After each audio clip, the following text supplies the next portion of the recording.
Howdy again. Welcome back to Stellar Blade.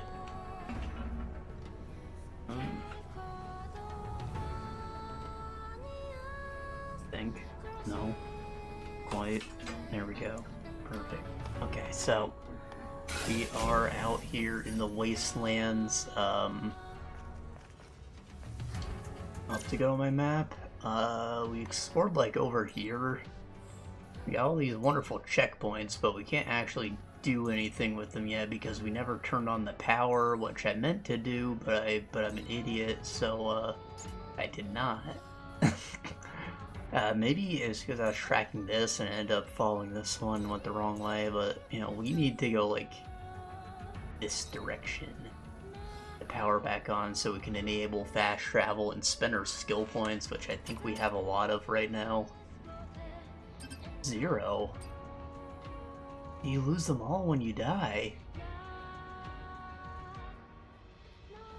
No, never mind, I forgot. We went back to town and cashed in on the quests from over here, so... it looked like this was the way forward. And we already fought the boss for that. Wasn't much of a boss, I'm not sure it was. It didn't have like a big health bar or nothing, it was just a hard enemy, really.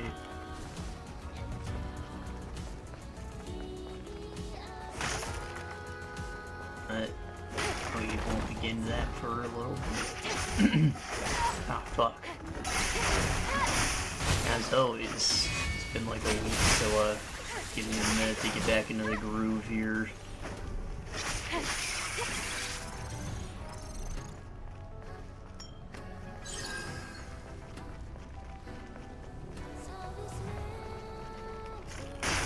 So apparently lawn chairs don't work without electricity, so we can't really restock our potions at the moment.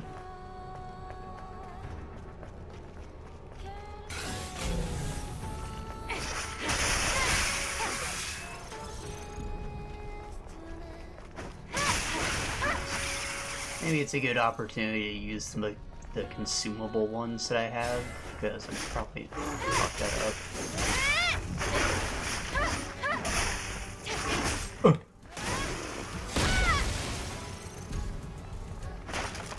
You big ugly bastard.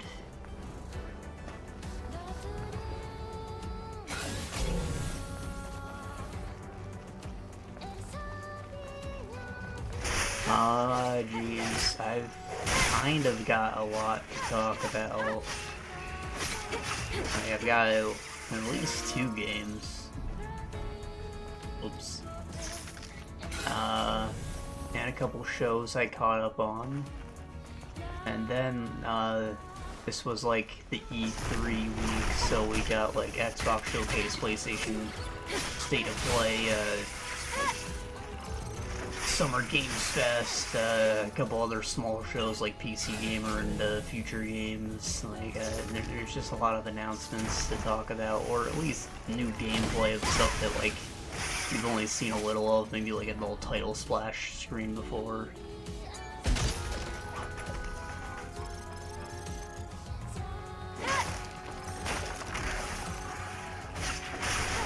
So I guess while we're like doing this not story content stuff, we should maybe talk about some of that at least.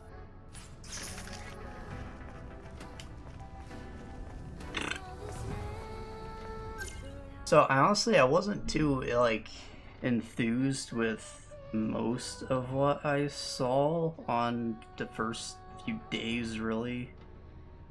But today, the Xbox Showcase, I saw a lot that I liked. It had I more or less pointed out all the stuff that looked good to my friend here, so I'm pulling up the chat off screen.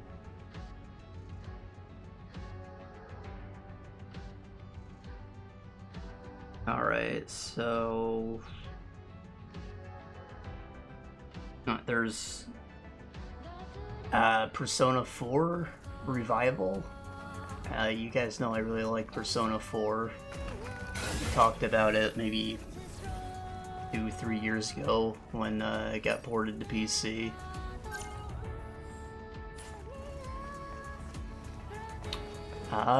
So, you know, they're doing like The only living things that I can see on ATVs. Sound disappointed. There was a catastrophe of that kind brought upon itself. What was it, Persona 3 Reload? Is that what they called it? Style remake? Like, you know, just all niceified, probably some balancing changes to the procedural generated dungeons and stuff. If you were maybe like you should have liked 3 but you didn't because Tartarus fucking blows, definitely check out 4. I'd say, like, it's, you know, dungeons are a little more interesting. They're still not perfect, but, you know, they're a little closer to like 5's system of palaces, where you at least get change of scenery based on what's going on in the story, and like,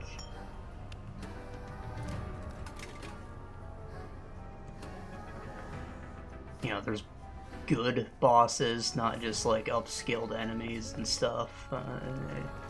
The vibe's a lot different, more of like a goofy Scooby-Doo murder mystery kind of thing. Some people don't like the lack of edginess from 3, but, you know, I think it's better overall.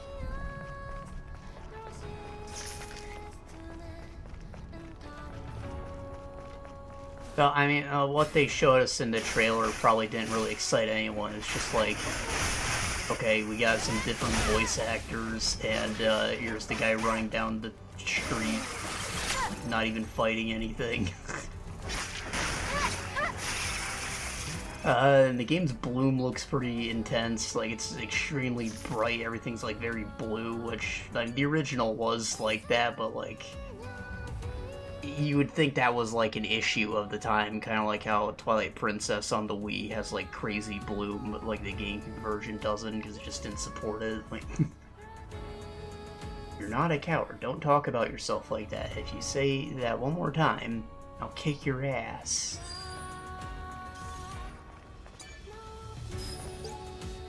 Don't blame yourself. Don't become a scavenger overnight. Stamina, infiltration, survival, ecology, terrain tactics, and much more. There's a lot a scavenger needs to know to survive out there. Watch and learn.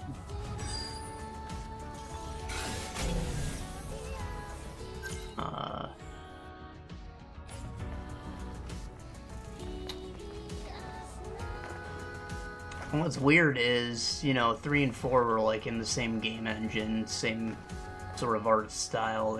I imagine they came out pretty close to one another. I don't actually know the actual release dates, don't quote me on that, but you know, I figured they would be able to use a lot of the same stuff that they had already built from Persona 3 Reload to set up a trailer that looked more finished than just guy runs down the street.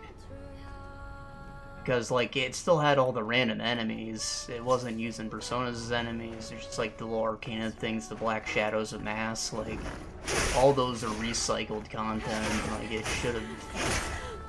The dungeon should more or less just work. It's just creating the environment that's different for them.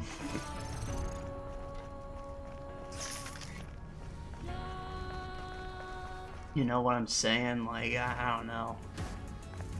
But, yeah, it is at least seeming to be, like, quickly coming out, because Reload did only come out last year.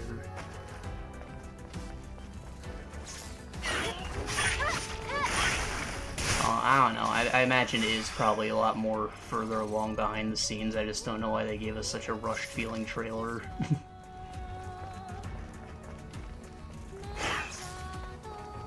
Maybe they don't have the voice acting done enough to show off, like, scenes because of, like, the strikes that are ongoing.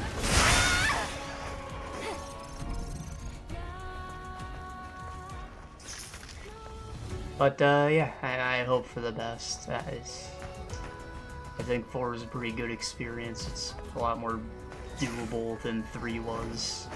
A lot better balancing. So I don't know if I'm gonna play it for like a long time because I already replayed it recently, but you know, I'm glad that it exists. Maybe I'll check it out in like another few years, like 5 years or something.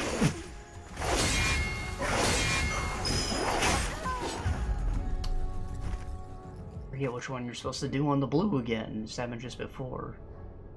WB pump. I'm good.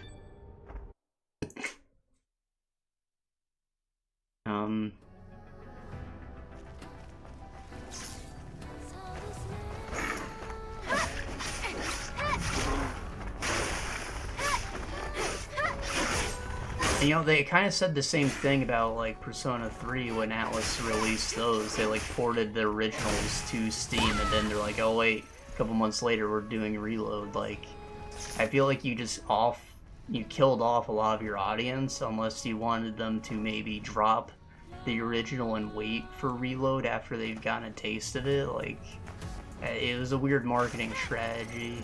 Not that I'm not happy both versions are on Steam, but, like, it's a long fucking game. You're not gonna make me play it twice so close together. I'm gonna wait years and years before I consider playing it again.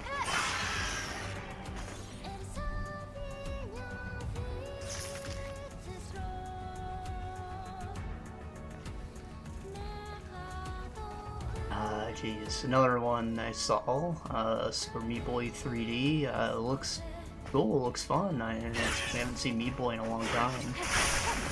But, I mean,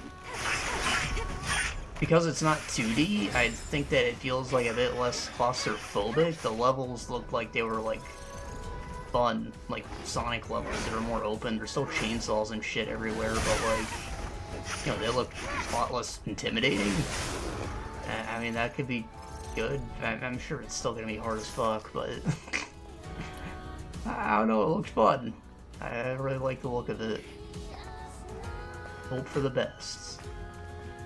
I think in general I've always found like 3D platformers to be more fun than 2D ones.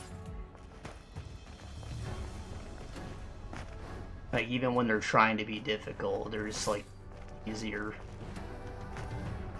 I think of being 3D, I suppose.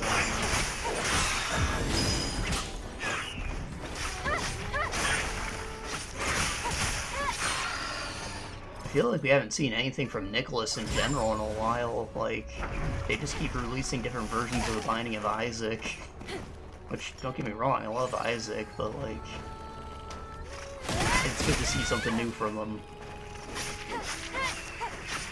Admin makes good shit.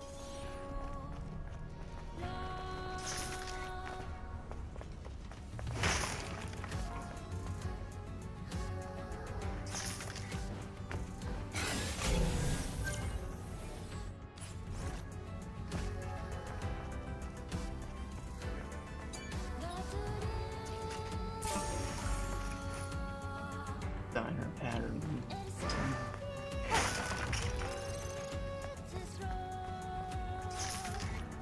And what else did we have?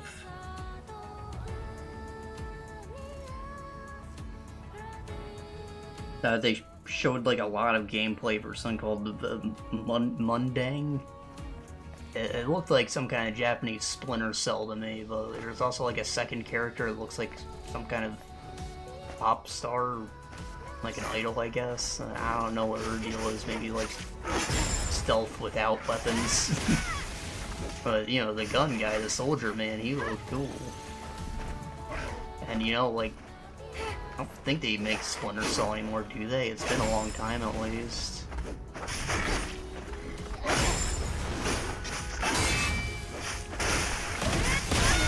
So, I mean, it looks cool.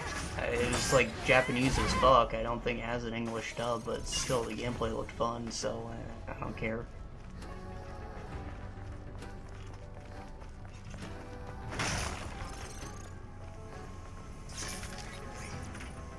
Here.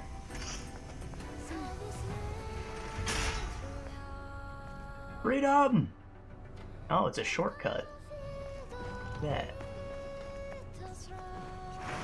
I need to farm some of these Bloodsuiters from The Witcher West. Be nice if I had my double jump.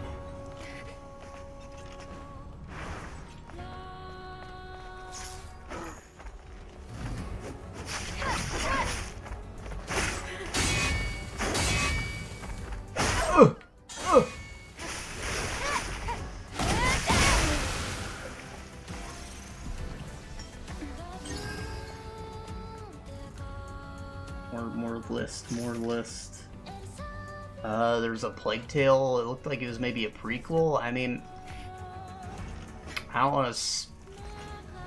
We talked about Requiem extensively. I don't want to spoil what happened at the end, but I believe they were going to another country after the events of that. I did not see Amicia anywhere in the trailer, so I think it's a prequel.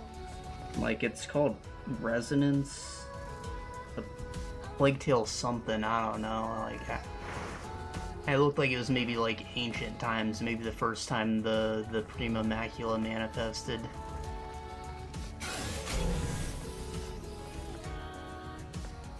You know, I'm down with that. They didn't really show any gameplay, but, you know, I like a Plague Tale.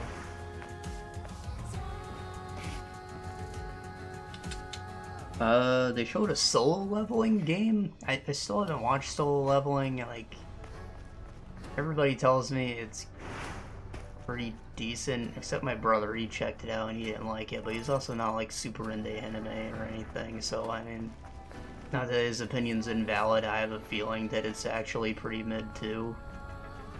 Like, I didn't think the title was interesting enough to check it out originally, but everybody insists that I do, so I have to eventually. I just haven't gotten there yet, right? Bond in a cave. Wasteland's heaven, where I'm free from the clunking noise of rattling scraps and roaring nativas. I've been looking for a place like that all my life. Vines, grapes, and a clear pond. I wish to see that place as I draw my last breath. I want to forget about painful reality. Totally forgot. I'm supposed to be like looking for butterflies or something. I probably should have like peeked at these crates, see if there's anything on. No? Okay. What was I saying? Solo leveling? Yeah. The game looked kind of cool. I mean, I guess the premise of the show is that it's like,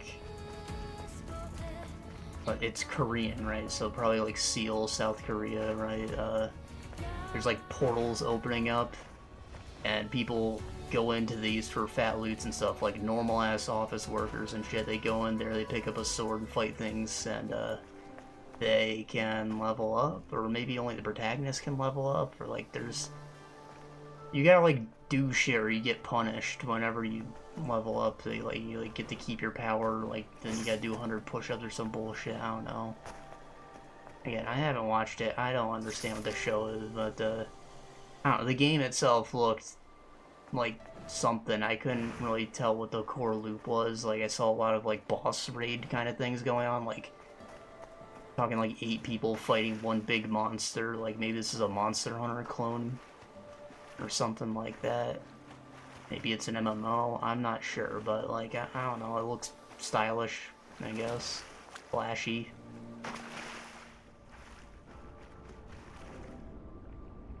It stood out at least. I don't know that I'm like excited for it. Maybe I will be if I enjoy the show.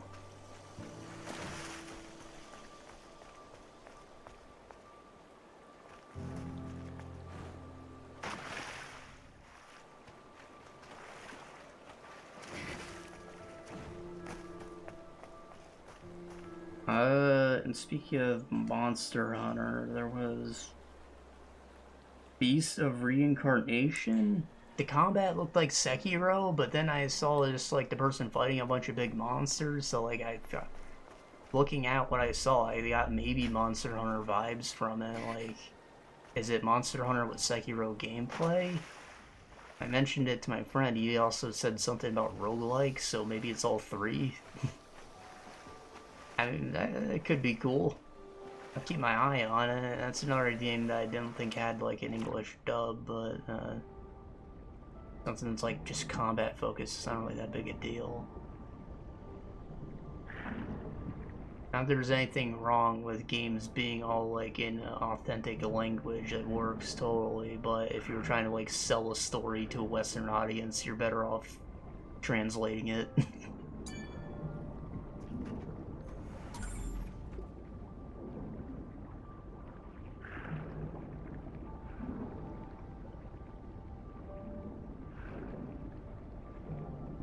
Jeez.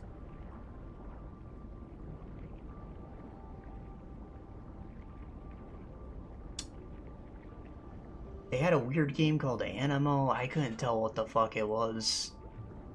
It looked like maybe you collect monsters and then you can transform into the monsters and you solve puzzles, but then there's also combat, like action combat. It took a long time to trailer from the show any, so I think it's maybe not the main thing. I got kind of like Infinity Nikki vibes from it. The combat looked a lot better than that, but like, you know, the whole thing screamed girl game to me, and then like the logo has like a... in the center of it, there's a blue, white, and pink stripe, so there may be some wokeness here if you're unaware. That's like the transgender flag. I don't know, it's probably not for me. I just, like, I looked at it and I didn't know what the fuck it was, so I wanted to point that out.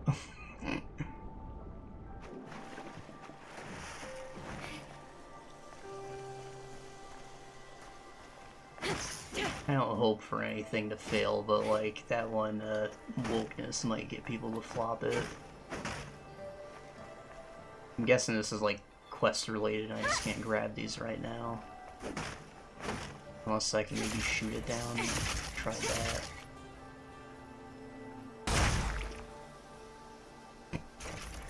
The grape's juice. Guess there's nothing else here for me at the moment.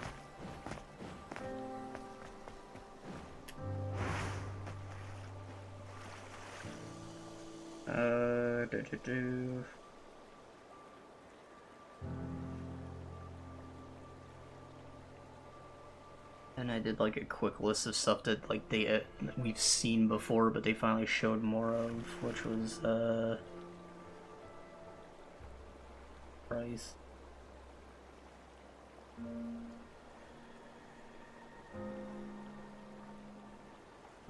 Clockwork Revolution.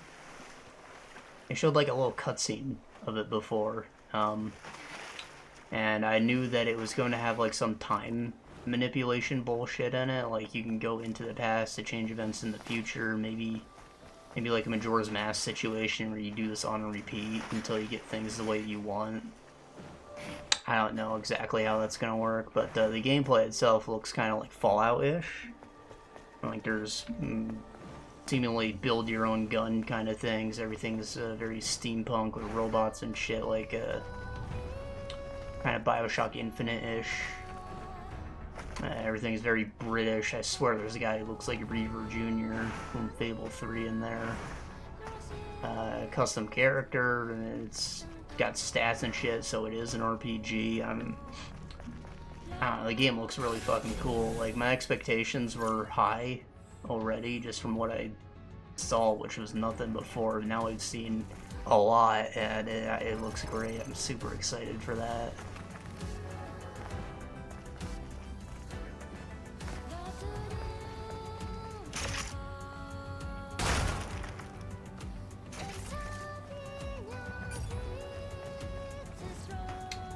Nothing? Damn.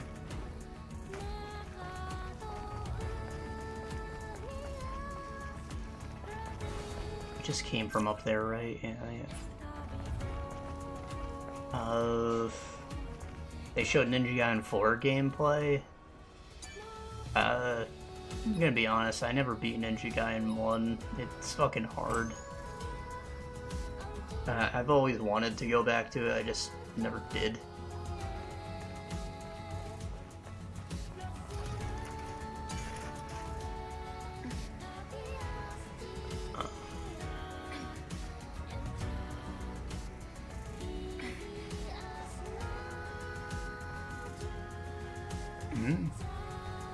L to carry. Oh, I see. Holding R makes it rotate.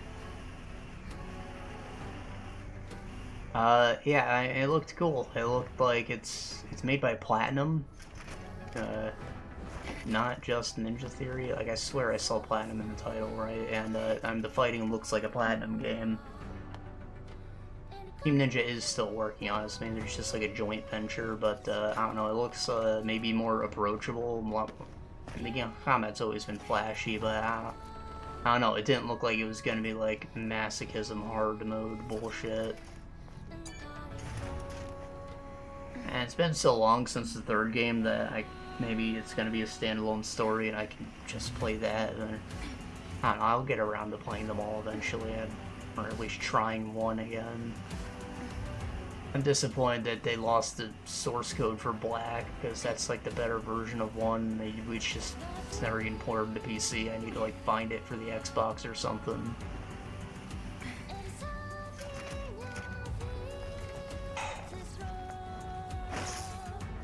Yeah, looked cool. More Ninja Gaiden, and they announced it before and then they showed off the 2D one, which they did show more gameplay of the 2D one, also looks cool. Honestly, I looked at it and I thought it was The Messenger 2, and I was a little disappointed when I saw it was Ninja Gaiden, but like, it was still cool. Still probably play it.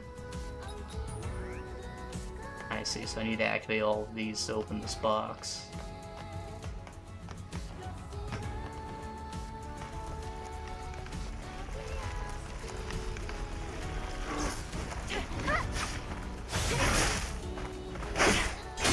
Geez, another thing they showed, Blood of the Dawnwalker. We got a really cool cinematic trailer with a little blurb of gameplay, like a few months ago when they announced it. It's ex-Witcher 3 devs making a vampire RPG. I don't know, it looks sick. The gameplay is about what you expected, very Witcher-ish, probably even more stealth-focused stuff. You're a vampire hunter. A dark fantasy world. You're the Dawnwalker, so like basically just like Blade, like, you know, you are part vampire, but you can move in the sun. Maybe your transformation isn't complete or something. I don't know, the story trailer they showed before was like very compelling, seemingly, so I'm hoping that the story is also good, but the trailer they showed this time was more gameplay focused, and again, it's about what I expected, which is not all a bad thing. I enjoyed The Witcher 3, everyone almost universally did.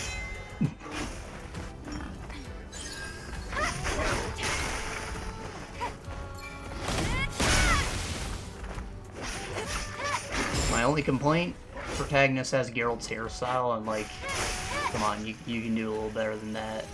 Not that it's a bad hairstyle, but like, you're making it a little too obvious, guys.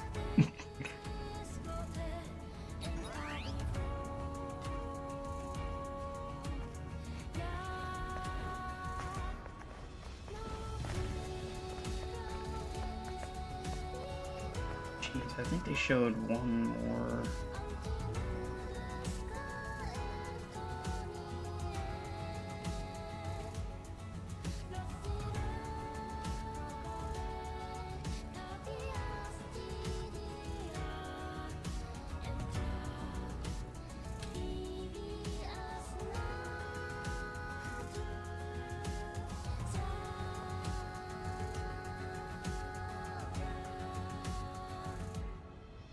High on Life 2 got a little trailer. It looks like there's a skateboard in it and some more guns. So that's cool. You know, we played High on Life recently.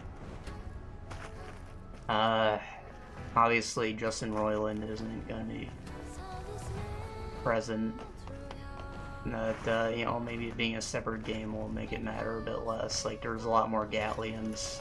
So, obviously something else happened. Some like dual wielding pistols, so they got like maybe a husband and wife routine going on there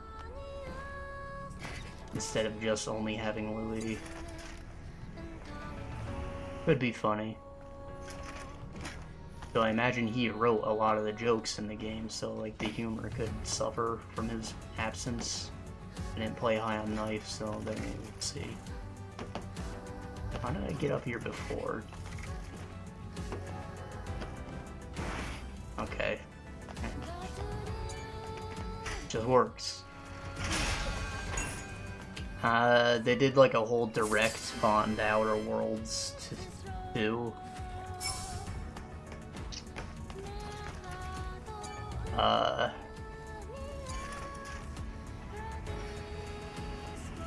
did not watch the direct. Like, they gave a little gameplay trailer. I didn't need to get the details before the game comes out. Like, you saw what happened with Avowed. It went through a lot of changes. I don't have like high hopes for it anymore. Maybe it can tell us what the problem is.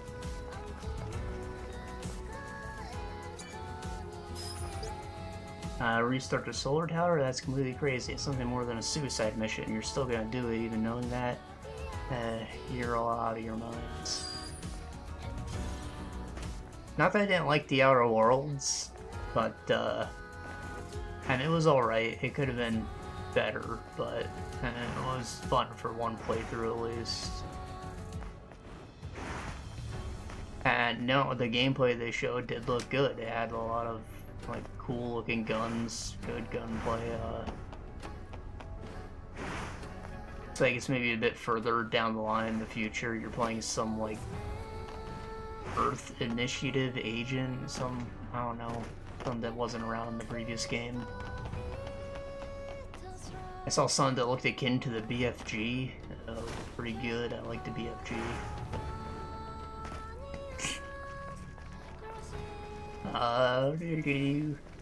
Yeah, with Avowed, it's just like something that's it's got me a bit on edge about it. Like there could go through a lot of changes.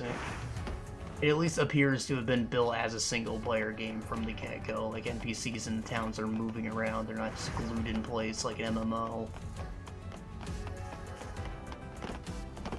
So that's good. I'm just like cautious, but you know, everything that I saw looked good at least.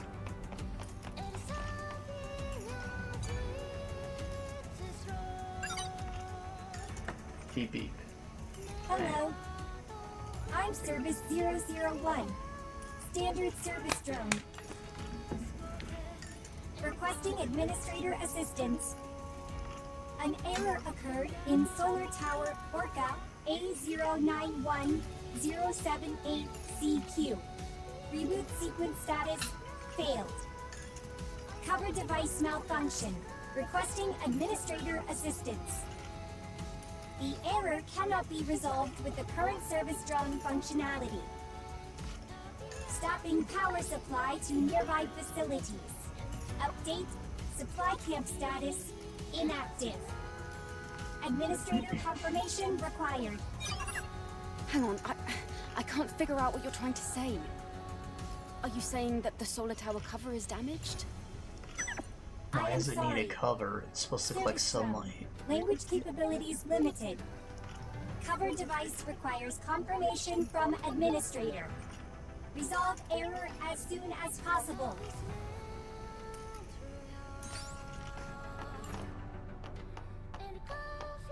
Smiley face.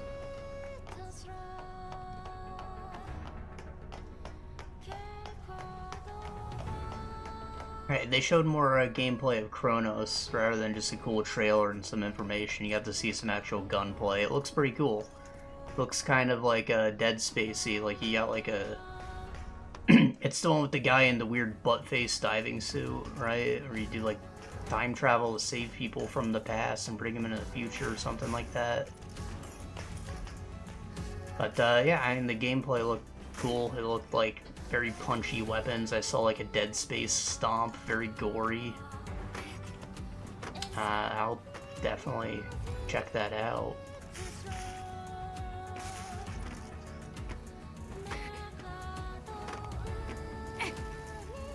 Oh no. Oh no. Beans. Every time, man.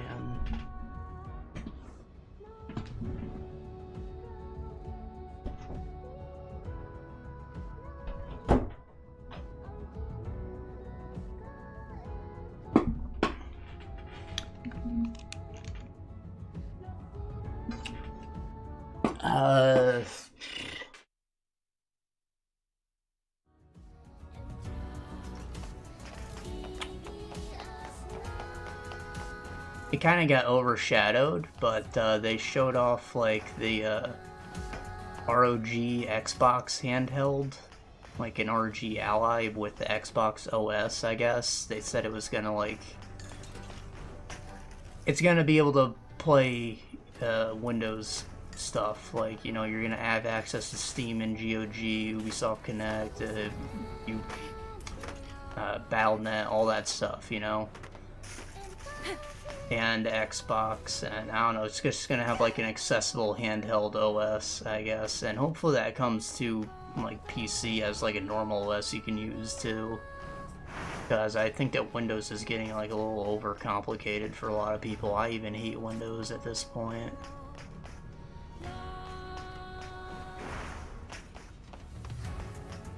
But yeah, in that trailer they like just quickly blurted out that Hollow Knight Silksong would be available on launch later this year. So alright, I guess we finally got a release date for Silksong this year. Probably ready by the holiday, I'd imagine.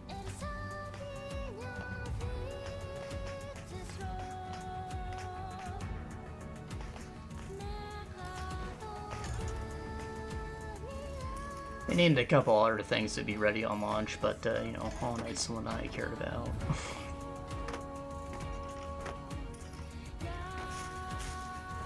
They also showed a game called, like, There Are No Ghosts at the Grand. Which looked interesting. Why can't I grab this fucking ladder? It looked like a chill game, like a power wash simulator type thing, where you just like clean up a hotel and even a whole town. And like you do some decorating, and it looks like there's puzzles to solve. Like you can like draw runes and shit on the wall to try and investigate some mystery. And it looked like maybe placing furnitures, maybe recreating scenes can like have echoes of the past play out or something. The trailer had a lot going on. It's not a combat game, but you know, you got a fun gun to fucking hell. Got a fun gun to play cleanup with, and I like doing cleanup. It's very satisfying, and you know, there's like a cool puzzle mystery thing going on, so like it could be fun. I'm interested in it.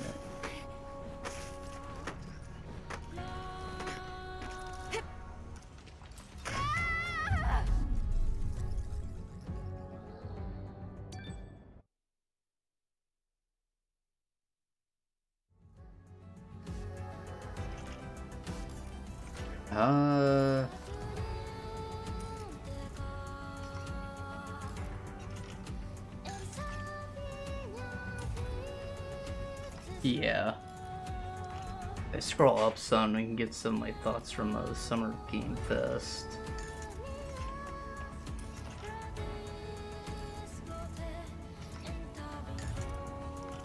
Alright, so the, like, Imperial Japan Yakuza game, previously called Project Century, now has a name, and it got another trailer called, Stranger Than Heaven.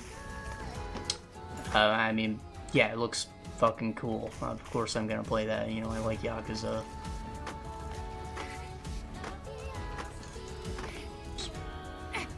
It's not like... I don't count it as, like, excitement, because I've known about the game for a long time already, like, you know, it just has a name now. You know, kind of whatever, in terms of the presentation. My general assessment of the Summer Games Fest was just that it had like a lot of sequels to mid games. And, like, I'm not interested, but you know, I just hope that they're better. Like, what, Code Vein 2, Mortal Shell 2. I'm a bit more interested in that. I mean, you know, I said that Mortal Shell was like kind of fun, but I didn't love the level design, and it just needed like a lot more content.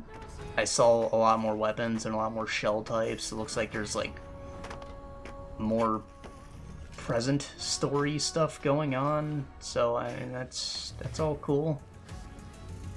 The guy went kind of crazy with like the gun and looked like very actiony. I don't know, can I not grab this ladder until I get a double jump or something?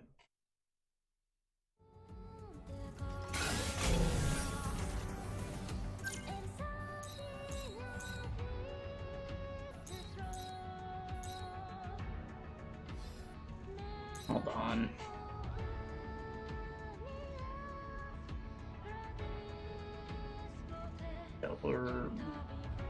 blade, or tower, ladder.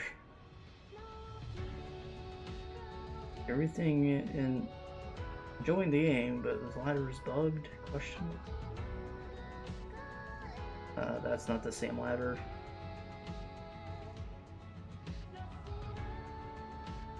Well, I should probably add Wasteland, not just Solar Tower. Wasteland, Solar Tower, ladder. Here we go, little how-to video.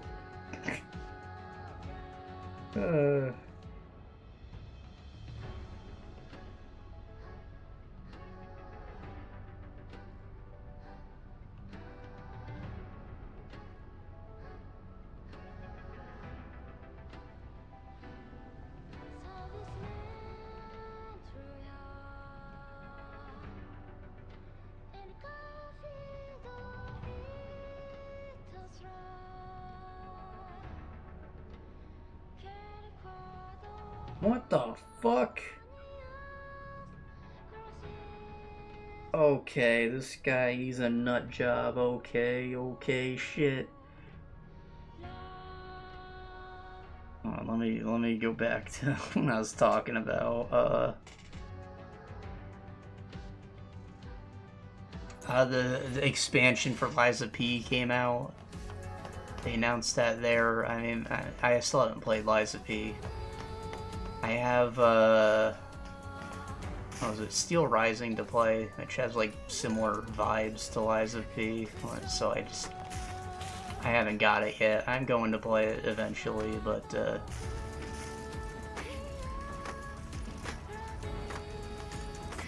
yeah. So apparently I'm just supposed to jump to it from right here. Red herring. Can you fucking believe that?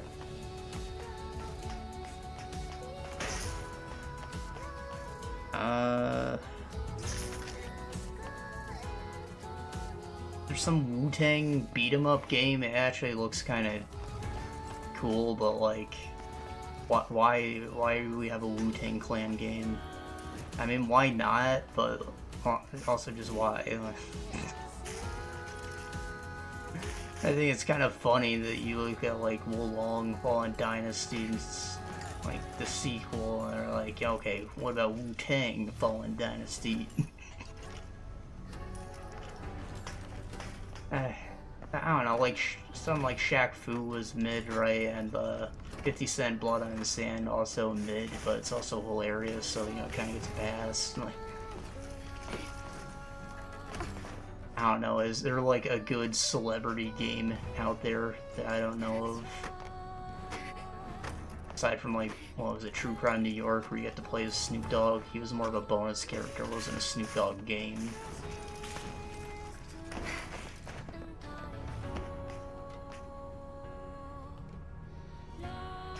They showed some gameplay for Onimusha. I mean, it's what I expected, I guess you could say, which is a good thing. Like, it's Onimusha. When they first showed it off, I was like, oh, it's Onimusha, but like it looks like Sekiro. But no, it's Onimusha.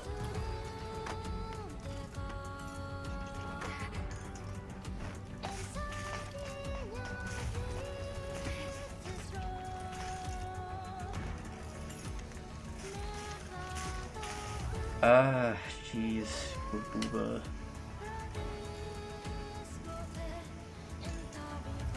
They showed off Death Stranding. That doesn't count because we knew that was releasing this month. The 007 game. It's like an early point in Bond's career, like when he's just starting in the program, so he's very young. I think he maybe looks too young. But, you know, it's whatever, it's a nitpick. They say that he's supposed to be like a lot more book accurate.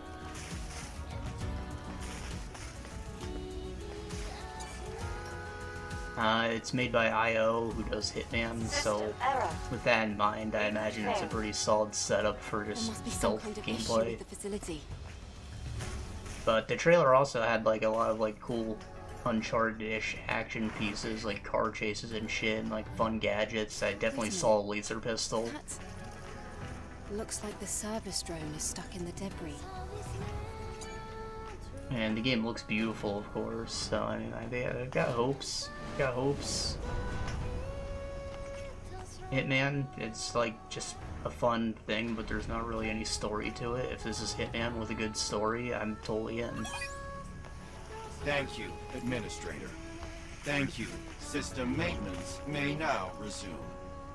Good. At least the drone is intact. What was that it?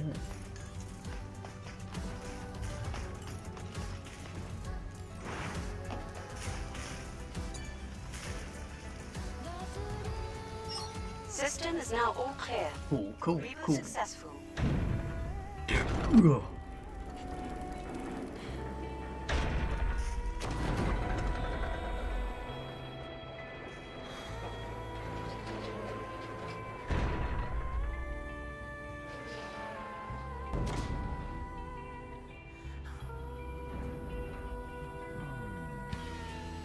Did that solve the problem? I'll have to check it out.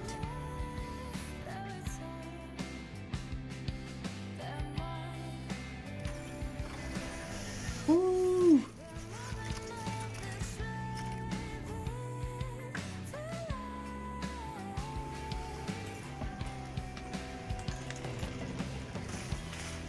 Wait, so did the music only turn on after we got the power running? Like, is that... is there no music in the whole level, or is it just big, just for now? Love that.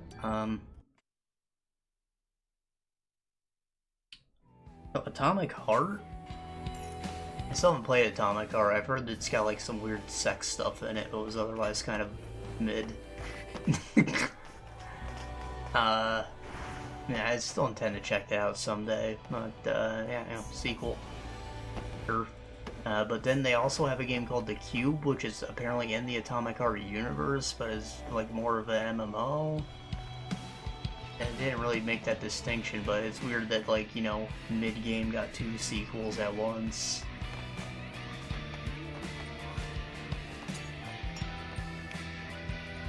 It's Motel 6.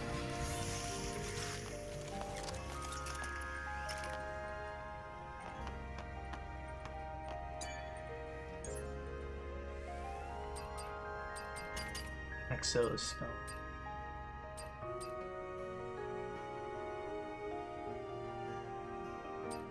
Do executions bell.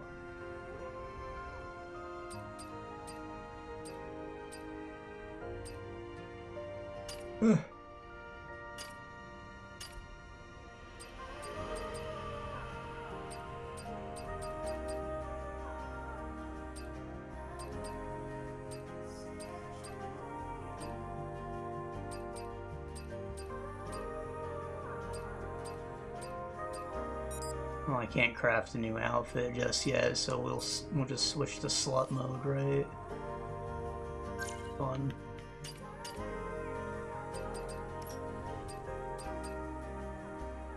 Oh, I haven't worn this yet, have I?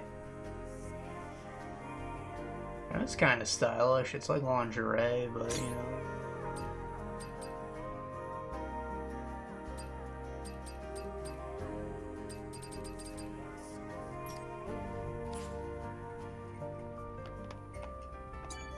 Skills. Do I have any skills to spend? 2.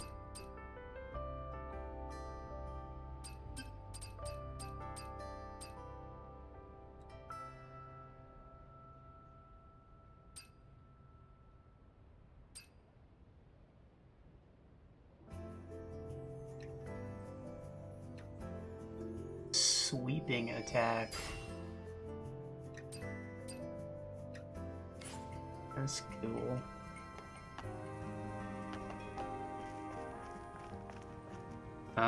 Geez, what was I even talking about? 007, right? So they showed off Resident Evil 9 as well. It was like a cinematic trailer. It looks like you're going into like the nuked waste of Raccoon City finally, which I don't think they've explored before.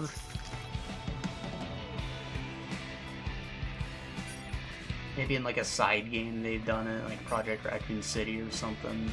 Operation Raccoon City, whatever that one was called.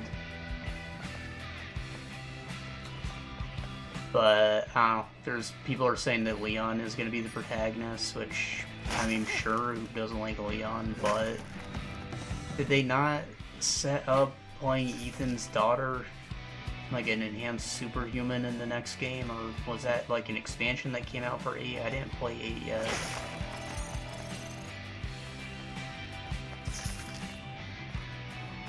I don't know, I'm a little confused. I'm like, why does this look like a horror game? You know? Because, you know, they tried to do a game where you played an enhanced human before. His name was Johnny Redgrave, and he became Dante. That's why Devil May Cry 1 feels so Resident Evil-ish, because it was a Resident Evil game. I actually really liked Devil May Cry 1, but they thought the vibe was too off to really be Resident Evil, so they made it its own thing instead.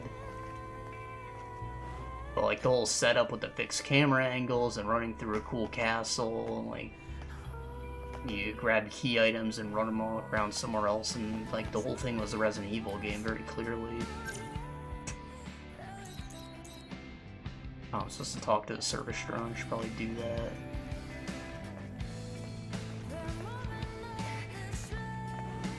And it kind of ran alongside it, but there was a game called Ill right before they showed off Resident Evil 9, which Ill is, of course, a reference to Village, Resident Evil 8, and they had, like, the same vibes as that, like,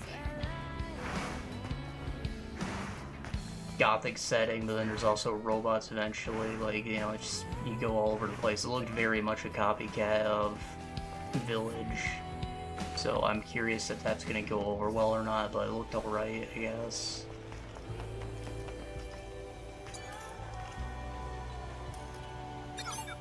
Solar Tower reboot sequence completed. Power returned to facility. Status operational. Many thanks to the administrator. You are the best administrator. Administrator of the month. Do you even know what the Administrator of the Month means? Administrator of the month is Administrator of the month. Solar Tower status normal. All functions available for use. Resuming maintenance tasks. Great. Now we should be able to use the camp again. Those things, or, well, the drones. Do you know how long they've been protecting this tower? I couldn't say, but I'm sure they'll continue to protect it up until the energy runs out.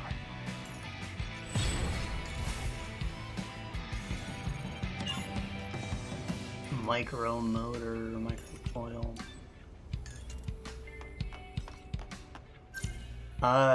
Jeez, I forgot to mention, Grounded 2. And I still haven't played Grounded, but I think it looks neat, so I'm cool. I wonder if I'm supposed to, like, skip Grounded 1 when I want to play that now or not. Once I fought to protect things that are precious to me, I have nothing precious left. Everything is dead. There's nothing left to fight for. No reason to exist anymore.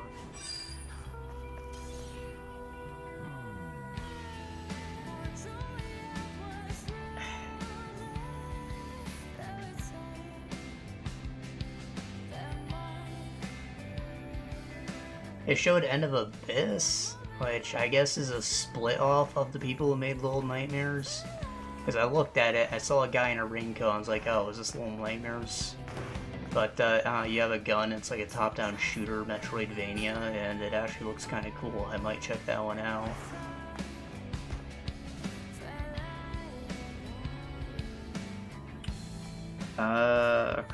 Christ.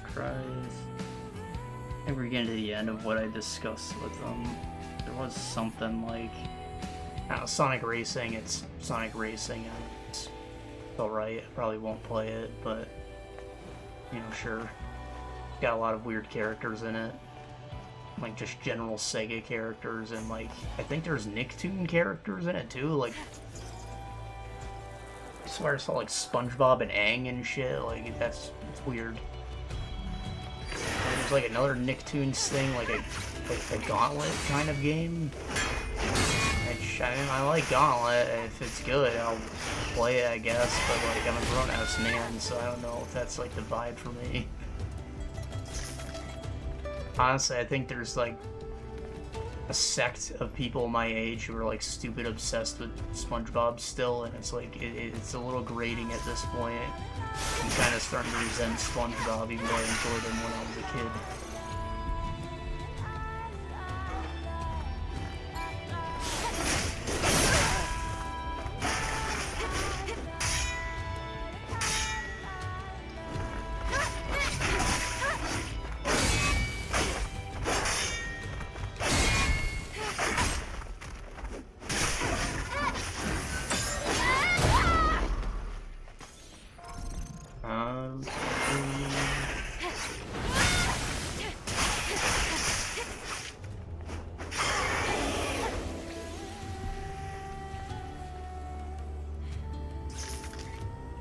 There's one more thing in there.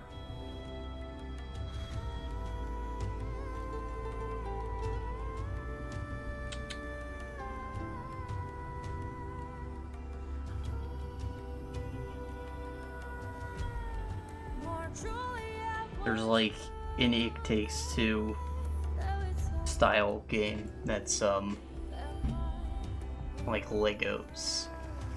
And that could be neat. The world needs more co-op games. I don't have anything to say about it. It didn't look that cool, but you know, I like Legos. I like co-op games. Could be a fun little adventure, right?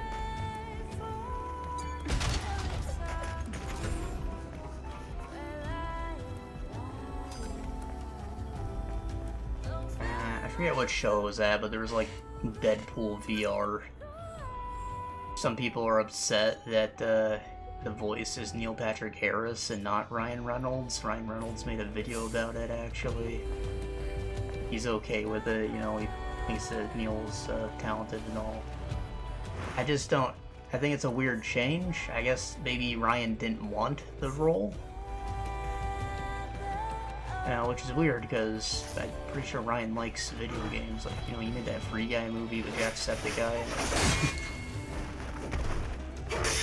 I don't know. I don't know what the deal is. Maybe he's done with Deadpool in general. Like, there's not gonna be another Deadpool movie or something. I feel like there needs to be, like, more explanation to that, because, like, if they just cast him for, like, you know, Ryan Reynolds at home, like a cheap actor, they didn't have to pay a fuck ton of money for that, I would understand. But, like, you trade Ryan Reynolds for Neil Patrick Harris, like, that's still an expensive actor.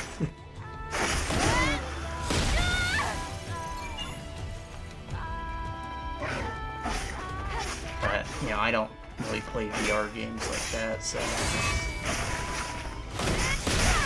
my brother will probably be excited for it, maybe.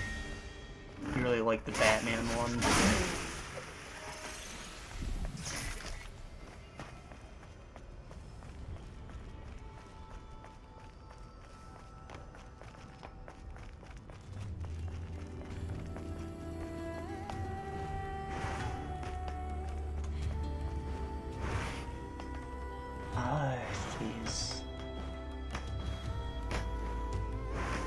Now, the Sony presentation was a weird one because most of what they showed was like indie games and stuff that's third party, going to be on like all platforms.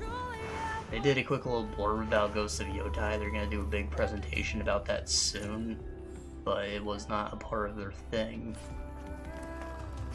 Which makes me wonder why they even had a state of play. I feel like they have a big first party Sony property to show off there.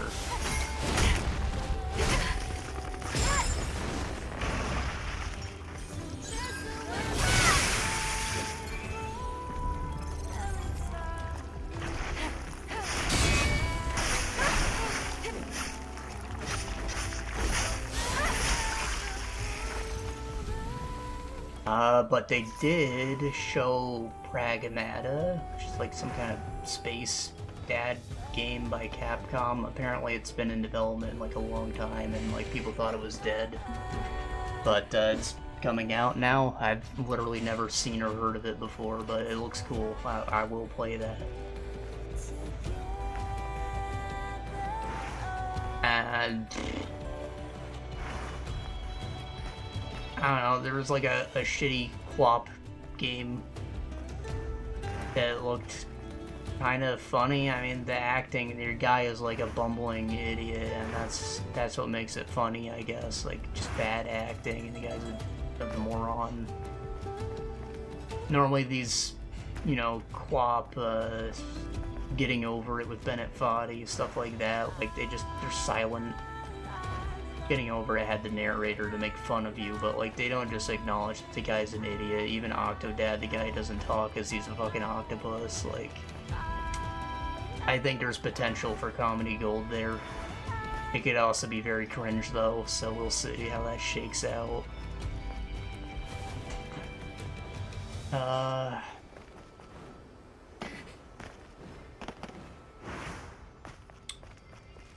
New Bloodstained?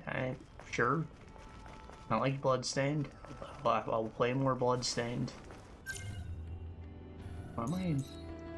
Open the container with the passcode, investigate inside. Where's the container? Is it like above? Yeah, so I need to get up somehow.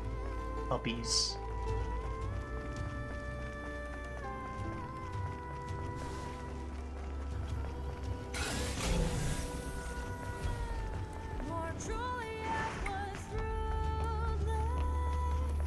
But really, the thing that had me the most excited was a new Suda51 project, or, you know, Grasshopper, called Romeo is a Dead Man. I'm not excited about being new. I think that it's actually a fake title, because what they showed looked really fucking cheesy, and the whole, like, cutscene there just screamed Travis Strikes Again.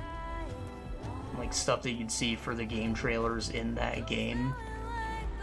And then you look in the game, the actual gameplay, the character's outfit, he's got like the cool racing jacket and the tight pants, a cool motorcycle, a laser sword, along with all kinds of other weapons and guns, which is a bit unusual, but not like crazy out there. I'm pretty sure that it's No More Heroes 4, guys, and it's a big title. You can even look in, like, between the cutscene they showed, the character Romeo was Latino, and the character they show in game is very clearly white. And they kind of did the same thing when they announced 3, right? It was like the alien invasion, Travis was beat up, he had his hairstyle different, like, he didn't make it clear it was Travis until he got out of his Henshin transform mode, right? Of course, there they did tell us it was No More Heroes 3 right away. Here they're like trying to sell us this is Romeo's a Dead Man, but I just don't buy it. Everything about it screams No More Heroes 4 to me. Including like information you have from 3 with like Henry being like a space zombie and you're going into the future to fight alongside your kids. Which one of your kids is like a cool space ninja who fought you in 3. So you've got like a helmet that's similar to the cool space ninja looking outfit. How the beams. I don't know, I'm just calling his bluff. I could be totally wrong, but it's totally No More Heroes 4, guys.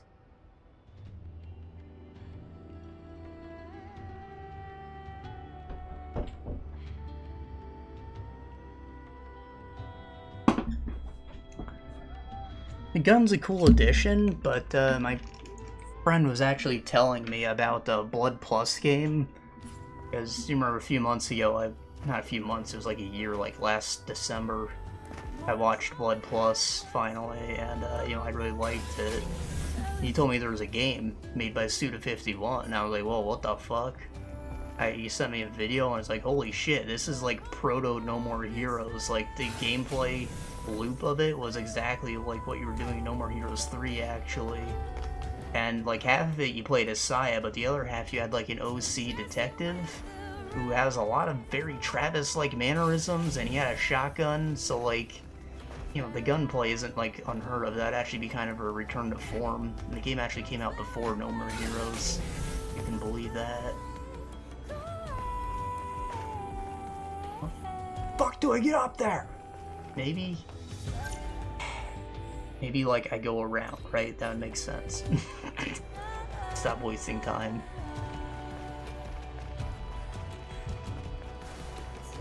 Now, just like getting more weapons into Travis's hands again would be cool, because that was kind of an issue with 3.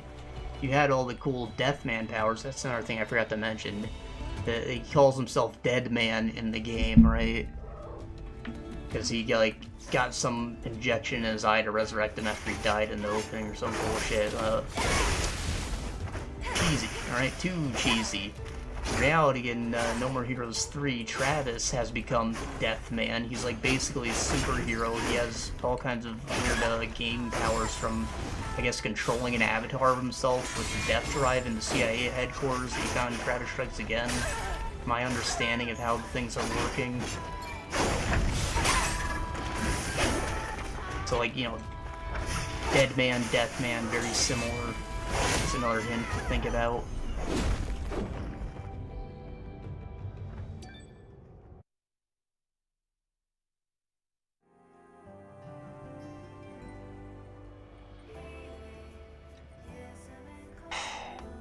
I lost my train of thought, guys.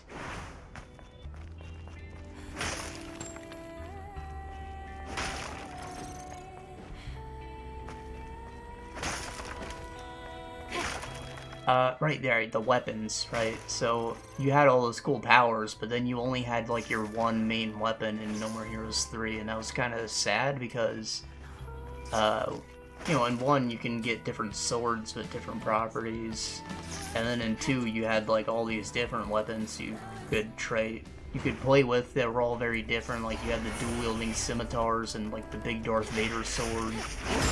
And, like, the fast one and the regular attacking one, like, there's things to change with your moveset, and it would be nice to see those come back. Which it looks like they might. Because the character in this game has his guns and a few different kinds of swords. So, again, I mean, it totally could be its own thing, but, like, the cheesy acting seems like it's a little too much for it to be real. Then again, Suda did make Michigan Report from Hell, so I wouldn't put it past him. But I also think that he likes fucking with people a lot, so I don't believe him calling his bluff.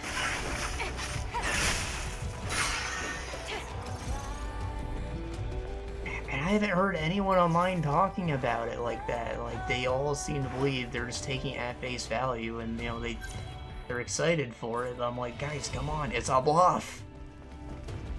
Why is nobody saying anything? Am I stupid? Am I crazy? I think there'd be a lot more hype around it if they just said what it was.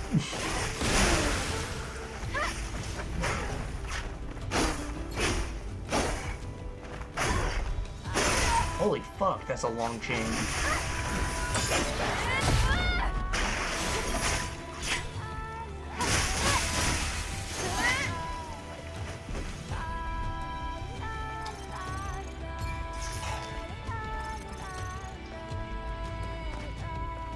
The presentation was kind of short. They didn't have too much else going on there, really. I mean, there's more content coming to Astrobot. That's cool.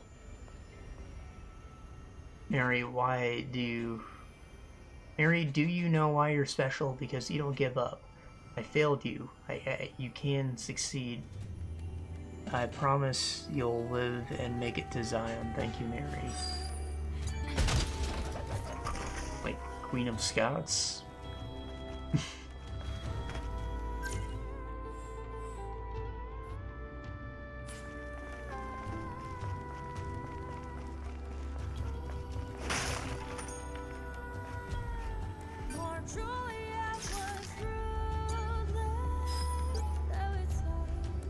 Death fit for a scavenger. I knew this day would come. I promised I'd quit being a scavenger after this one final job. I guess I can't keep that promise anymore.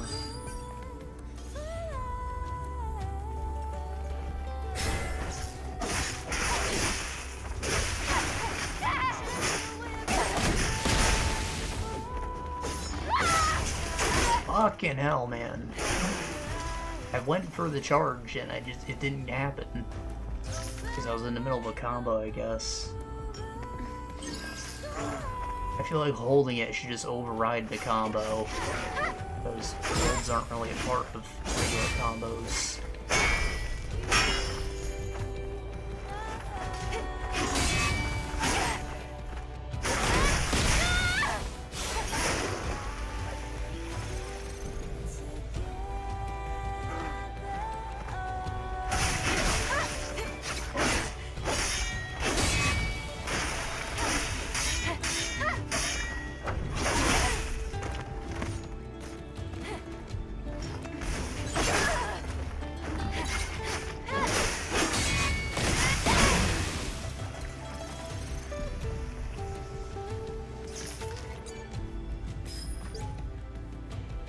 Marsha, it's Mom. Mom's here. Were you scared, weren't you? I'm so sorry. It's all my fault. Come on, I'll take you home.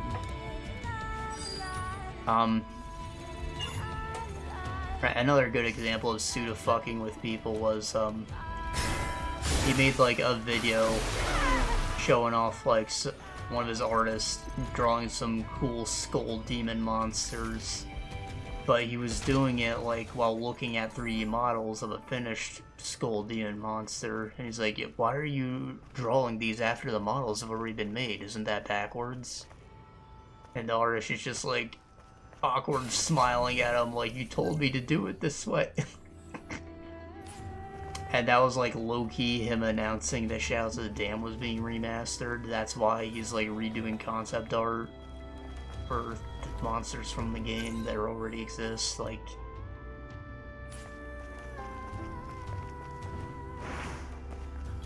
and he never said anything about the remaster until it was ready to come out. There was no marketing for it. He just released it when it was done. That was basically all he did. To post on Reddit a shit post. However, I discovered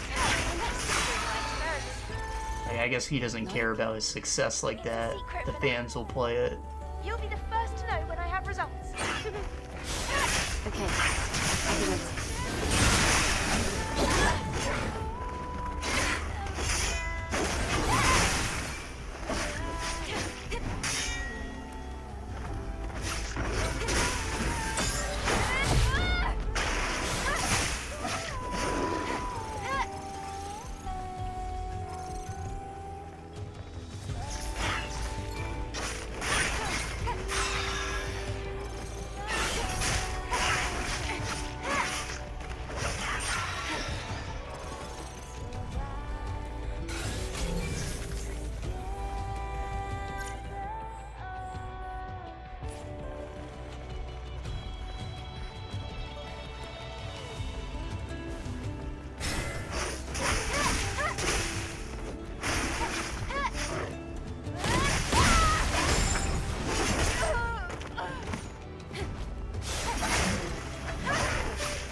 It's not that complicated as space, but everything is just desert rock, you know? Like, it's hard to tell where I'm going and get turned around really easily in here. Because when you're out in the open spaces, there's like landmarks, but here it's just like rock, rock, rock. There's not even any junk around to like mark which way I can.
Another unlucky day. I can't find any resources of value. Scavengers prove themselves with resources they salvage. I can't return to Zion empty-handed, or they might put me in the cradle.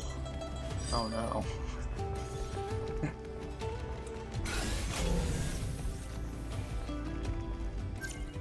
Digital prison. You have been uploaded to the cloud. No longer welcome on this earth.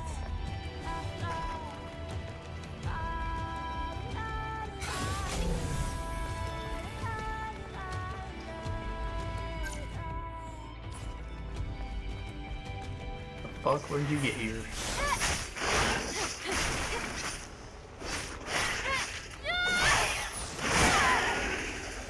Whoosh.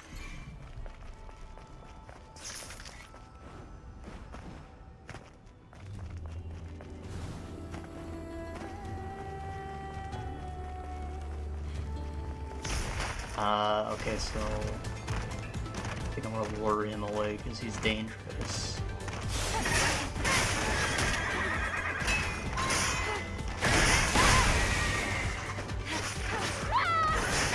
Oh!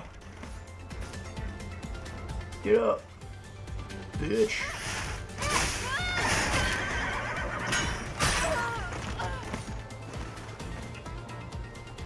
Oh, I don't have any heals.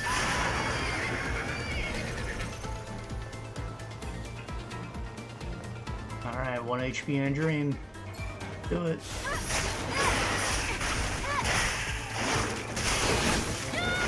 Oh! Okay.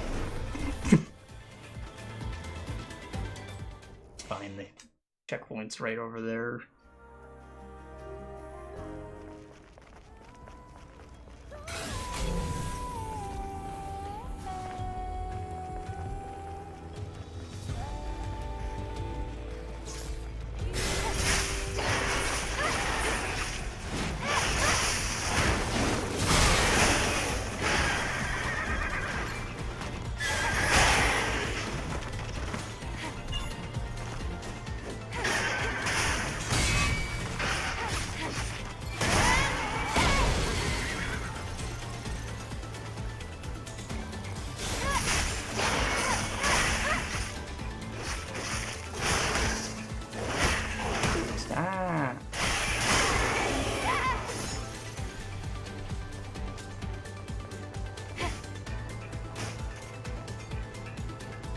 Huh.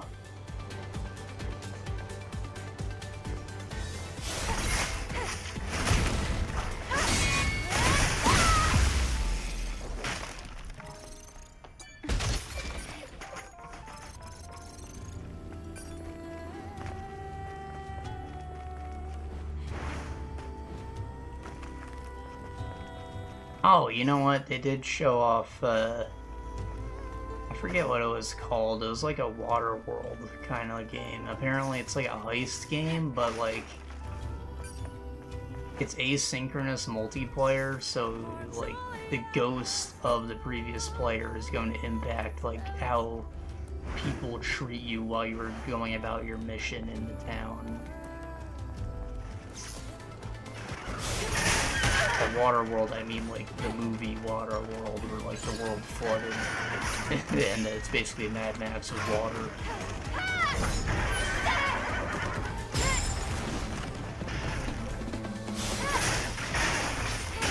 I don't know, it looked neat. They didn't show any gameplay, but the world looks cool, and the concept sounds interesting.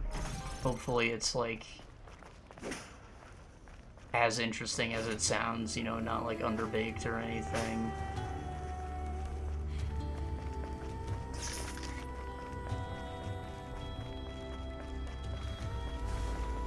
And there is another one with like a similar water themed, I guess.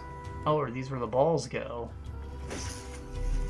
That it was like a new Journey game with like kind of a return to form, actually, like going from Abzu, which is all underwater, back to like a mix of water and desert. I haven't played Abzu nor Journey, but I thought they were neat at least, so I mean, cool.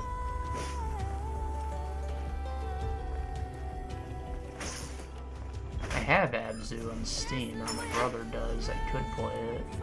Maybe one day. Begin with green.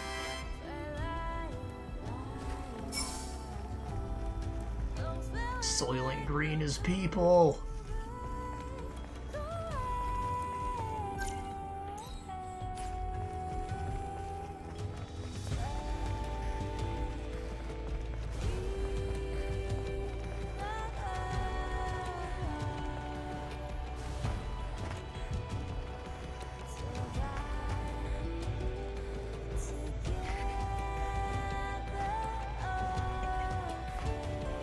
Hold on, maybe this is like a dash jump to get a little extra height somehow.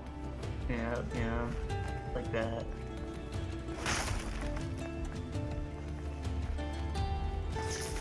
Or anything up here, like, worth it? No. Great, love that for me. Try it again in a bit, I'm more focused on the ship right now.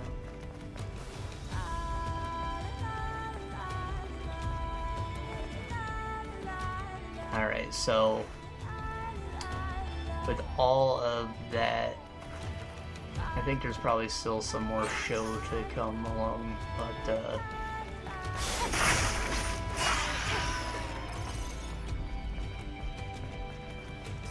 we can finally get to my stuff that, you know, I did. I finally finished Alan Wake 2. I really liked it. I talked about Alan Wake before. I played it pretty recently, or I played it for myself recently at least. But I think if you were a fan of Alan Wake 1, you might dislike 2's gameplay. The sentiment I have heard expressed, despite it being a great game, it's nothing like Alan Wake 1 aside from the flashlight bullshit. Like, you aren't going to be running away all the time, and you're not just getting constantly swarmed by enemies. It's a lot more slow-paced, more traditional survival or managing resources type deal. Solve puzzles. It's not quite an open world, but it's like open zone. You can like backtrack through old areas. You know, look for power-ups and secrets and stuff. It's cool. It's cool. So the game is actually split into like 2 games. One where you play an FBI agent who's a black woman. I promise the game is not woke. She's actually like... her being black, it actually adds to like the mystique of a certain character, and how her last name Anderson should be familiar with you know, the old gods of Asgard, so like, there may be some relation to them. Saga is of course like a Norse word, so like, you know, even more hints, but then like you know, she's also related to another character. Maybe, like, they never explicitly say it, but there's a lot of mystery around Mr. Door. So, I don't know, I think all that's pretty cool, actually. And, you know, Saga, not a bad character. I think she's maybe just, like, a little too focused on being a mom. Which I get, like, you're a mom and, like, you're a busy FBI agent, you're never at home, you're probably very concerned about being a bad mom, even. And that ends up being like a really important character trait for her, but it's kind of like her entire character, which is a little, again, it like they use it well for the story. But eventually, like towards the end, her sort of Deus Ex Machina, aside from her mind place powers, is kind of just like, wait, I'm a mom, I can't quit. As if Alan Wake being like a bad husband wasn't as strong a motivation as being a bad mother. Somehow she is able to handle the situation a lot better than Alan ever was. Then again, maybe it's because she was written into the story that way, and that's why it doesn't feel quite right, because, you know, she was like written by a hack writer.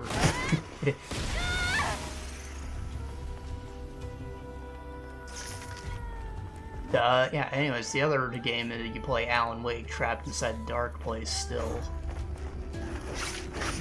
And the vibe is just a bit different. There aren't any boss fights. You go through areas like one at a time and never really go back. There's less backtracking. He ends up becoming a lot more powerful by finding words of power rather than only being able to upgrade your guns. He gets like all kinds of bonuses like healing when you use flashlights and just finding more shit and all kinds of upgrades for his gun. He gets a lot of crap. His weapon setup's a little different. And his thing just more focused on like puzzle solving, because he's in a dark place. He can like rewrite the world around him, and that lets him like change up scenes. And it's pretty cool. It's neat. The only thing I thought was frustrating was how like there's little shadow people all over the place, and you can't tell if they're enemies or not. Like they're always spooking you, being like, "Alan Wake," and like sometimes you'll get close to one and it'll like grab you and throw you on the ground. But then it's like still not an enemy. So like you're supposed to maybe like vibe check them with flares or your flashlight or something before you get near them, but then that's a good way to run out of resources, so you maybe try to sneak around them instead. It's just, you know, only some of them are real. And it's a weird vibe.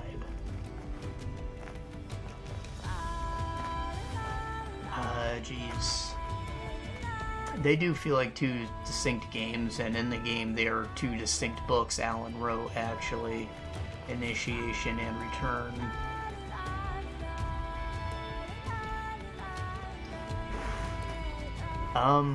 The story, it's a little confusing. Like, there's still a lot of mysteries and unanswered questions by the end.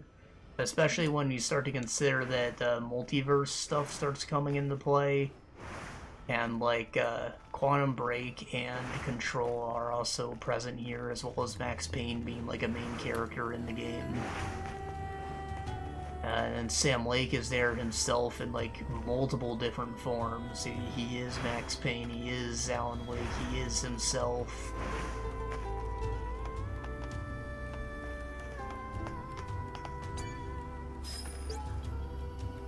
Johan, why aren't you here? You promised to be back before sunrise. I'm so scared, Johan. Don't leave me alone.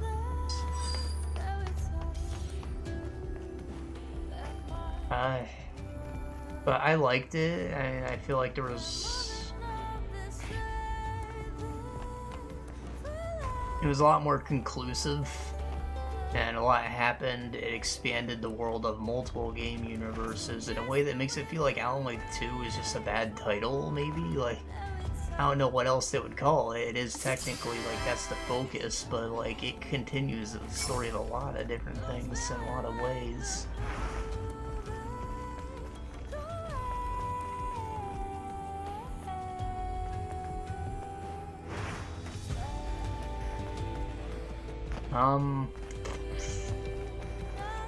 I think that the original ending of the game, it like cuts itself short intentionally, and it's kind of bullshit because they patched in later like an extended cut of the ending that's just way better.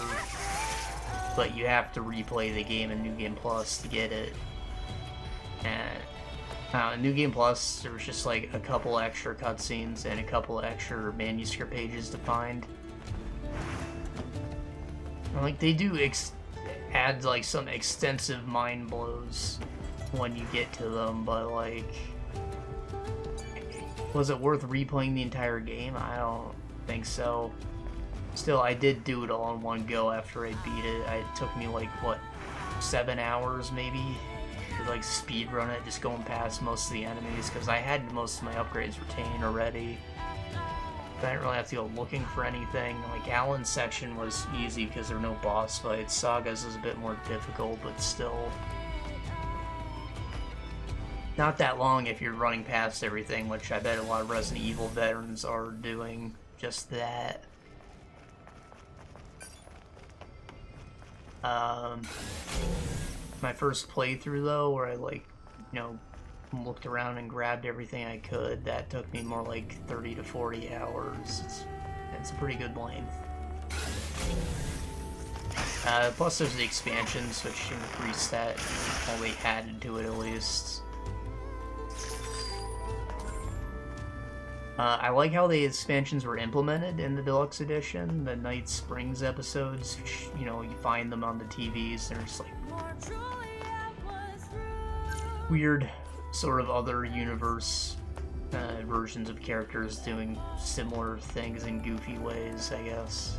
They were fun. But yeah, you find the TVs and you can play like a playable level rather than just watching an episode of a show. And you can do them like on the spot, not just access it through the menu, which is neat.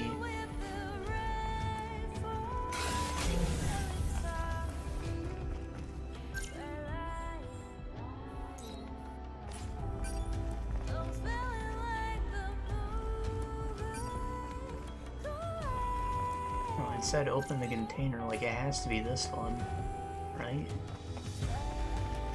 But it didn't let me interact with it at all.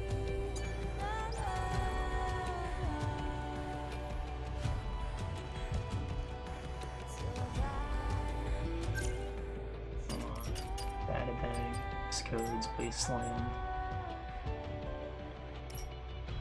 Wasteland antenna.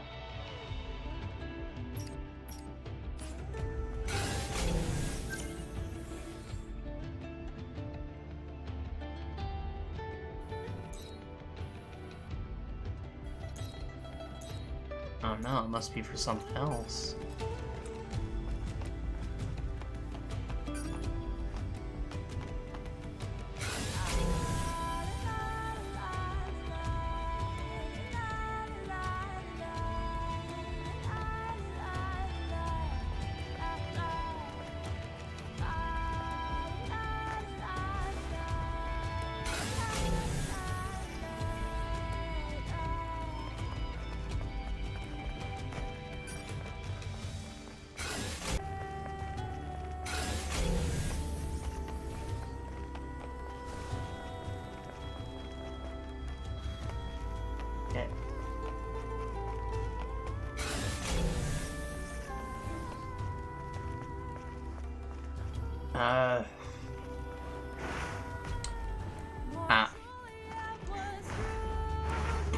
The game has a lot of talking and cutscenes and stuff. It's very much a story-heavy thing.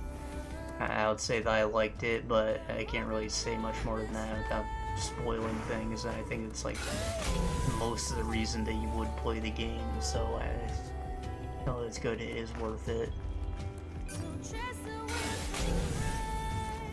I believe the game is still currently Epic Store exclusive on PC, so you know, I played it on PlayStation 5, it ran great. It only crashed once during like the endgame musical segment in Saga's story. Which, there are two like cool music sections, one of them comes pretty early and the other is towards the end. Nice to have more of them, they're always awesome.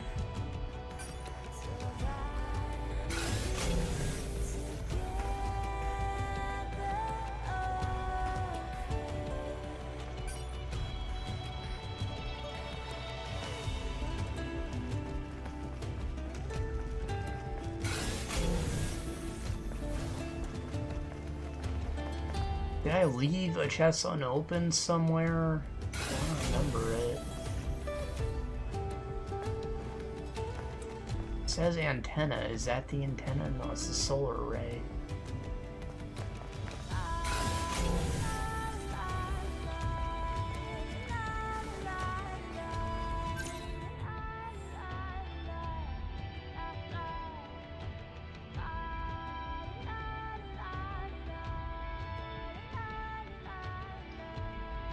I want to know if the corpse is like somewhere on the other side of the map before I walk away.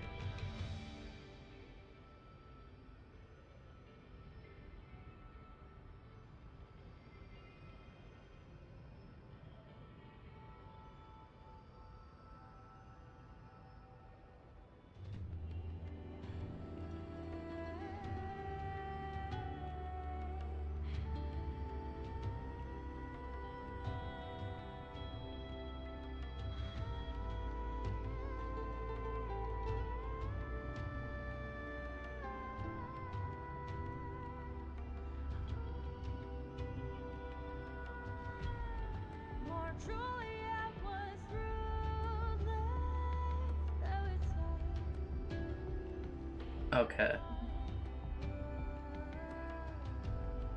So there's like books scattered maybe all over the game, if not all over this map, that you need to read to get this passcode, so I can ignore this for like a long time. On track. And I don't know about this antenna key, like...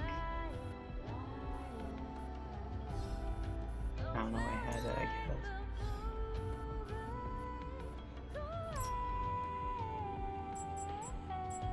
I didn't know I had these.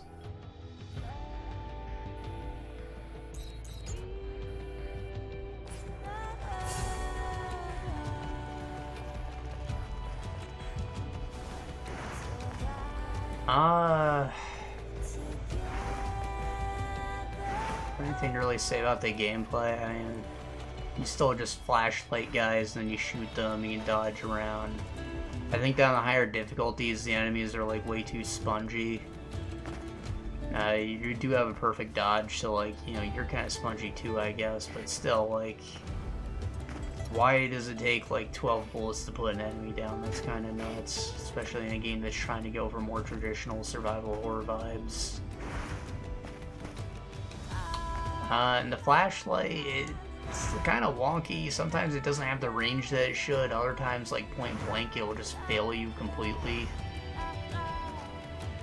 And it's not that big a deal. Like, you don't need to kill every enemy you come across. They do spawn seemingly at random, and like, the game director is there to make sure you always have ammo. If you run out of bullets, the next enemy you kill will drop some, you know, like, it's just there to keep you on edge.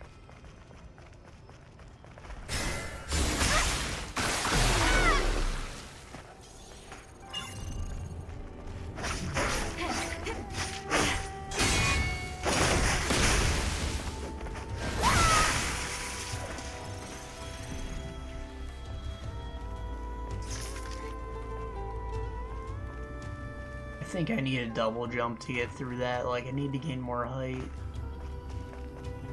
I'll try one more time, but like, even getting up there feels wrong.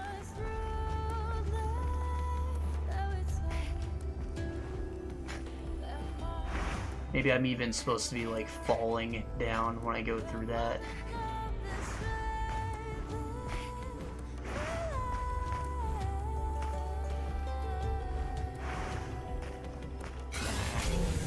There's no way this is right. I'm just gonna put a map pin, like a puzzle.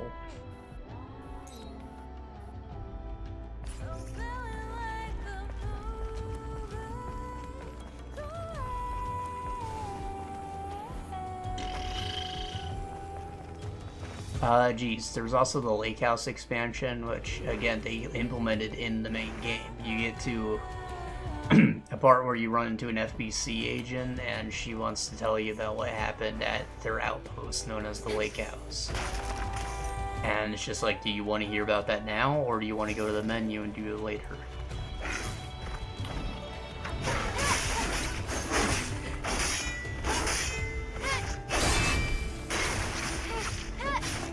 I thought the Lake House was very interesting because it's like the Federal Bureau of Control researching the powers of Cauldron Lake, not necessarily just Alan Wake is writing bullshit in the darkness. There's like other kinds of threats that can come from this lake and its ability to amplify art in general.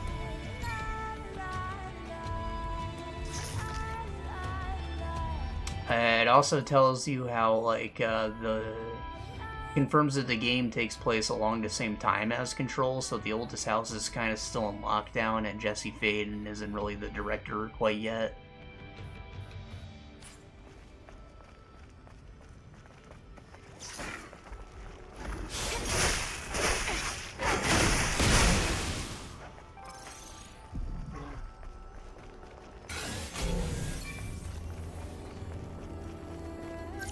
But, yeah, that one was pretty cool, I think.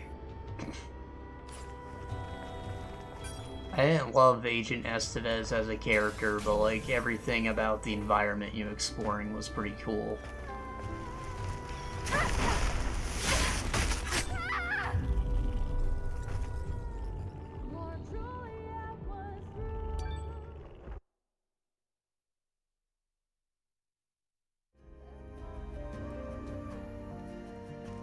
Also, I hear Estevez and I just think of Sheen from Jimmy Neutron, so...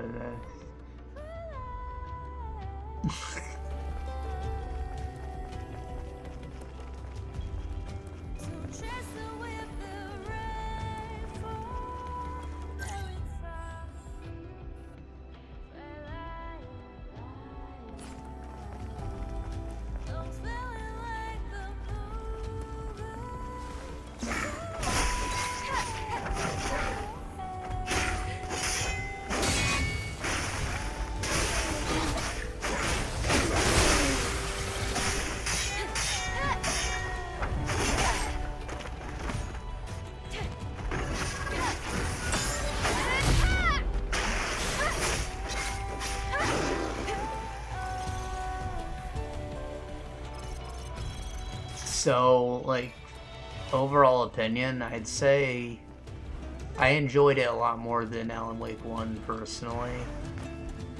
Like, there, it was only the story that pushed me through. The gameplay was, like, kind of rough if you wanted to, like, replay it or something. Here, like, I think that there's, you know, fun secrets and puzzles to do, and, like, the combat is more my pace, and just, like, a few enemies rather than getting swarmed and, like, you know, feeling like shit when you miss because you gotta manage your resources tightly. I enjoy that better.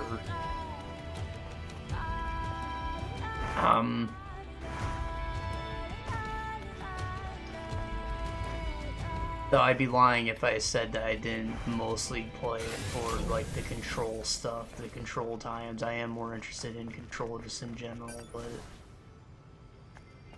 Is that wrong? Is that wrong? But... So I had a good time. I'll give it, like...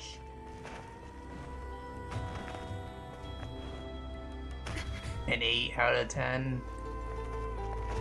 It probably would have been a 9 if I didn't have to replay the entire game to get the real ending. That kind of sucks. But I don't know, I really liked it otherwise. I feel like there's some loose ends that aren't really coming to me because it's been a couple weeks that I wish were tied up better in the story, but you know, the mystery is a big part of what makes the universe what it is, so maybe they don't need to tie it up.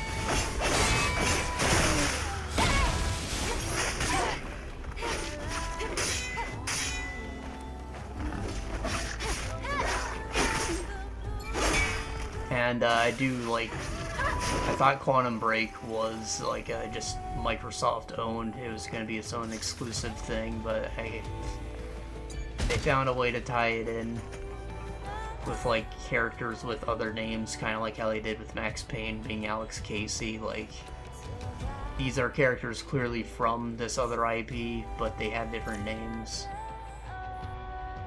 And basically, it makes me want to play Quantum Break. I'm gonna check it out soonish, sooner than later, hopefully.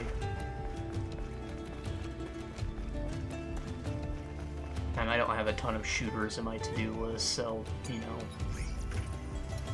that'll happen.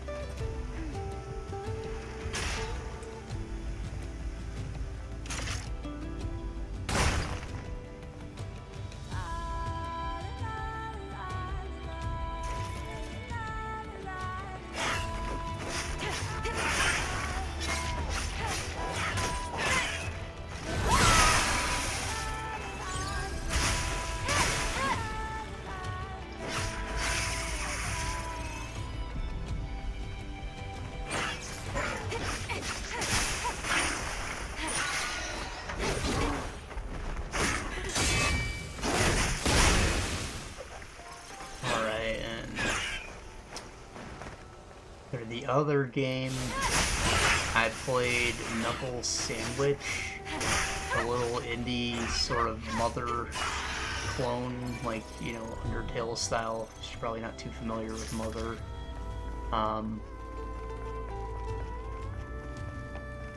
With like WarioWare micro games for the combat. It's a very silly game with a very hard to follow story.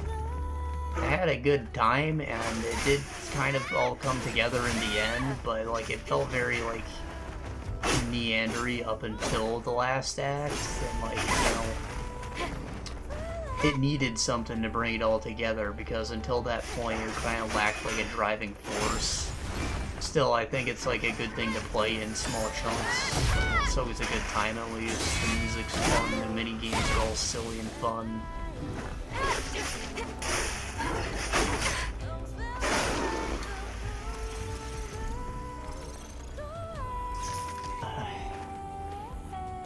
I just think that it's kind of like bad as an RPG. Like, because everything's so mini-game focused, your stats don't matter as much as they should, and they behave in weird ways. Like, you have a stat called Charisma that nobody even knows the function of. There's a book you can find that kind of explains stats and status ailments and stuff, and even it says it doesn't know what the fuck Charisma does.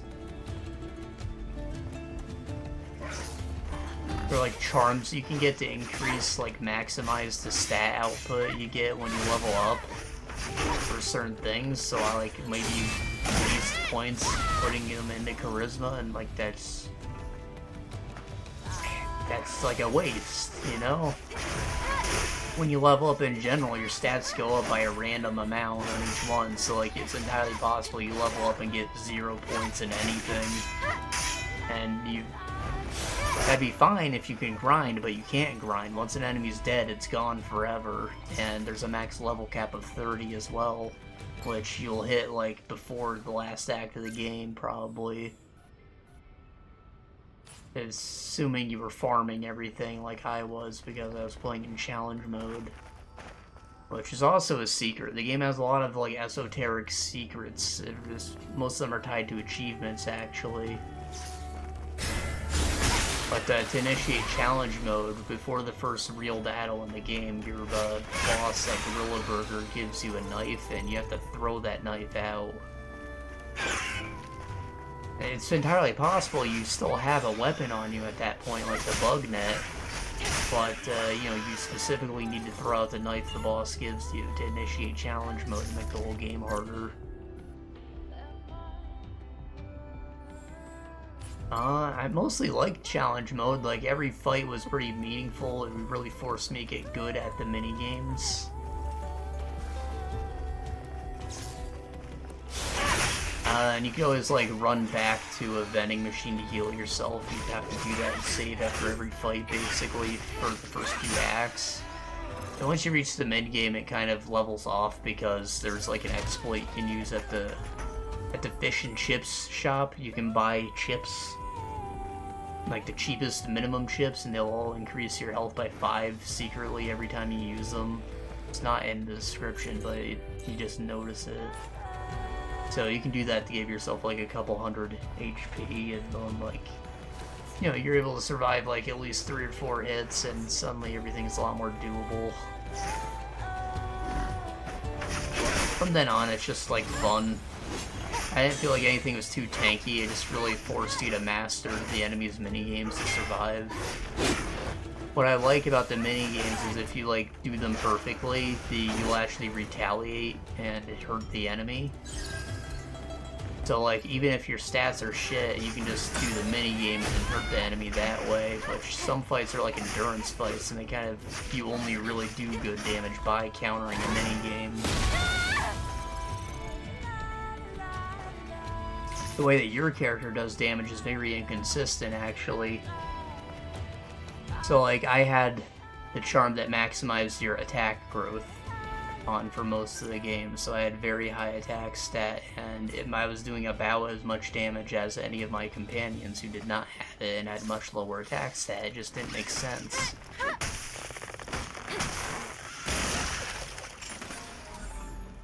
There are various attack mini-games you can do, aside from the usual ones, which are all themed around the enemy. Usually have you, like, dodge stuff and jump over things and whatnot. They're all goofy and silly. There was like one where it was like ice cream falls and you need to catch it all on the cone really quick. But then they're like CDs you can get have custom attack mini games on them. You can give them to your characters. The party members all have their own unique mini games, as well as yourself, and they all control different. You gotta find which ones are like easy to do and do decent damage or hit multiple enemies. It's a weird vibe, but then the basic attack is kind of like, at first it's the Undertale attack where like there's a moving sweet spot and then your bar that just slides across and you need to match them up to get a crit, or at least hit in the red zone to do damage at all.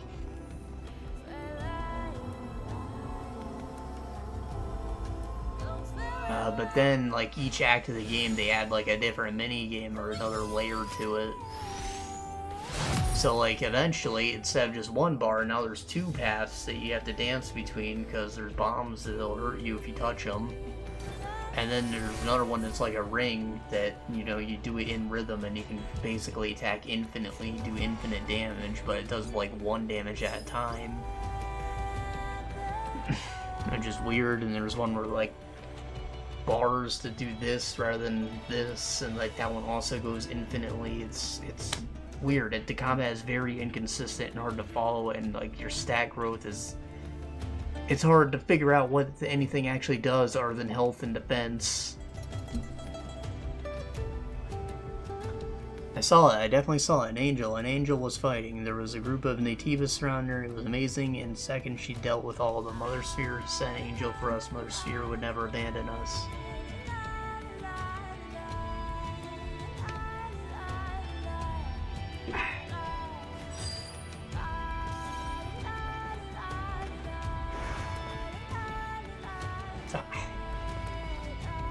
I don't know, especially when the game is like kind of hard.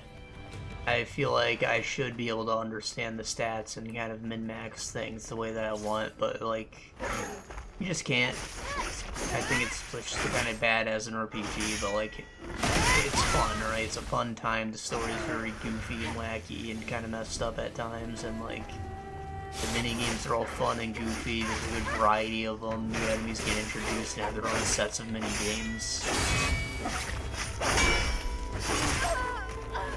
So like, it's at least a fresh, fun experience all the way through, I think.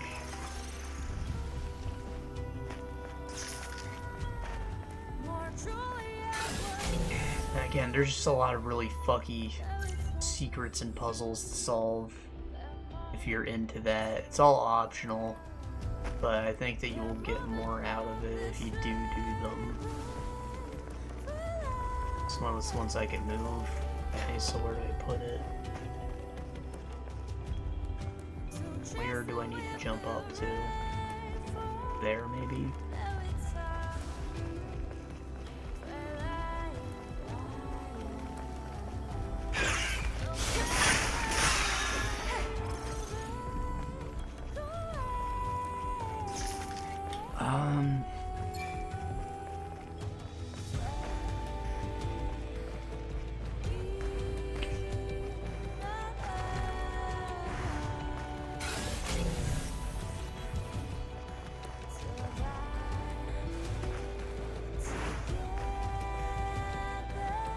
So, yeah, I mean, again, just bring up the story. It's a real sticking point for me, because I like the game a lot. I just wish that it was, like, easier to follow. And some people probably can't even put together what the hell happened.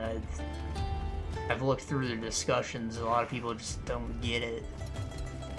And I totally understand. It's just very strange, it's very weird.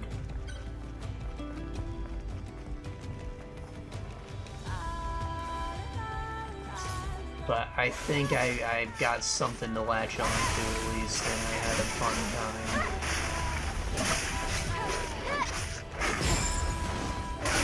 Just don't go into it expecting to understand what the hell you just played.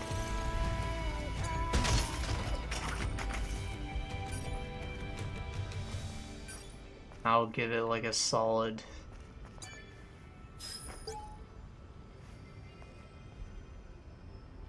7 out of 10. I think that it could have been like a lot better on the RPG front, but I still had like a very above average time, right? So yeah, 7 seems about right to me. I think if the story was good, it could have been an 8.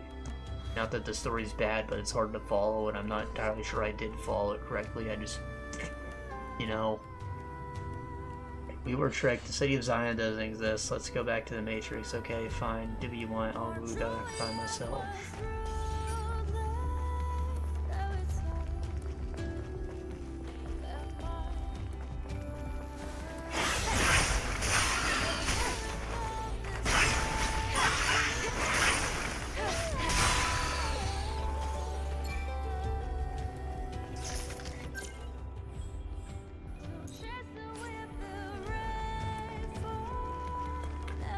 I don't think I've gone down this path, but it looks like it's just enemies. Natives are everywhere. Dial-in. As long as you don't intrude, you'll be fine.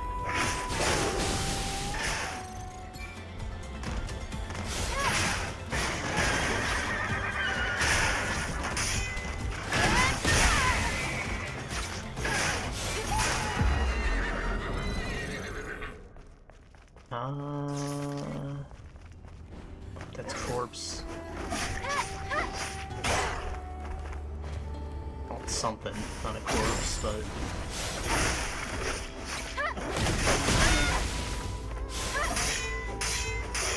Shit. Ah, shit!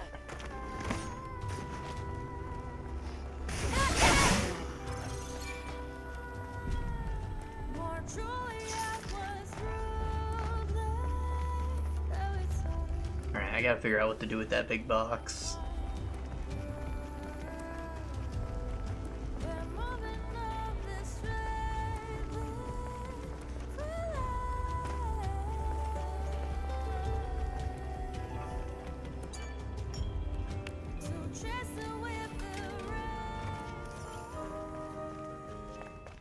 Okay. So, probably to get up here, but like, do I need a double jump? I think I do.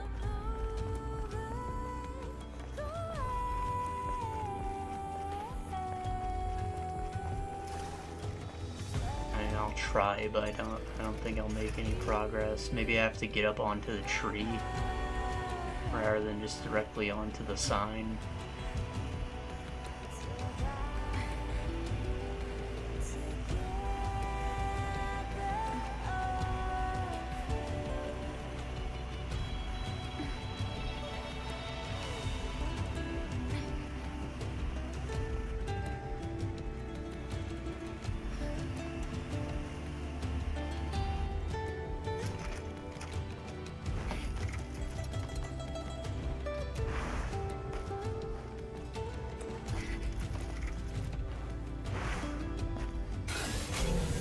Yeah, I think I need a double jump. Mark this. Fucking hell. I can't zoom in any further.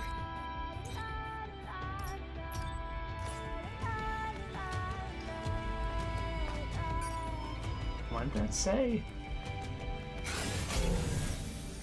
Human.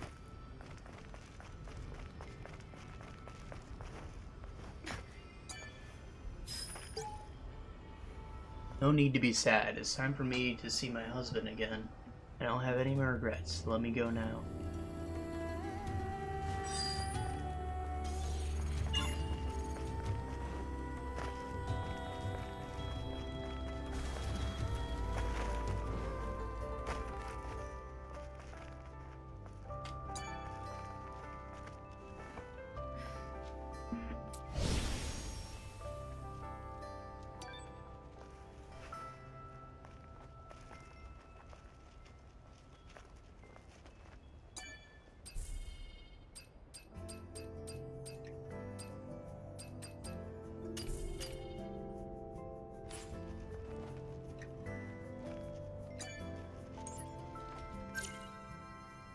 I feel a sneeze coming on, hold on.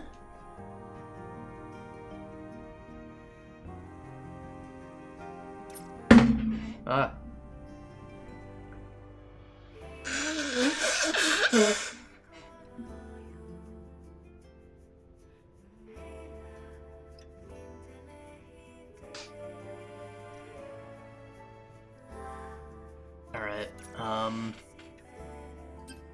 upgrade some of these.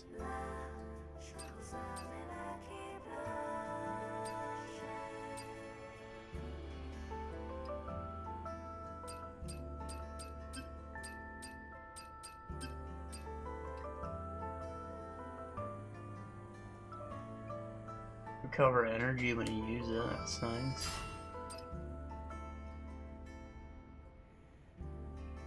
Plus it again, deal more. Alright. Back down, alright, that's not my best ability. Only what I'm gonna use. You know, it's the one I use the least.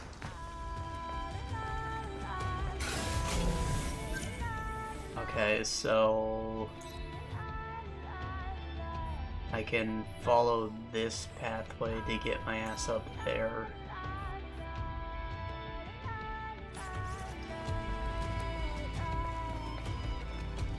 Right, I remember there's a rope hanging.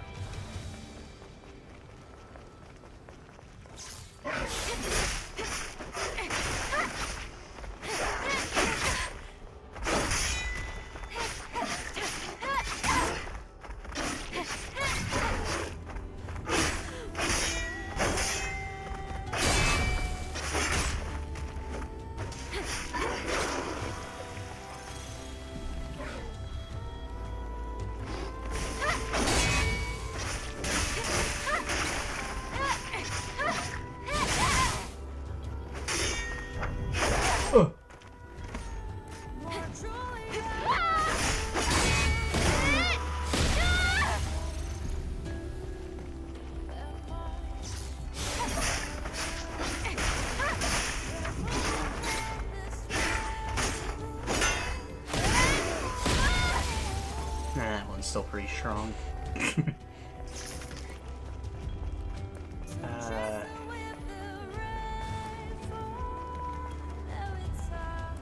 Alright, so I think I finished 2 shows I can think of top of my head right now. No, 3. So first we were talking about Trillion Game, I think in episode 1 of this, so I went back for Dr. Stone's Science Future, which I think is, what, season 3, 4?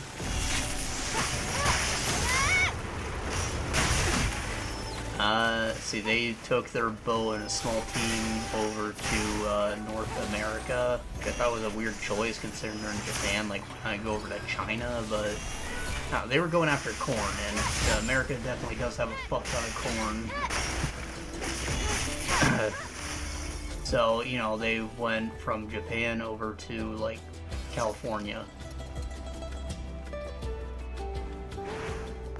To go look for corn. The first 2 episodes are just them dealing with, like, problems on the boat, but I feel like they maybe could have explored that better. Like, I don't know, maybe there's some kind of sea threat they could have dealt with, but they kind of glossed over it a little quickly. Invent some more stuff while they're on the boat, whatever. When they get to America, they almost immediately encounter new enemies. Apparently they have their own super scientist who woke up the same way Senku did, and he has his own little group of people that are a lot more militaristic, and they are extremely hostile on sight, so the entire season ends up being one big battle. They don't invent too much new shit, but they try to use what they have to, like, creatively to do some impromptu warfare and play some, you know, 5D chess to conquer the other guy's area, and because they're both super geniuses, you can imagine they both end up checkmating each other, and the outcome is just absolutely insane.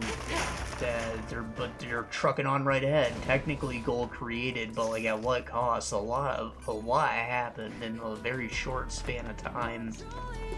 Like the pacing was so wild compared to what we're used to for the show. I would say it's almost like it's almost a battle season. It's not supposed to be a battle show. You know what I'm trying to say?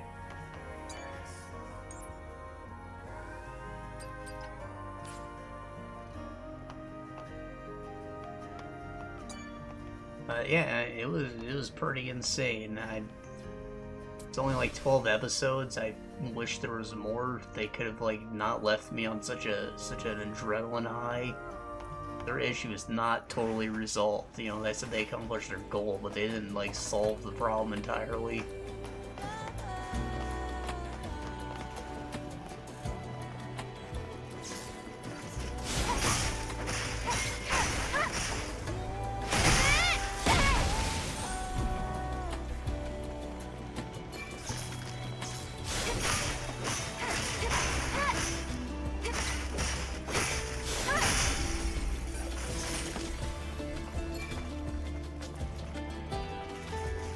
For the butterflies, I want to put the look-see around here.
Yeah, I liked it. It was exciting. It's just like very different from what we're used to.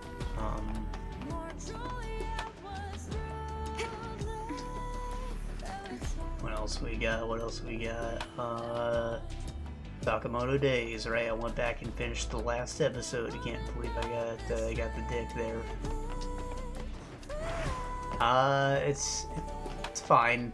It's a silly show, kind of spy family-ish reminiscent. Basically, the guy's a retired super assassin, and he now runs a convenience store. His wife really doesn't like that he used to kill people, and he's not allowed to kill people anymore, or she'll divorce him. And he doesn't want to get divorced because she cooks really good food, and he got really fat. But people are still trying to kill him because you don't just walk out of the game like that. You know, John Wick rules. So he's like non-lethally dealing with all these assassins. He ends up recruiting a lot of them to be like workers in his convenience store.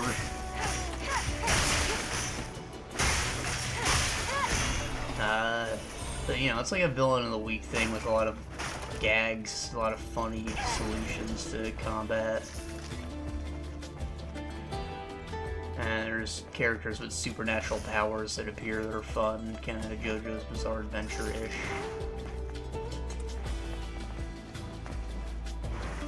I just think it's alright. I've seen the comparisons to like the manga panels, and I can agree that, like, you know, it had like a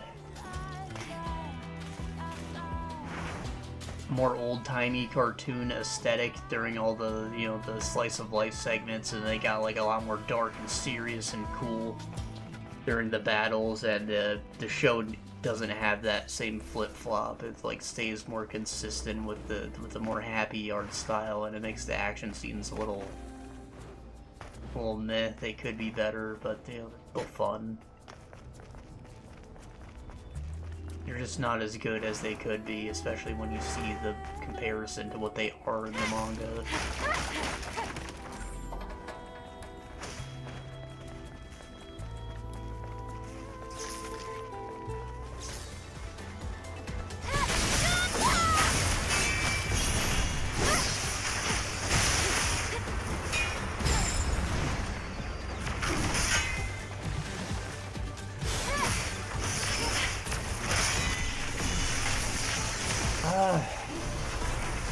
It was a fun watch. I think it's supposed to come back pretty soon, too.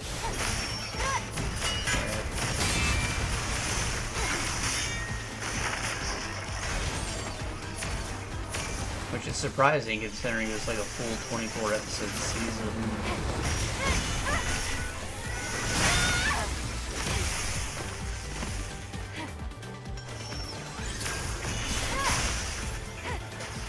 And you know, maybe they'll even have the budget to make the fights better in the next season now that it's like gotten popular.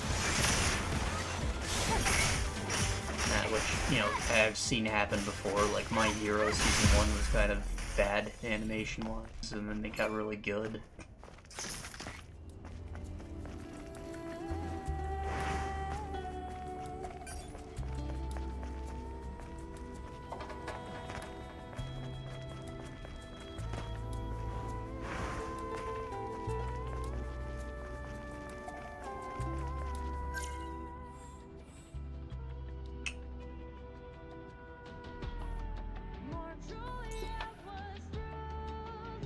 I don't think this is like a path. Maybe there's a wall where it's a drop.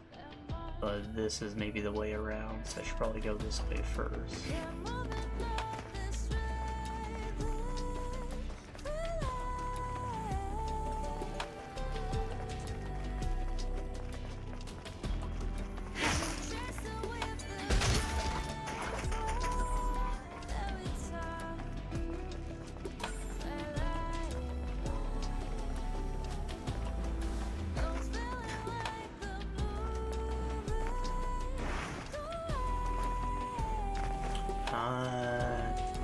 One more show I finished. What was it?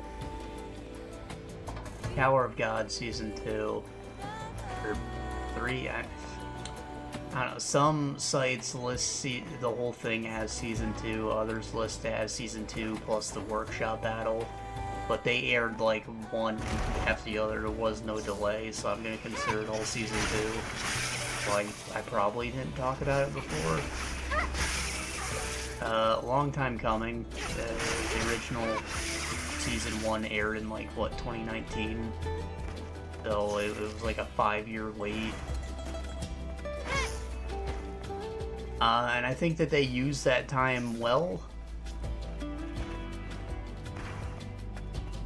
They didn't improve their animation skills or writing or anything like that, but because of what happens at the end of Season 1,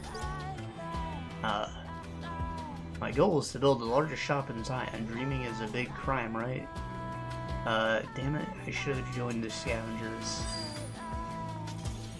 Okay, because of what happens at the end of Season 1, they, kind of set it up like we have a new protagonist, 2 of them in fact, and it's not entirely clear what happened to the old one just yet. Eventually you do figure it out. It just takes like basically till the end of the first part of Season 2 before it all comes together. And I had my suspicions from the beginning, of course, but you know, someone just does not act at all like himself, and like you gotta find out why. I'm curious at the very least. But yeah, you got like a whole new set of teammates just climbing up the tower basically from the bottom until they can.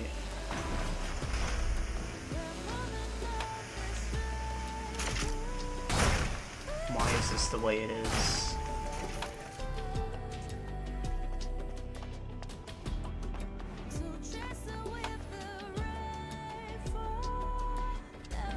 And then, you know, they will run into the old cast eventually, and things get a lot more interesting from there, but it's kind of like a soft reboot, which is why I think they use the time delay well. Like, you know, it's kind of like they're restarting the new show almost.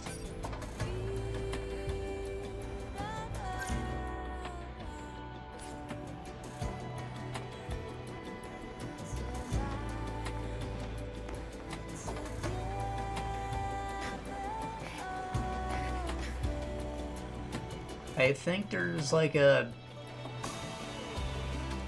more focus on drama, and they do less of the weird game challenge trial things.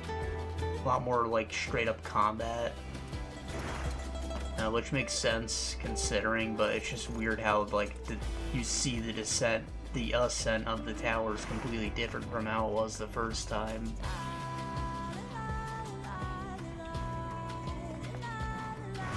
Still all interesting, shows pretty peak. Hope it's not so long until a wait before the next chapter. Maybe it's all written now or something, I don't know.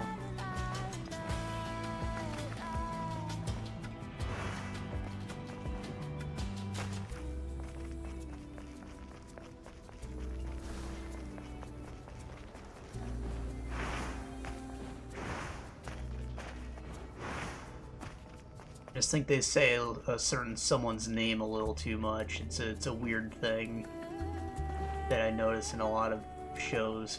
They just keep saying someone's name. It always like gets on my nerves. Because people don't talk like that, you know. We use pronouns like 90% of the time. I'm like kind of notorious for not learning people's names. I can know them for months and have only ever addressed them as you.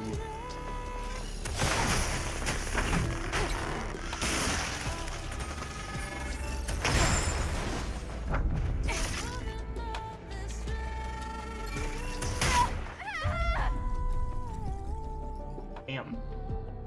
Did I not pick up the loot? I thought I did, but there was that big blue glowy. I wonder if it's still there or if I have to do something to get it. I don't know. Maybe I have to kill the bot again.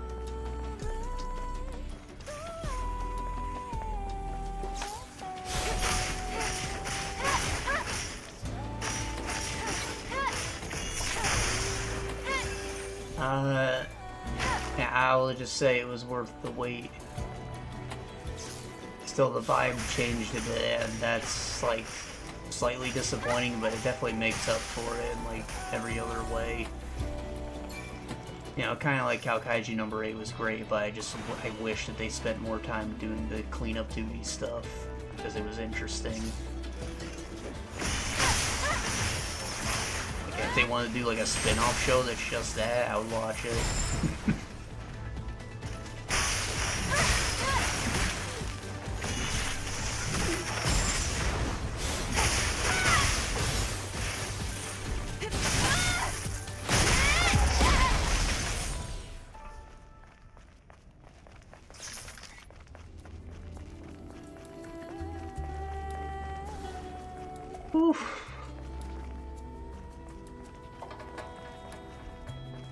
Alright, I think I've done most of the talking I'm capable of doing. I've talked a lot. And I think I've exhausted my list of things. I am like at the literal end of Mario and Rabbids The Sparks of Hope. Like I'm like in the middle of the last battle and my battery died on my Switch, so I will be able to talk about that next time.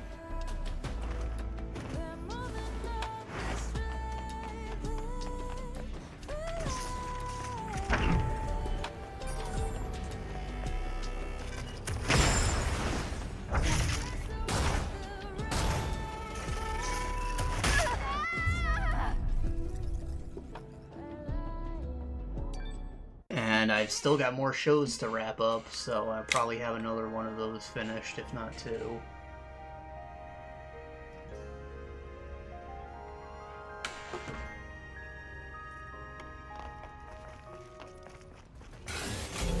And there might even be more announcements to talk about. I'm not entirely sure when this whole thing is supposed to be over. I didn't even talk about the Switch 2, and I didn't get it, obviously. Like a new console, it doesn't have games, really. I mean, it has Mario Kart, which is fine. It looks cool, but, you know, it's not what's gonna sell me a console. If I have a Switch 2, of course I'll own Mario Kart, but I'm not buying a whole console just to play Mario Kart. Like, I have a perfectly good Mario Kart on my current Switch.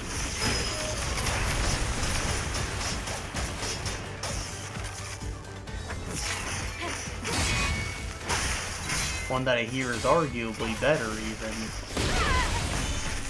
From the reviews I've seen, like, the World Tour mode is, it's cool how the tracks run together and stuff, but there isn't much to do in like the free roam.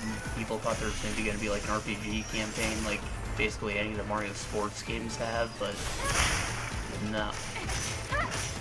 It's just weird. Still, there are new mechanics that look pretty fun.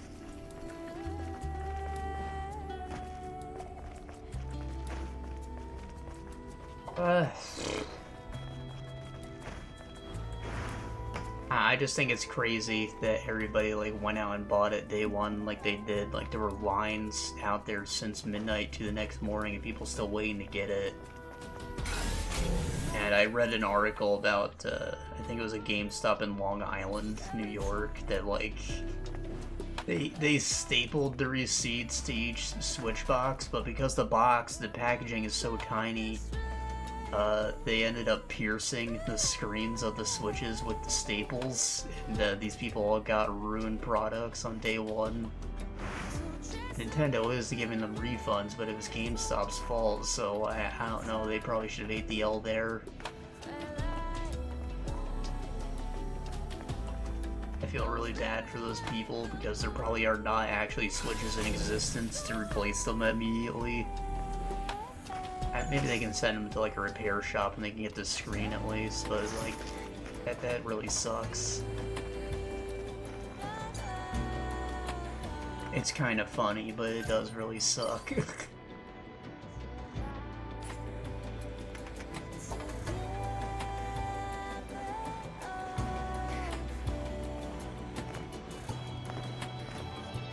But the packaging is really nuts how they did it, the way they did. Like, the dock is thicker, the Switch itself is noticeably bigger than the original, yet the box is like significantly smaller. What's missing? I don't get it. It does not compute.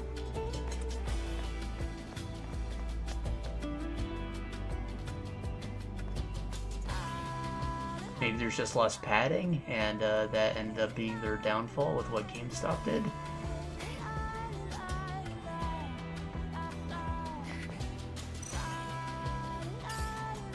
Finally found a butterfly. I've probably missed so many.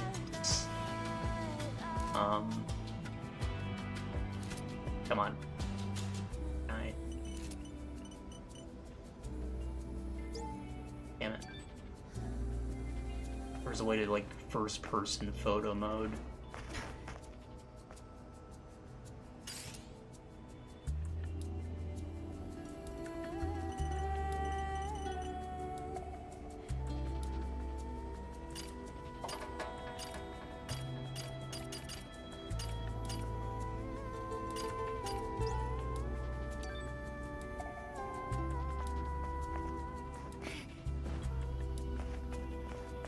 I have to look at it more straight on.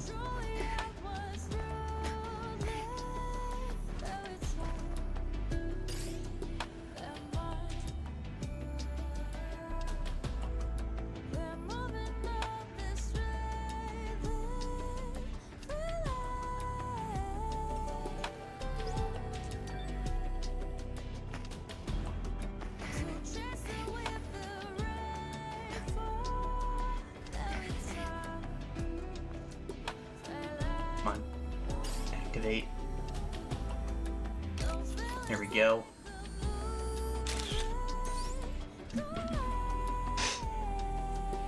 This face makes me feel a certain kind of way, not gonna lie.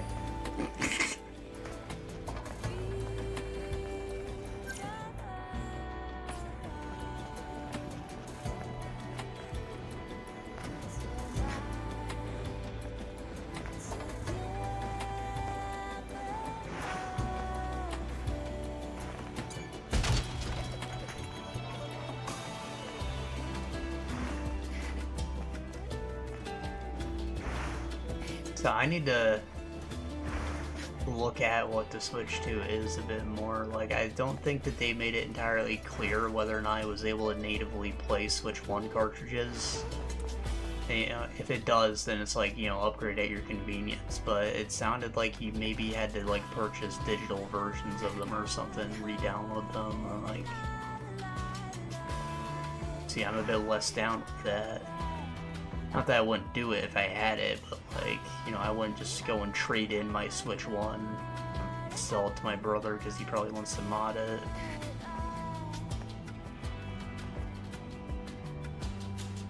And now that it's out, people can actually give me the answer. I just haven't taken the time to look at it because I don't got the money to spare at the moment.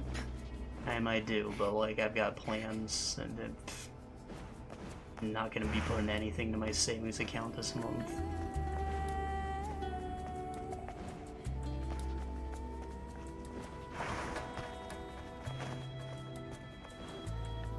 And it's probably all sold out at this point anyways, like the pre-orders are already sold out. I don't know why there would be anything on the shelves right now.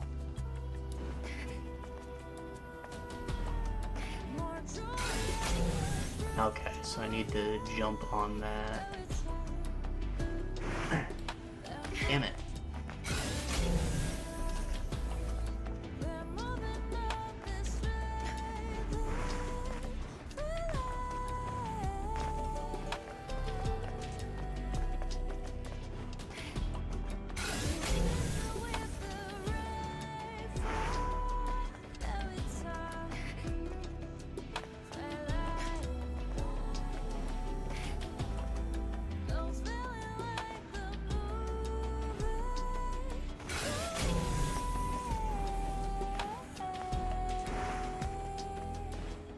I don't know if I'm able to make this jump, honestly. I might need a double jump. There's a lot of things in here that kind of need me to have a double jump, but I've been able to cheese things before.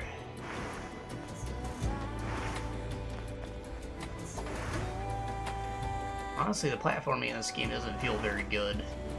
Like, she climbs on things that are climbable, but things that look like they should be climbable, she does not climb on. Like that, I can run into that wall how many times, but she never mantles over it. Kind of bullshit. And get like a running start, and then, yeah!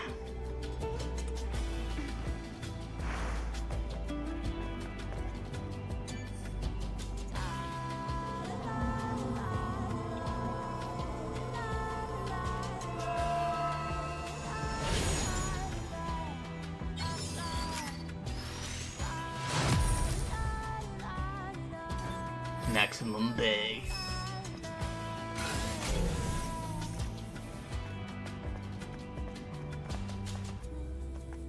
Okay.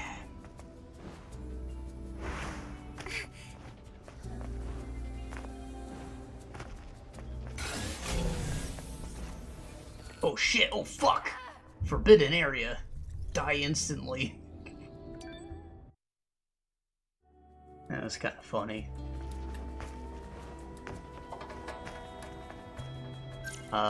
So, yeah, it looks like it's maybe just a small pit. I'll go down. I'll bite.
That butterfly. Come on. Photo mode's so difficult to activate.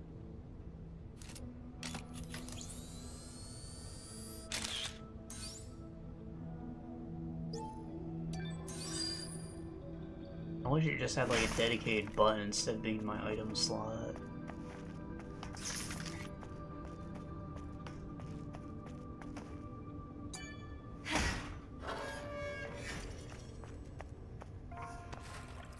Cryo the clear.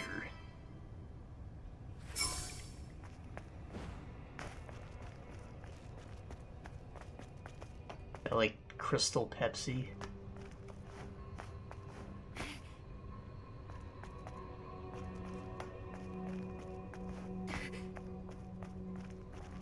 My headcanon is that, like, you know, Coke used to have actual cocaine in it. Like, Crystal Pepsi is meth soda.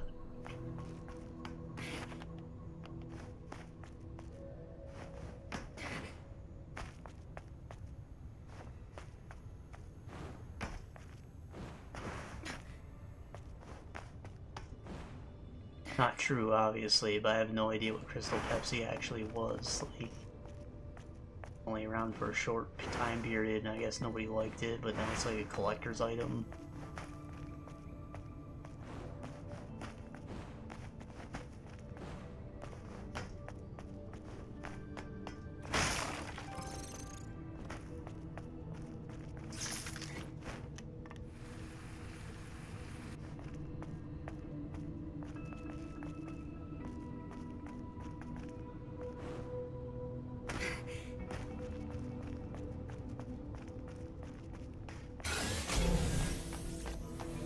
This area screams like boss arena, but there's nothing down here. Oh, there's something. Locked door. It's quest related.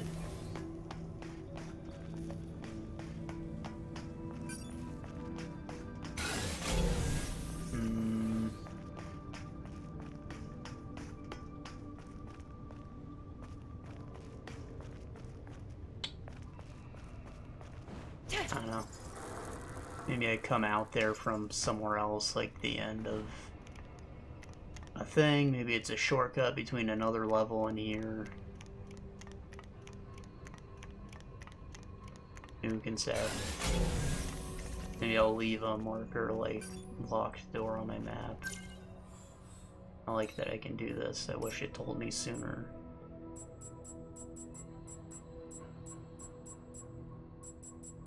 Fish. I don't know what this is, so I'm gonna, like, use that as locked door. Up here was a fishing hole, right? Like, there's water. Drop that. I still haven't unlocked fishing, but it'd be cool. Up here, probably a good spot to fish. Beans.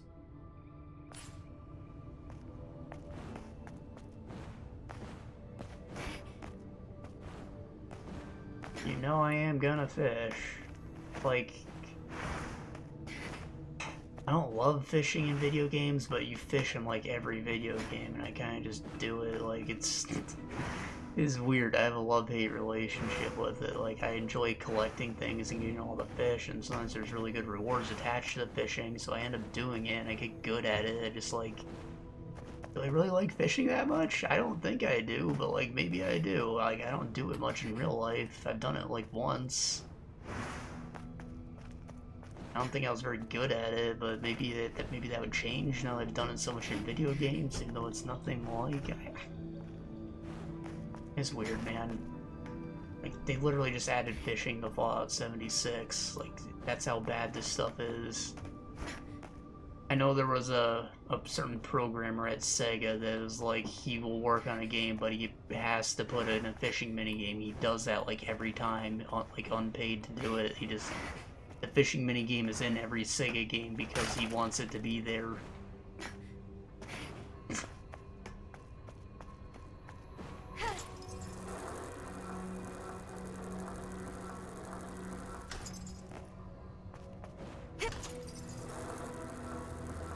I think it maybe just had like a bleeding effect where like it was in all these good games, so now everybody thinks that gamers like fishing.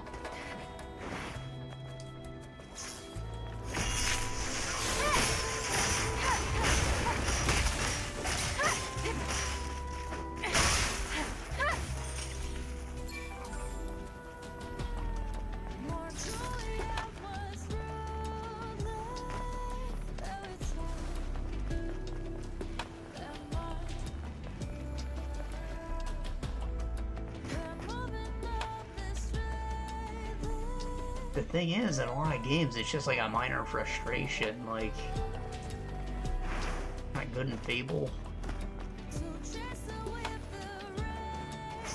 I didn't love it in Tales of Arise. It's a little basic in like Zelda and you know, Red Dead 2 and Final Fantasy 15, but like that's fine. It's like baseline decent fishing. I tried Sega Bass Fishing. I didn't understand it. So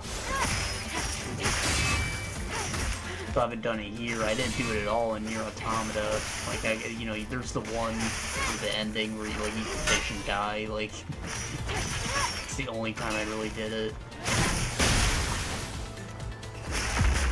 In Nier 1, there was a whole quest line attached to it, so I ended up doing it, but I hated it.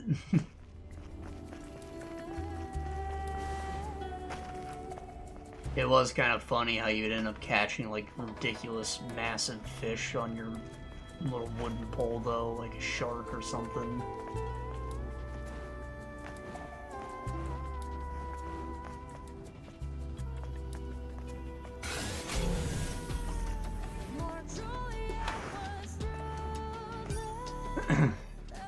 Stardew Valley, it's like pretty frustrating. It's one of the hardest things in the game. I think Eric even said he wishes it wasn't so difficult, or it was at least like a different mini game, but he just left it as it was.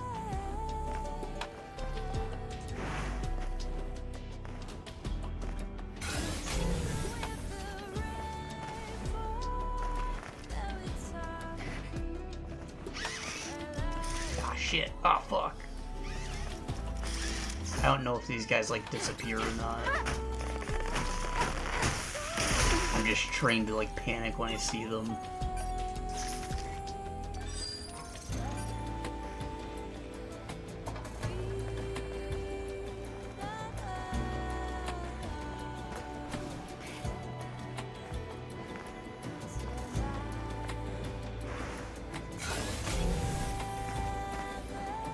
Because of Dark Souls, of course, like the crystal lizards don't run off a ledge and burrow away or something. And you gotta like reload the whole area, get another stab at it.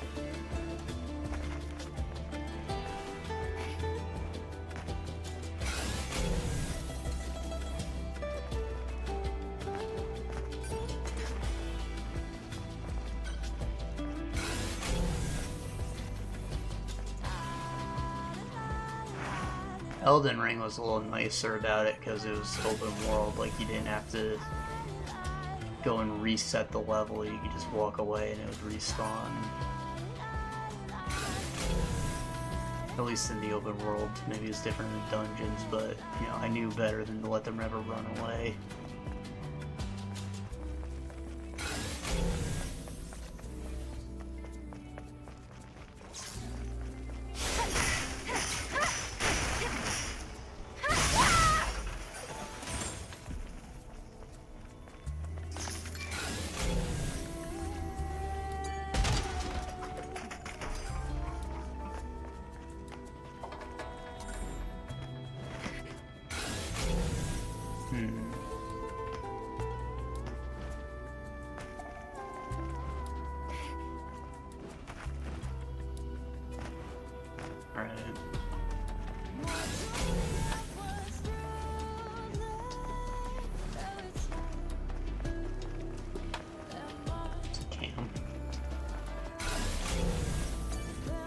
Oh, notice board out in the open.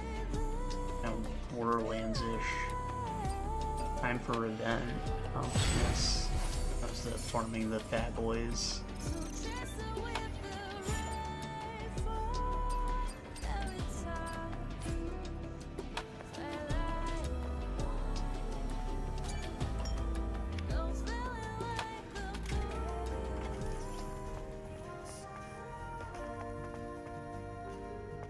Chips!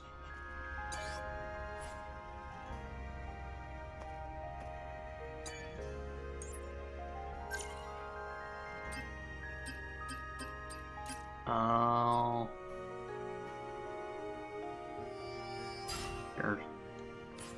I feel like I'm relying a little too much on beta skills, but the game enables me to rely on beta skills, so why not? and get more ways to get energy quickly.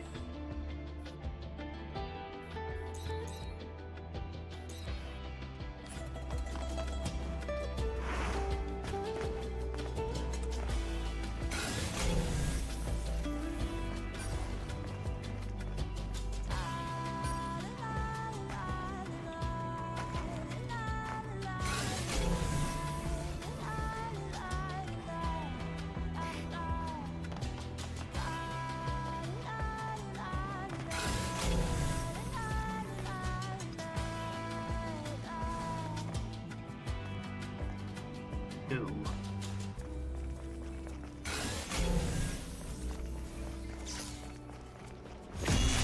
Huh? Huh? No. There it is.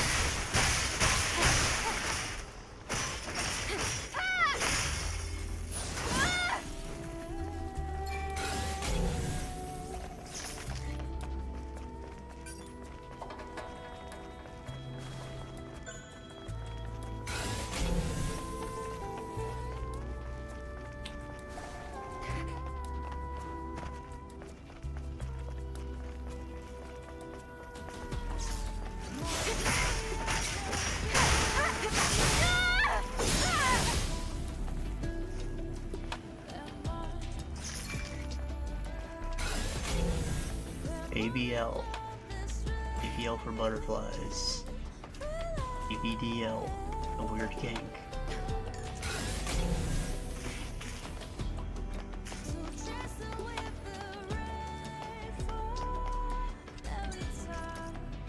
Smiley face. Beep, this is a private area of the digger. Please do not damage or steal any scraps. If you're on business, we visit Wasteland though.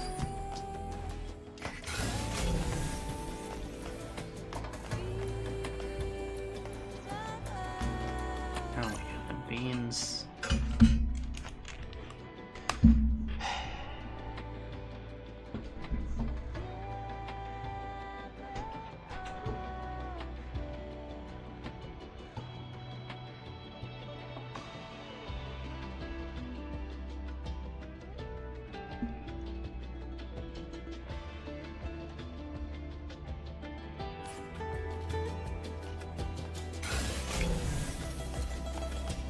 There's a ladder around here, right? Yeah. It's annoying.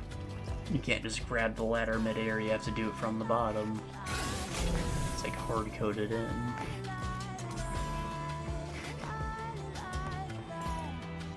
It'd be fine if this was a game where you couldn't jump, but you can jump, and that means that you should be able to grab the ladder from anywhere.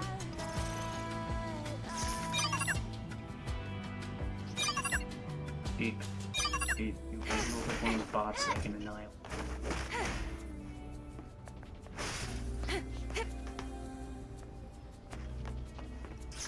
Is this quest related?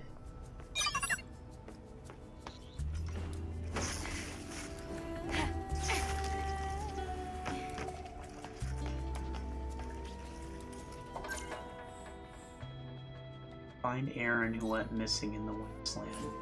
Was he really up there? Did I not scan around? I was up on that. Oh my god. Okay.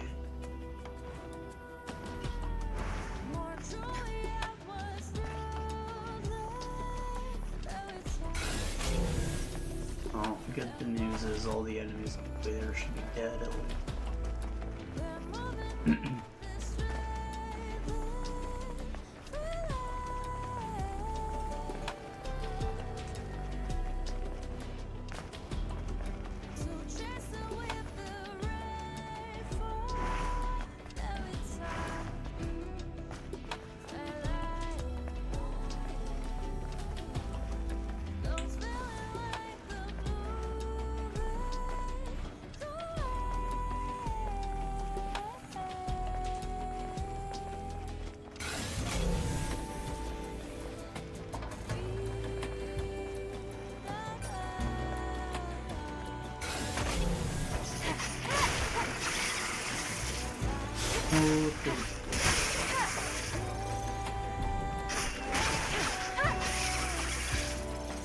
those guys don't count. They're no trash mobs.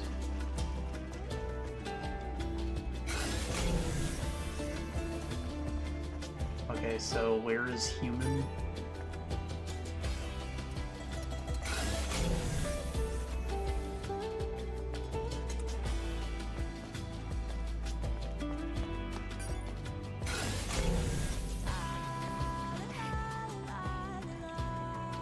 How come it was clearly visible from down there? Now I can't find it.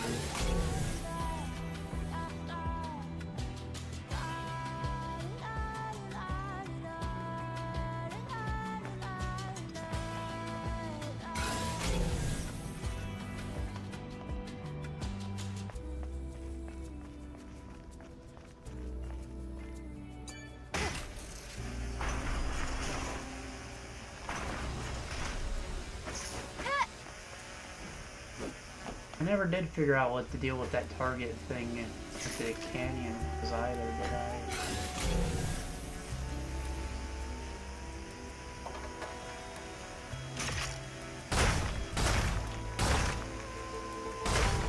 What the hell, man?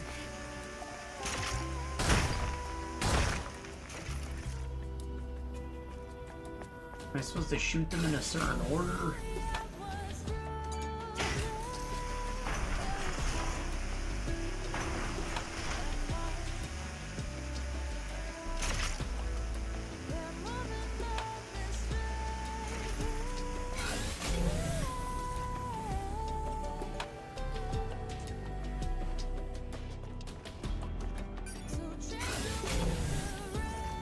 Wait, there's human. So like he is under the thing. I'm missing something here.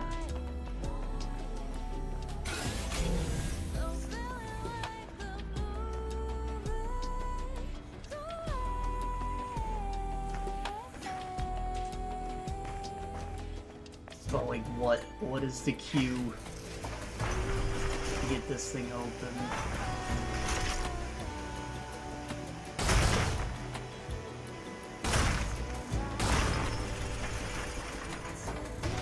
Did I just not shoot them in that order before, or what?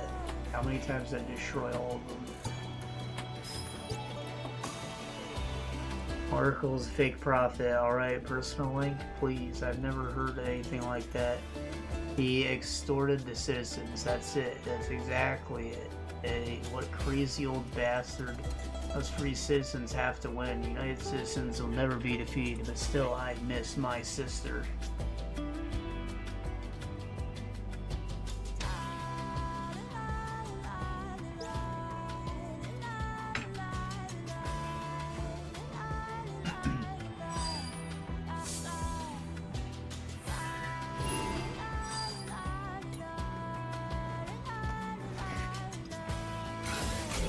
Okay, so that opens up his locker back in the town. He told me that, which means that code I got over here says destroyed buildings. There should be a chest that it opens somewhere that I haven't found. Maybe I should run by with the scanner, see if anything pops up.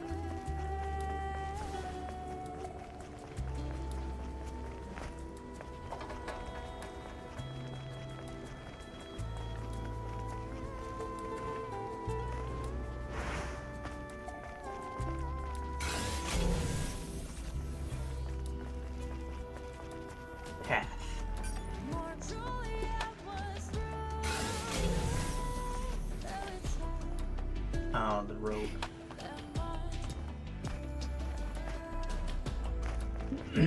Yeah, it said like building ruins, and these are the only ruined buildings in this area, right? It's a defining feature, so surely talking about a chest in this area.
stairs to no burglars.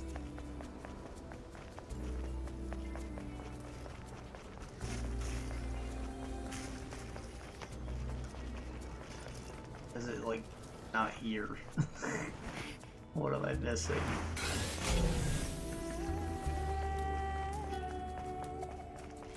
Where did it go?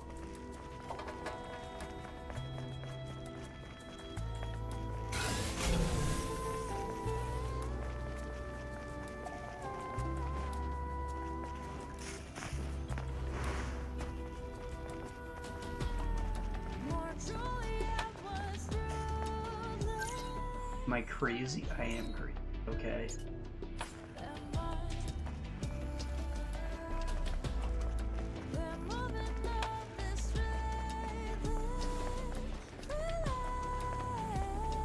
I swore this was like the front part of that building.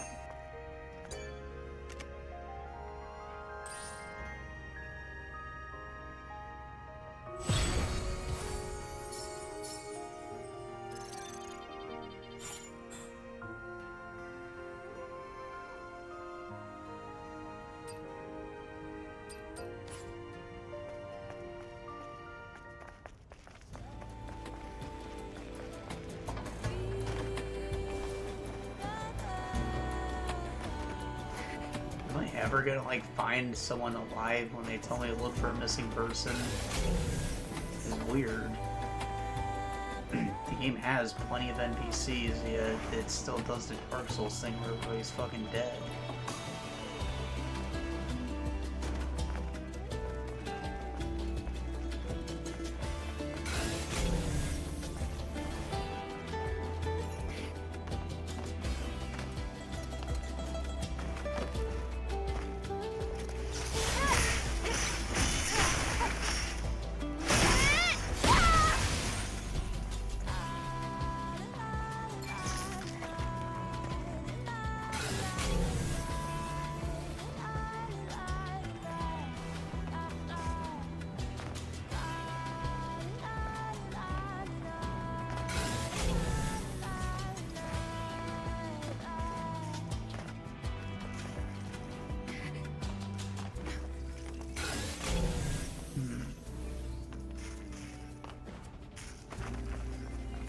I knew I saw something else.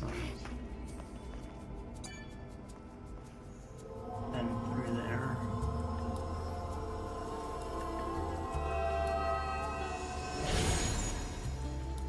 I feel like you should make a distinction between human and angel, right? Like, because that's an upgrade. The other thing is probably just like a blurb of text or something. Like, some people don't care to go out of their way to get the blurb of text.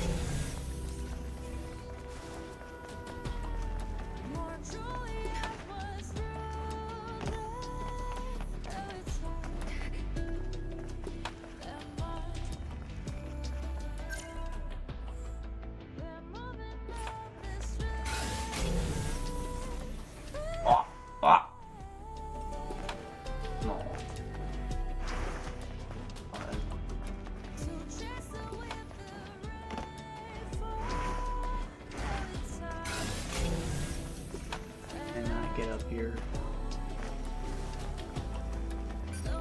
Fine.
seconds. Oh.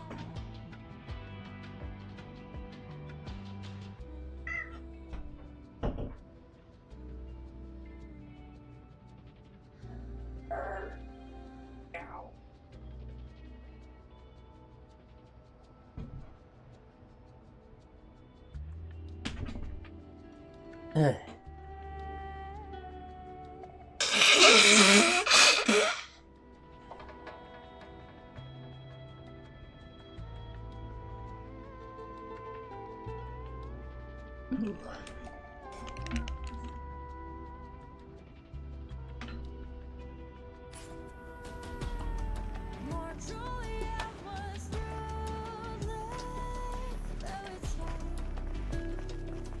What the hell? Stop.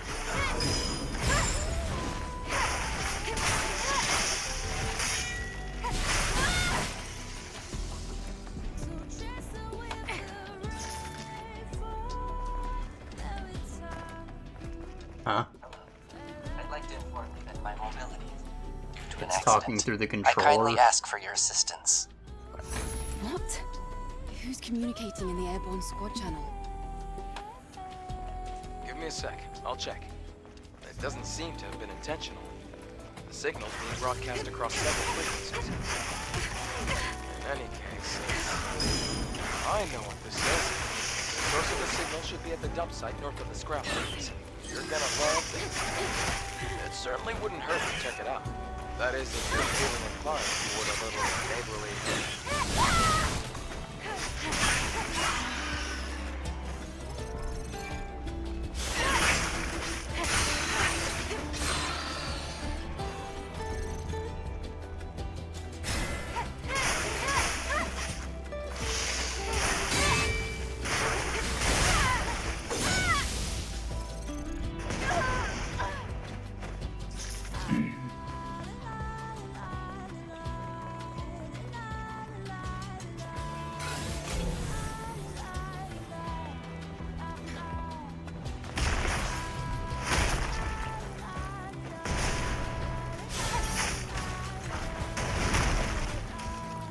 Is that like dangerous for me? I was burning the oil. Was it hurting? I guess it did cook it. Whew.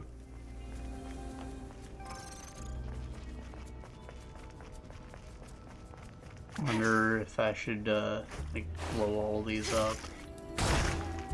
Treasure.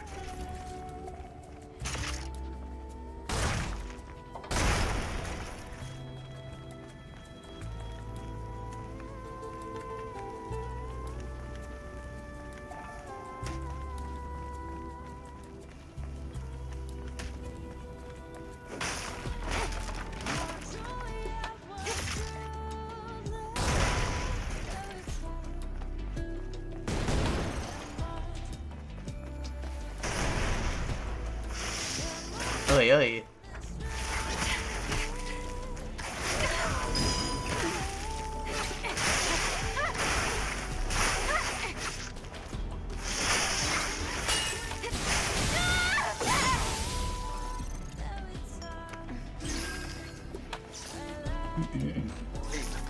Let's look for the modules to upgrade the drone.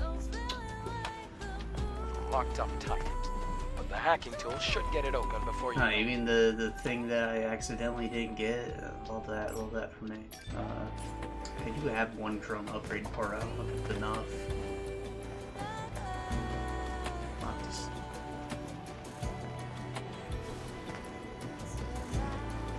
Get to it back.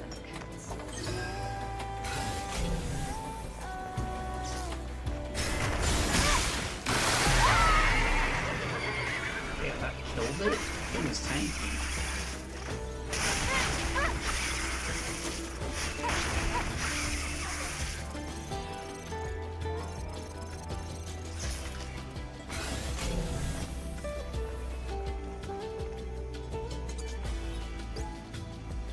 Beep, facility management service required, service area, fire occurred, fighting fire, not enough energy, good task not be completed.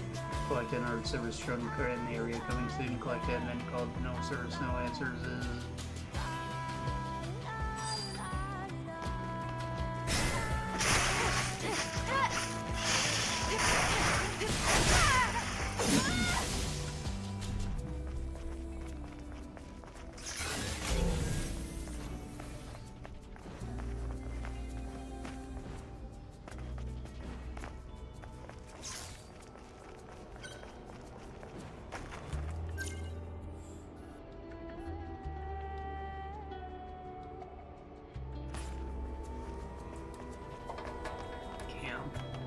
there's an upgrade right here, actually.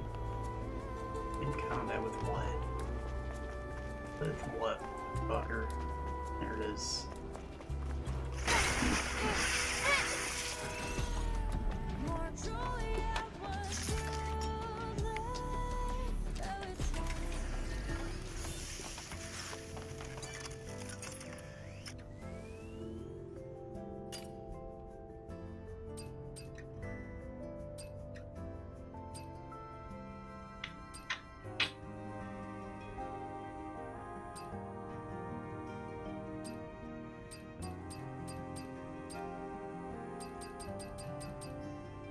Oh, this one looks kind of cool.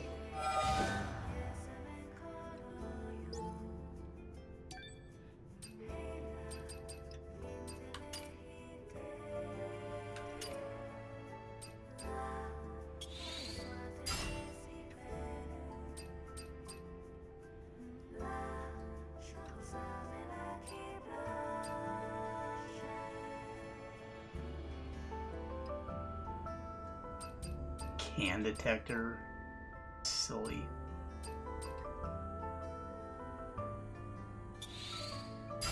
Why not,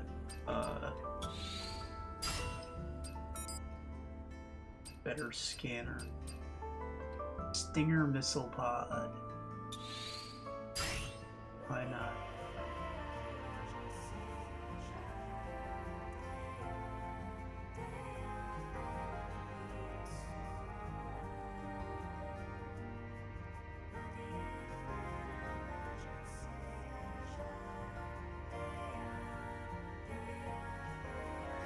So is this not the same as like switching to a different kind of ammo? Yeah. It's just like in Metroid, right? You like always have missiles available, I guess. No, never mind. Switch to missiles, but then you have like a guided mode you can activate. Whatever. Gonna run back here and open gas before I respawn everything.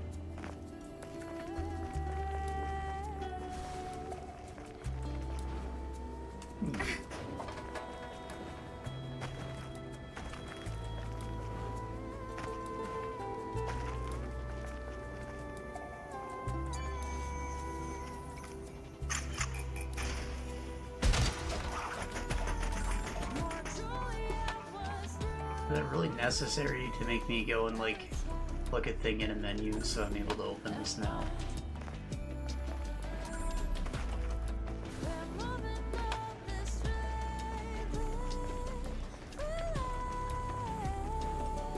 It was like a minor inconvenience, but they almost immediately gave me the solution, you know? And I guess that's what keys are in general, but this is like... It's not contextual, you just always have it. Like, unless they're gonna appear locked, and there's no reason I can't open them now. And like, we're still pretty early in the game.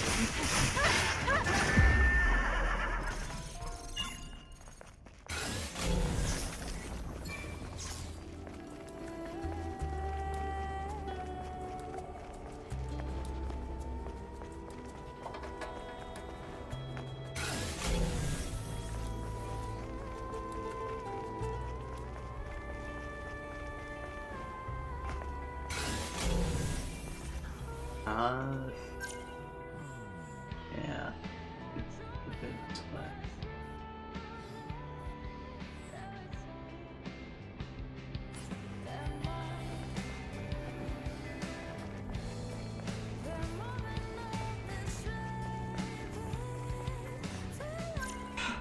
That took like a lot more time than I thought it would. Like, we're at 3 hours right now. It's almost 5. I could maybe give it like literally until 5, like another 10 minutes or whatever. Maybe I'll get to another checkpoint or something, but I thought that we were gonna like completely explore this area, and I kind of ended up not doing that. Part of it was me being distracted and like talking and that, but I don't know, we did not make as much progress as I anticipated. I feel like we died that much to the enemies, right? Like, lost exploring, using this desert. Yeah, I want the rest.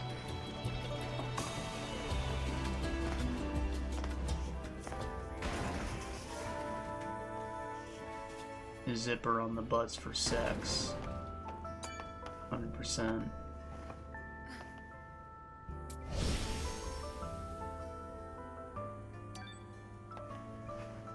Or I guess you could like undo it if you want to like poop without taking your pants off, but that's a weird vibe. Like, question of the day, if you're like wearing a coat, do you take it off when you poop?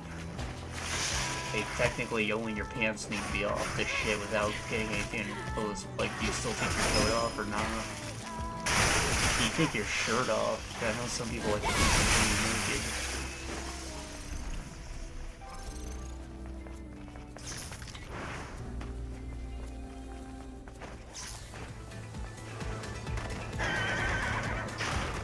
The answer with the coat is it depends whether or not there's like a place to put it. A lot of public bathrooms will have like a little coat hook on the back of the door, but like if I'm at home, I'll probably just like hold it in my hands, like I'll roll it up or something. I won't just let it sit on me. The coat is not going to be left alone. And like for taking my shirt off, I mean if I'm sick, I tend to like sweat it out when I take a shit. Weird. So, you know, I don't want to get my clothes all sweaty with my yucky sickness. So, yeah.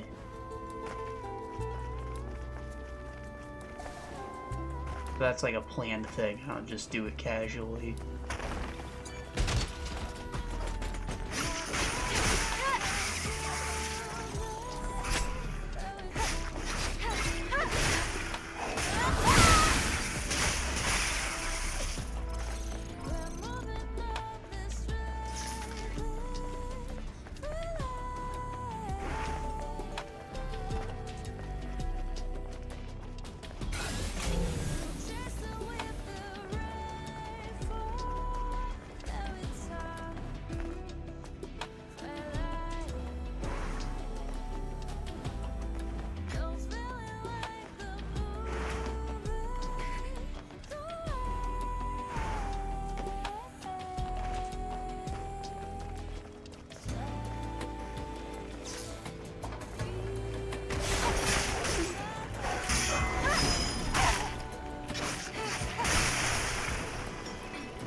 Did I ever activate?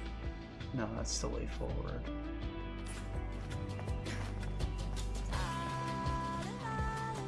So just like another I need a double jump situation. I think I can cheese this if I like time it just right.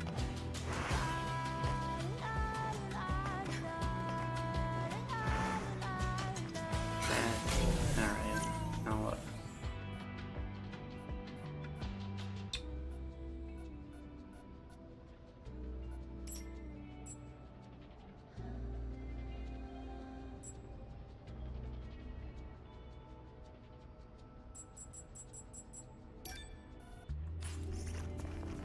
It's not much of a puzzle, but still, it's like something that I need something else for, I guess. You know, like key missing.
Oi.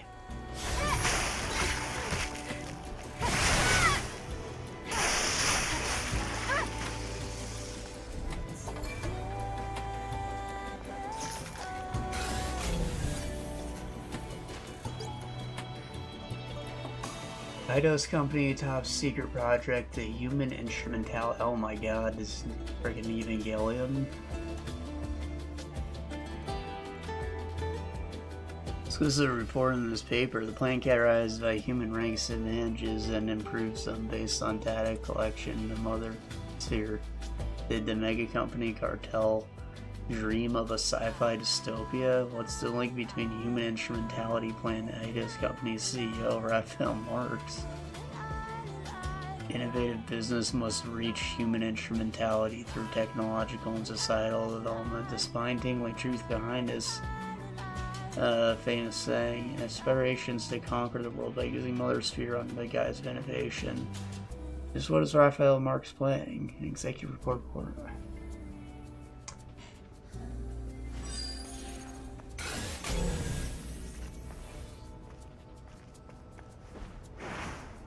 Okay, so like Mother Sphere is the collective data of humanity who has all been uploaded by the cradle. That's like human instrumentality when you go back to the collective unconscious and become one, which sounds a lot like communism, which is why the leader is last name Marx, not M-A-R-X, but you know, it sounds similar, you know, wink wink.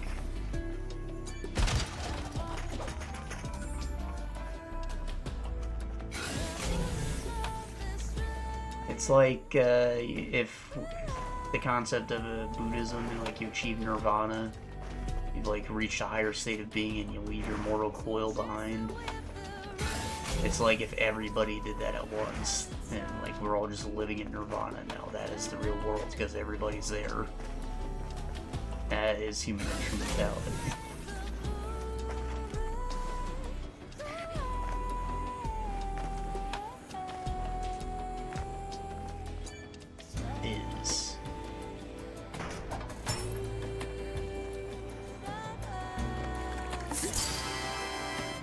Byron Hesse Weisser. It's like German beer.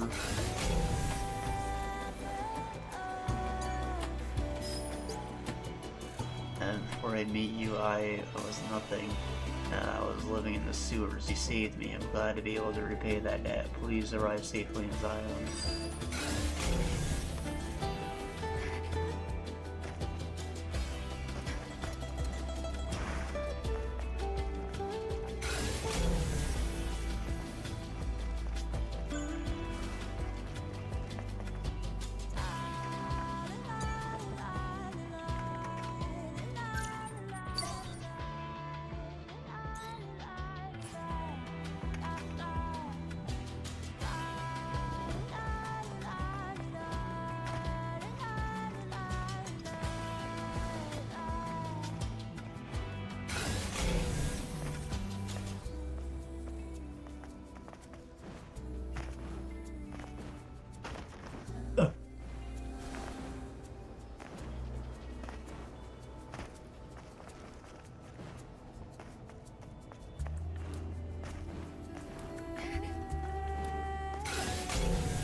controls stuff. Let's get that one.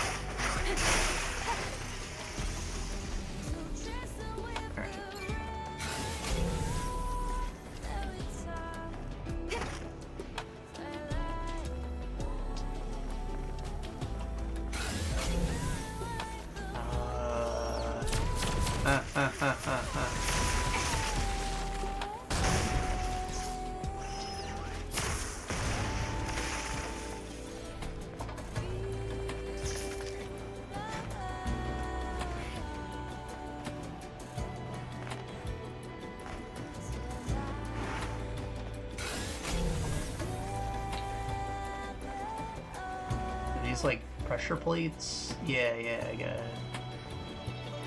done this before at the fishing hole here. Question is, how do I get it out of this room?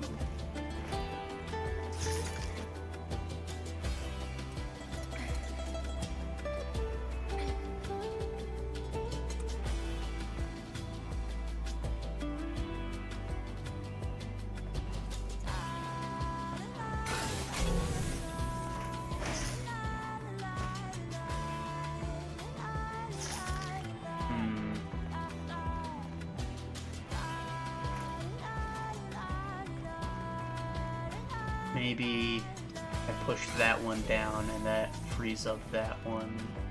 Something. And if it go anywhere, I probably have to relocate this one, or maybe I could just hop the fence.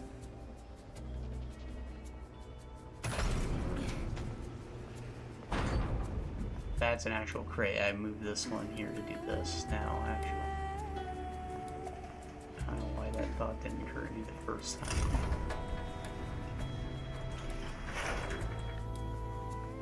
Weird homeless shopping cart.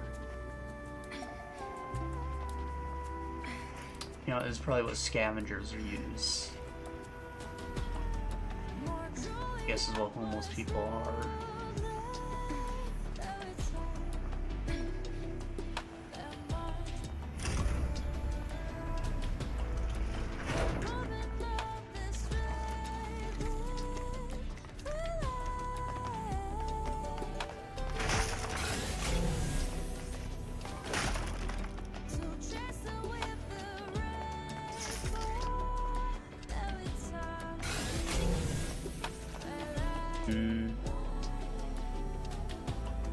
I see big box go there.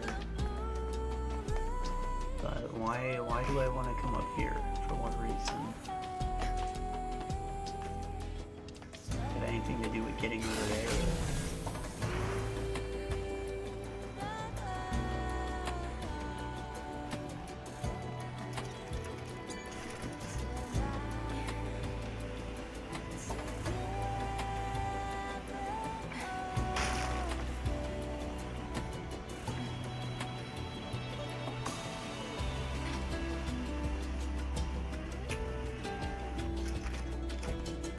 Oh, I can't get up here without it. Nope. No? Okay, I can.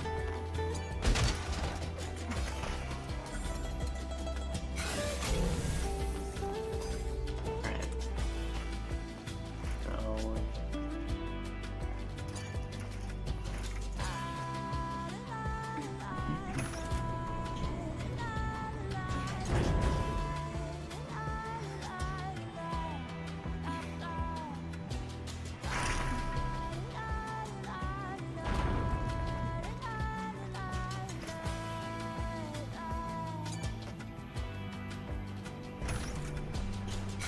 that ladder is like there only to let me collect the loot that thing dropped. There's nothing else up there. Weird.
to assume that there's like terminals around here somewhere. Went through all that work to get to it, I can't open it. Be all around the canyon.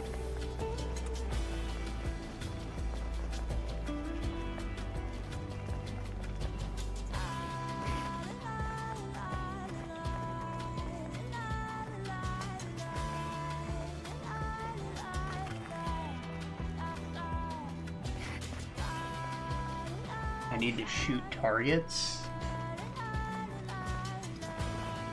Like the target drones? I didn't see any. I'm gonna look around again. Go back, trash, try to open it and shoot some targets. Oh. Spawn when you interact with it. Ow.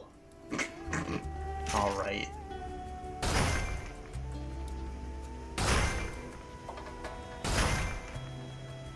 I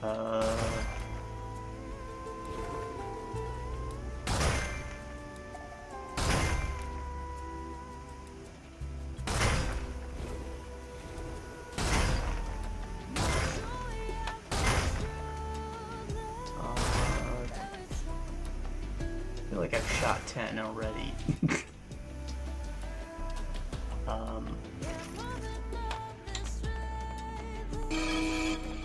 Ah!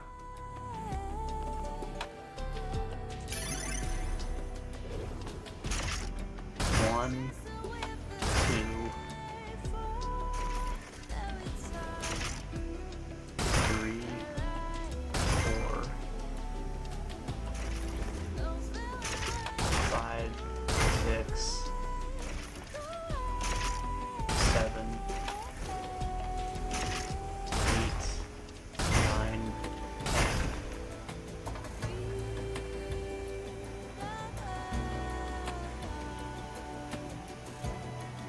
So I think the red ones make the number go back up. Yeah, yeah.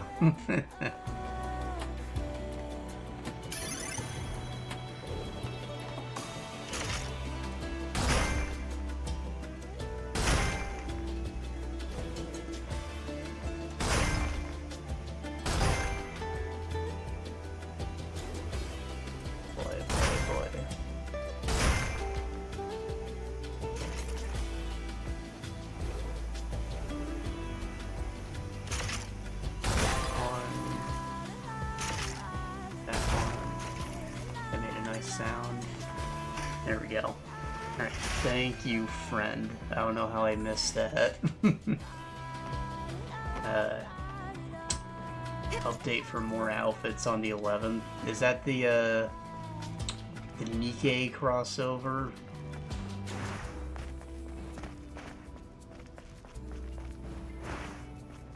I have a friend who's like really deep in the Nikkei hole. I don't really play mobile games, but I've seen it. I laugh every time, but he says the story's really good.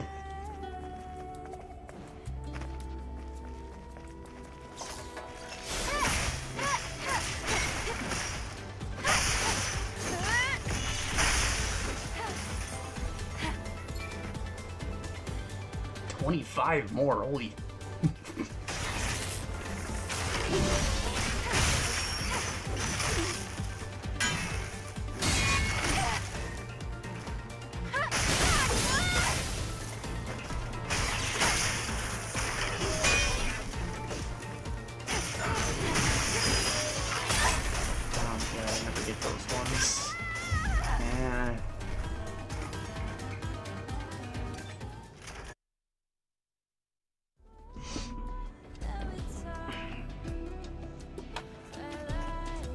Actually, I don't think I ever got the skill that makes the timing easier on those.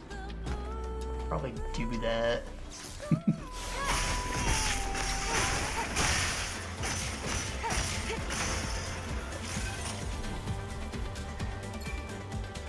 This is not exactly where I don't think there is.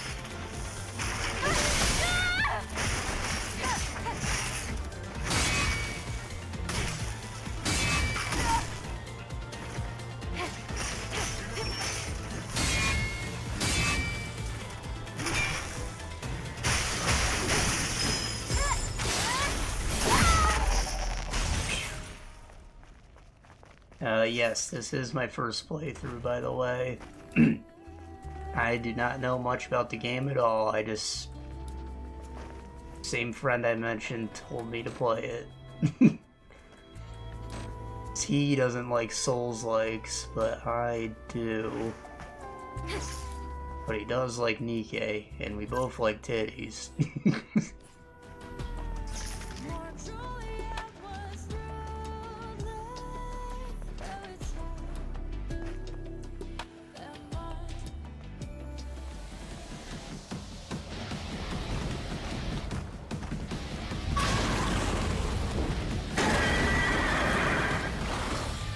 Yeah, the parry timing is a bit weird on all of them, but it's mostly because they're all, like, non-human. It's kind of refreshing, honestly, but, like, specifically the blue and the purple dodges. I don't like how, like, the enemy glows and then your sword glows, because it's distracting. Like, only the sword glow is important, and it throws me off every time I see it.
Aww.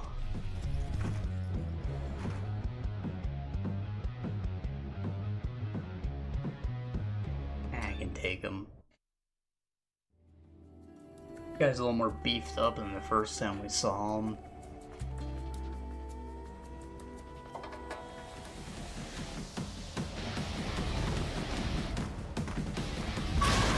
Yeah, I imagine your power levels start to plateau once you get back into the late game, since you're not getting new upgrades in the New Game Plus.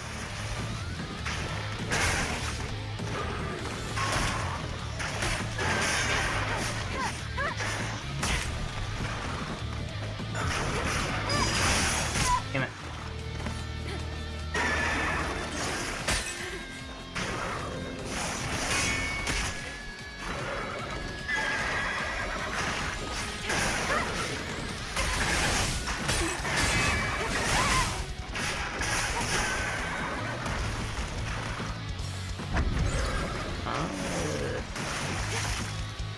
Is it like slow time for me? Thanks.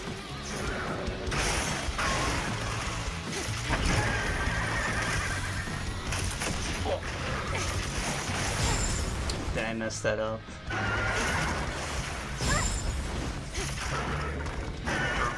Use this, and I would like to.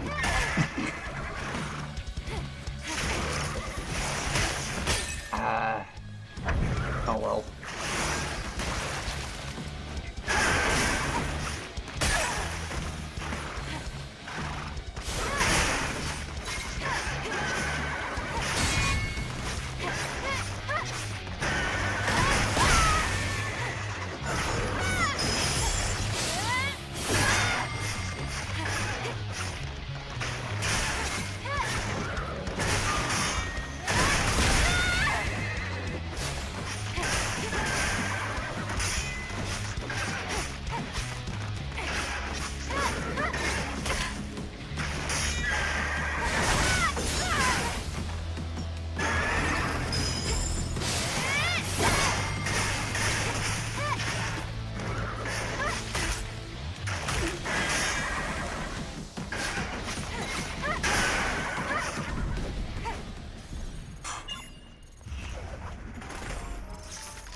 Yeesh. Beta recovery gear, damaged weapon core. Nice, nice. Now, I only start to beat myself up when it's like... when I've been stuck on something for probably more than 20 minutes. Because, I mean, it's part of being a streamer, right? Like, I need to keep it somewhat entertaining, and, like, eventually all you can do is scream. You've run out of things to say. And, like... I don't know, I'm really bad at video editing. Sometimes I try to cut things out when it gets like that. But then, like, am I subtracting from the experience? I don't know.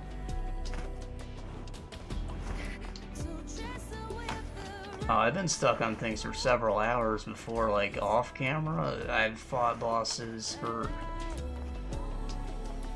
I want to say maybe 5 hours was the longest before I just had to go to bed or something.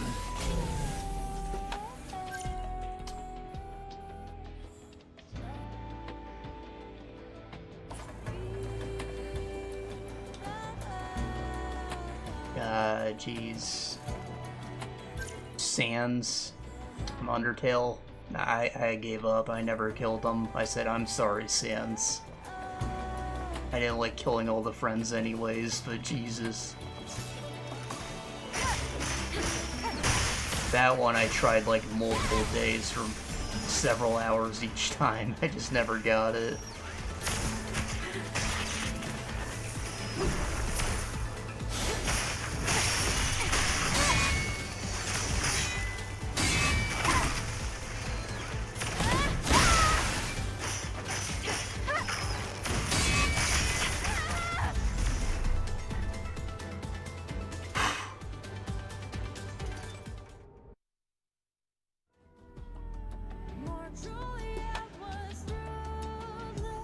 The final boss on hard took me many attempts and awful these.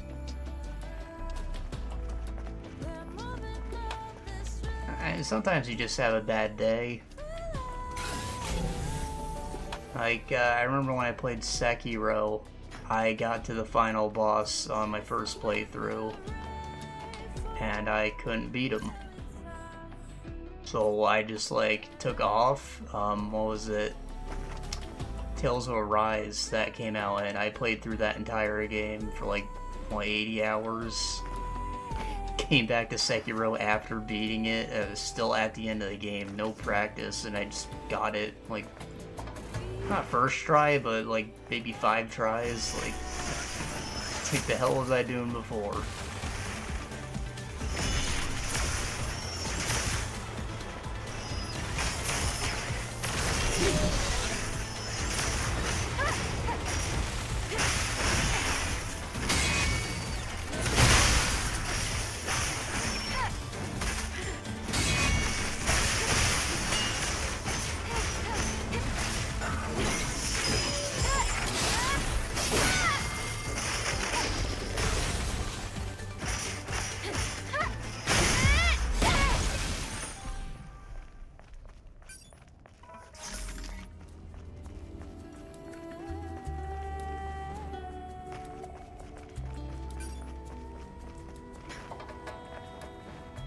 I hope it's normal. That's what I want to tell myself.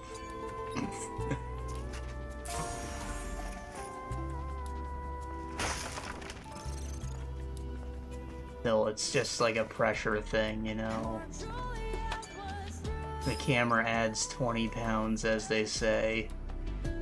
It's not a visual thing, it's like, it's pressure, it's the weight on your shoulders that it adds.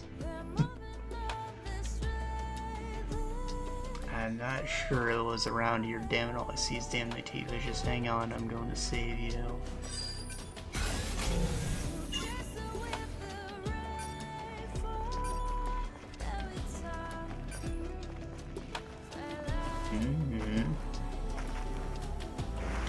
So I streamed Dark Souls Daughters of Ash as a mod.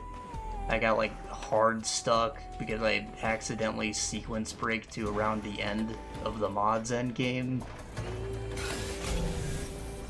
I rage quit there. I actually feel very ashamed. I never took the videos down. They're still there, but Jesus. I'm not sure I can get to that. So many things I feel like I just need the double jump for, which I see in the skill tree. I don't know when you get it.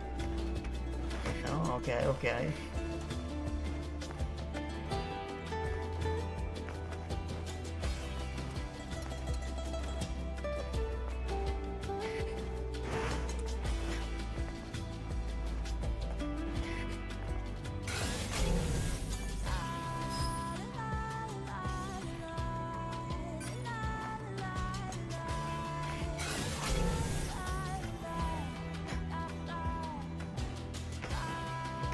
All he had was some XP. Seemed a little difficult to get to for that.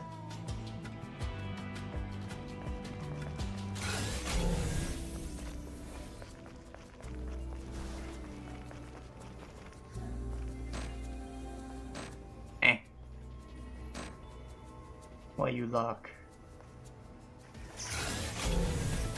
Says I got 16 of them.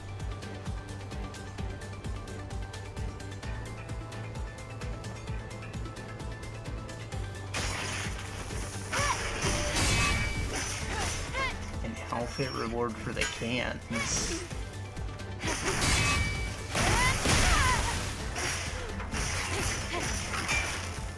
Alright, I'm hoping it's like Pepsi Man.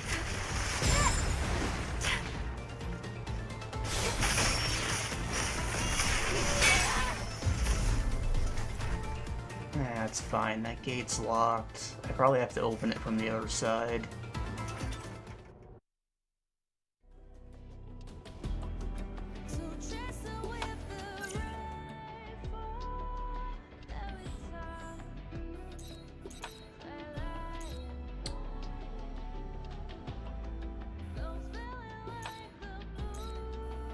Yeah, I guess I gotta go around this way. I usually stream just like once a week. Unless I'm like tackling something massive, like that I know I'll need to do it a lot if I don't want to be playing it the entire year, you know. So it'll probably be either Sunday or Saturday night the coming week.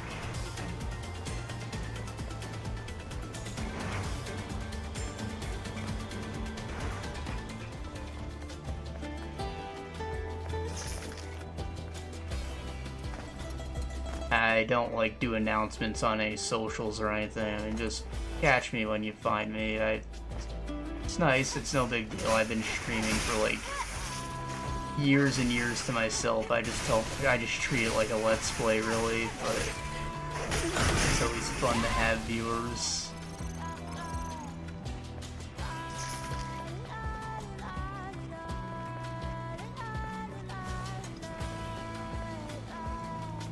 Yeah, it did kind of work out with like the PC port coming soon. I was actually gonna do this like back in February, but then Kingdom Come Deliverance 2 came out, and I was like, "Oh, hold on, I need to play this."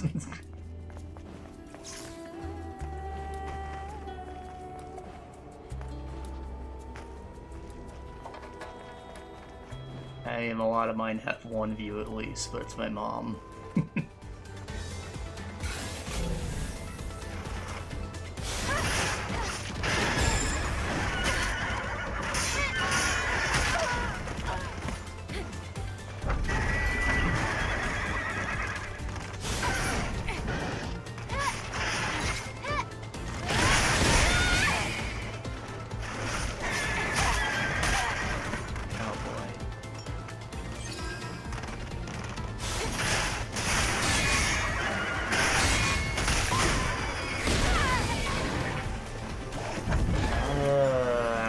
To this fight.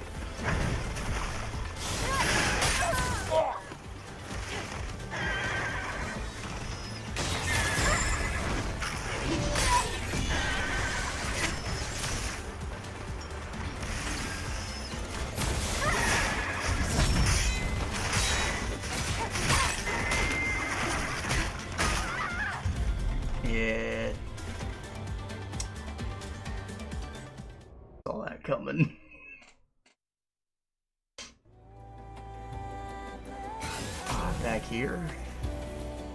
Oh, and there's a phone booth. I can use that.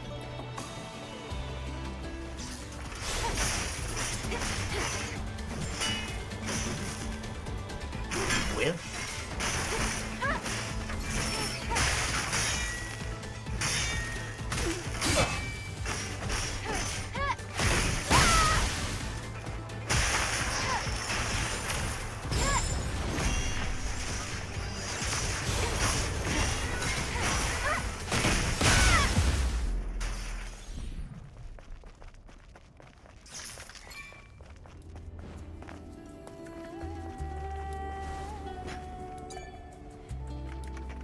Hey, hello.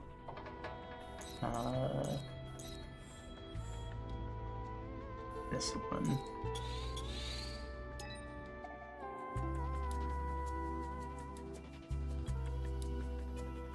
Before this was Kingdom Come Deliverance 2. It took me a few months. Like 4. Pretty long.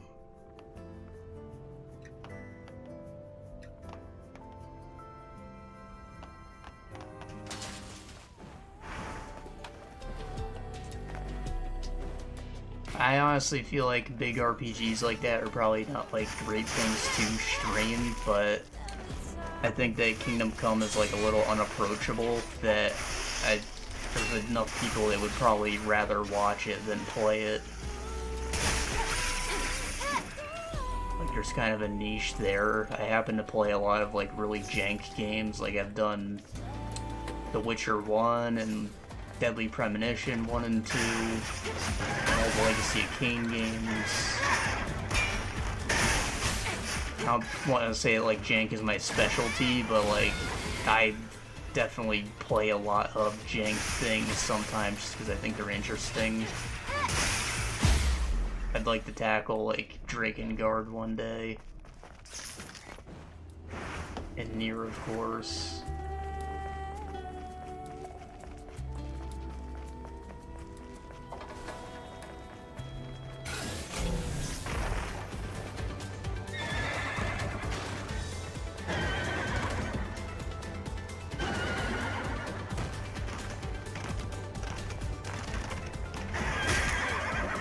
They're making a remake of it, like in the style of The Witcher 3.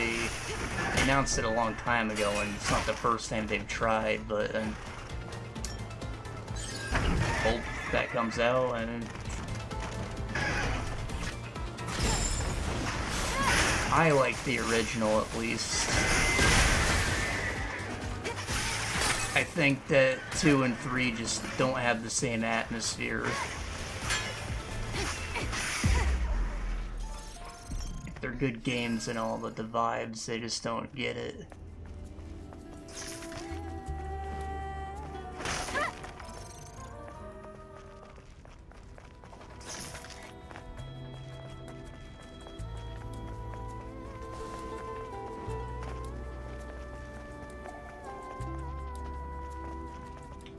Off camera, I've been playing Banisher's Ghost of New Eden. I think that it gets it. And the combat is a little janky, but vibe-wise, I feel like it's pretty close to what The Witcher 1 was trying to do.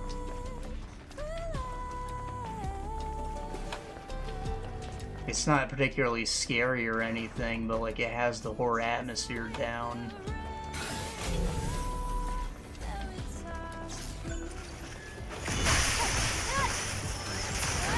That makes sense. And atmosphere is like a hard thing to quantify. It's like a sum of many parts.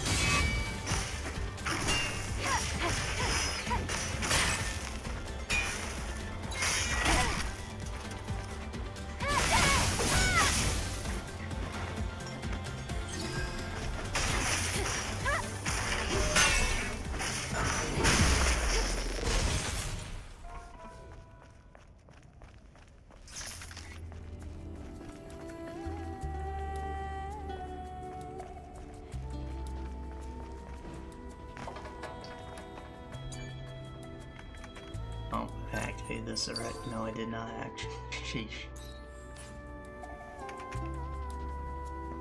Yeah, open worlds are like starting to not like them. Another thing I'm playing, Final Fantasy Rebirth, 7 Rebirth.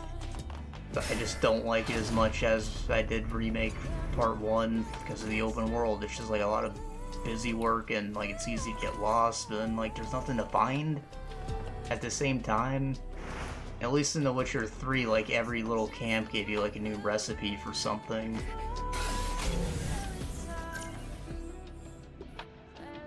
A marker on this.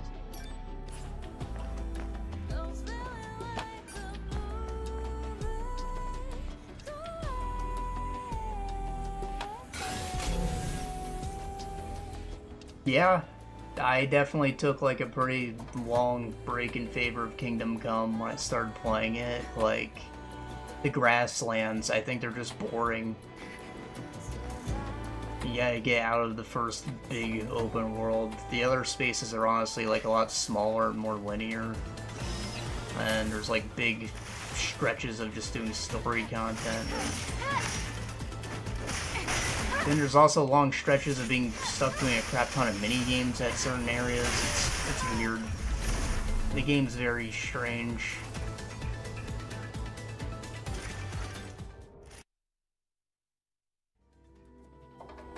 I also think they like kind of bloated the combat in a weird way, like the synergy skills and like the combo moves, like the contextual ones where you hold block and you do the thing with your party members. It's like too much.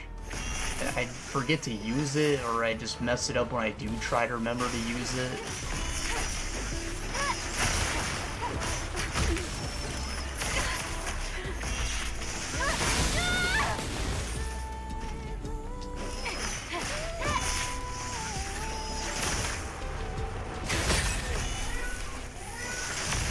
Oh, absolutely.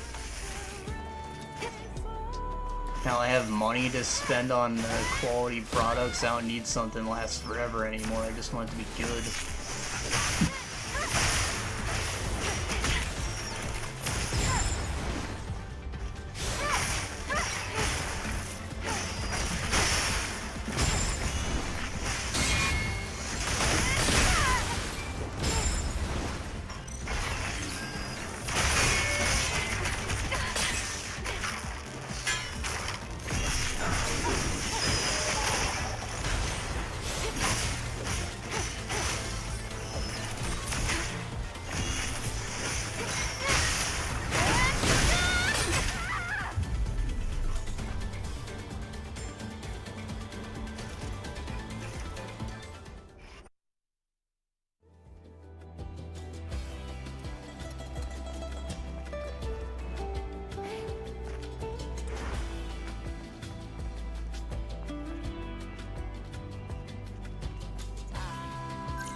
Yeah, I mean, this map is kind of like broken up into little sections in a weird way. Like, it's big open field and it narrows out, big open field. And I can see just like chunking out this map like maybe 3 pieces at a time, you know?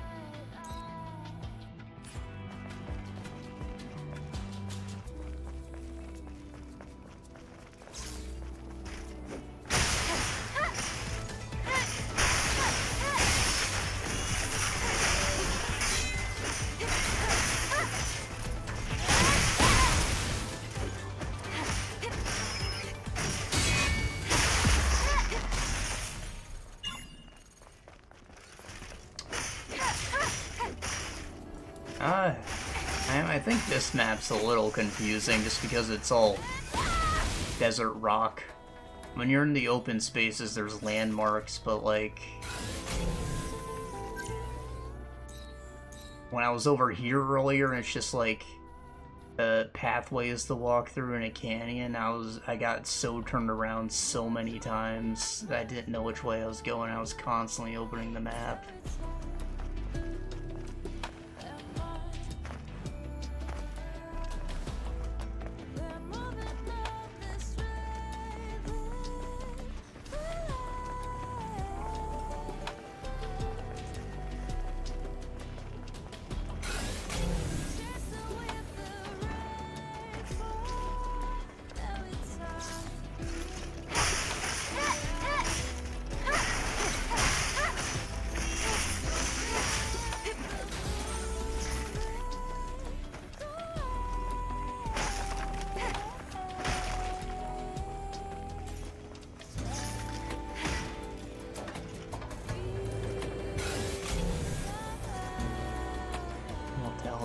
too.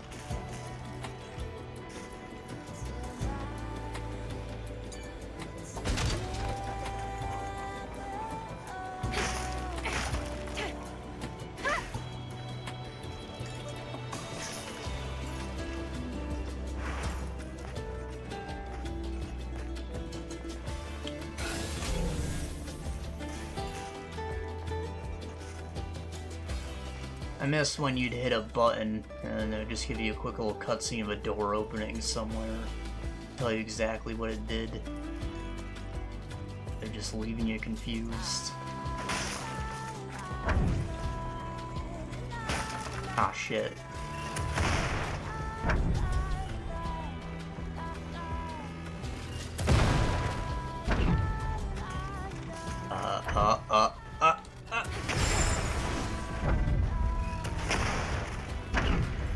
Go.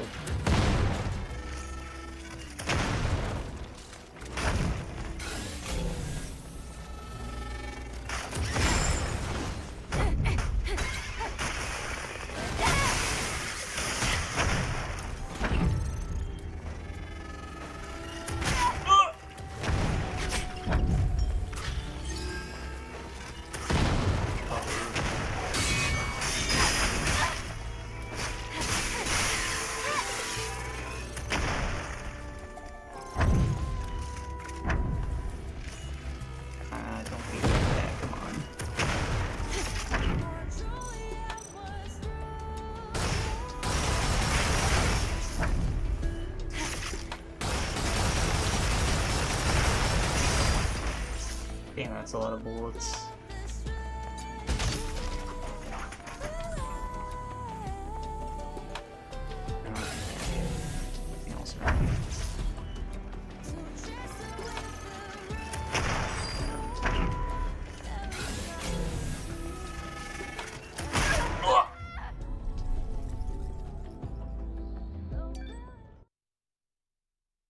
Alright, I got the treasure.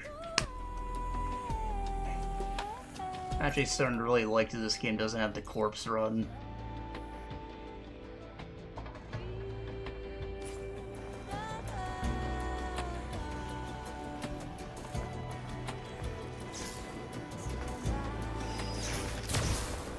Run up here and do a scan and see that I got everything and turn around and not get frustrated.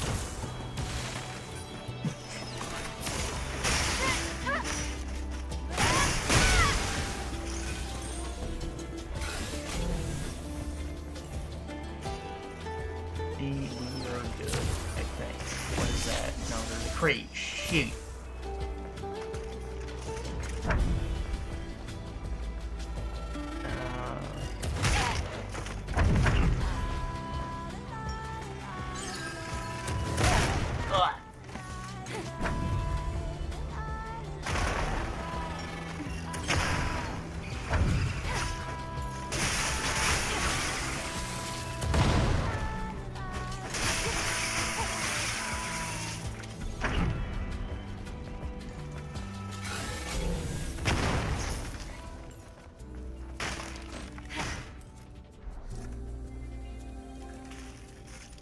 Oh, was that generator not even on before? Or does it tell me that I have to activate that again?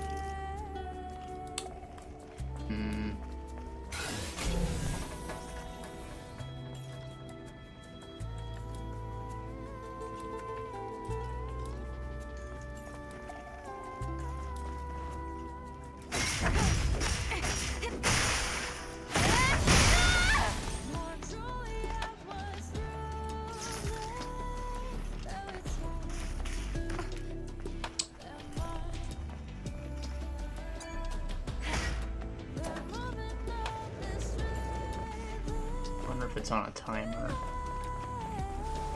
or if it's just because I died.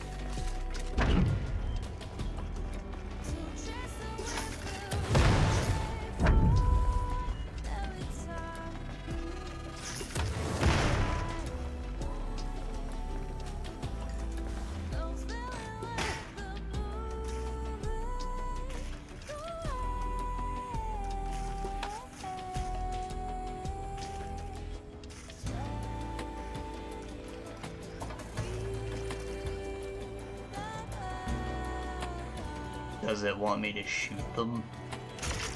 And they are red. Alright. They're like maintenance drones though. Why would I... How would I do this? I feel bad.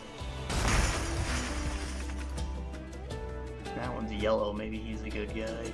Shoot him.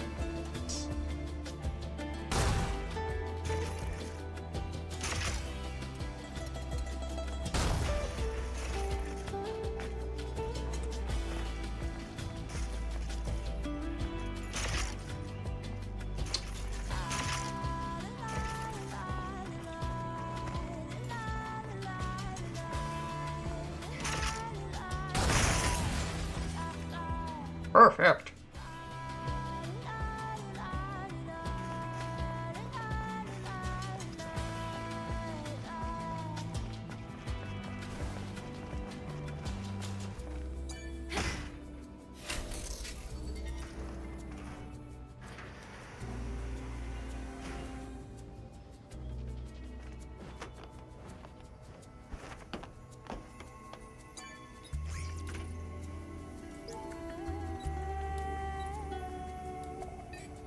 Huh?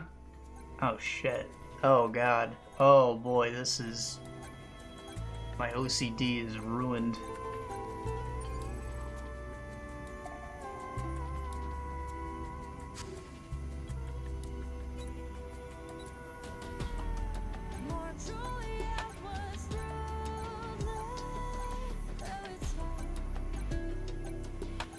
It's cool that they increased the difficulty, but that drives me insane. My brain does not like anything about that.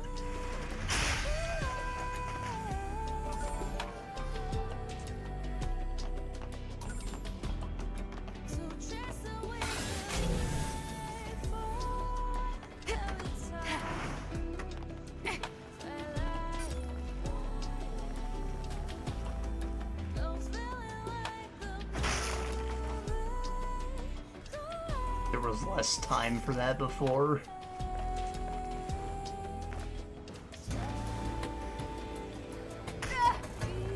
Oh wow, that took all my health.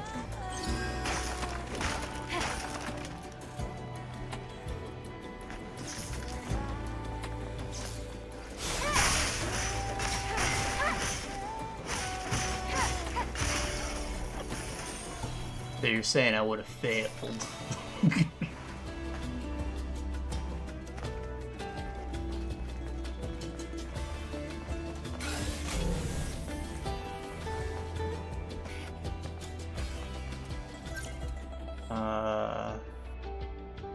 Down there. Alright.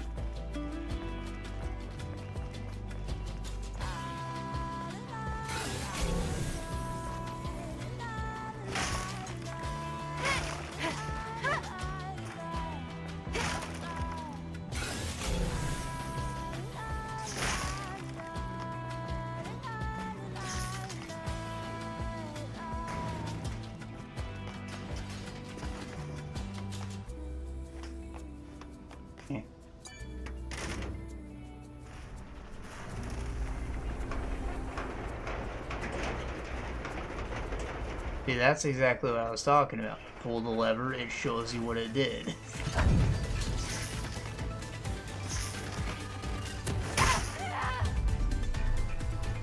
Ow.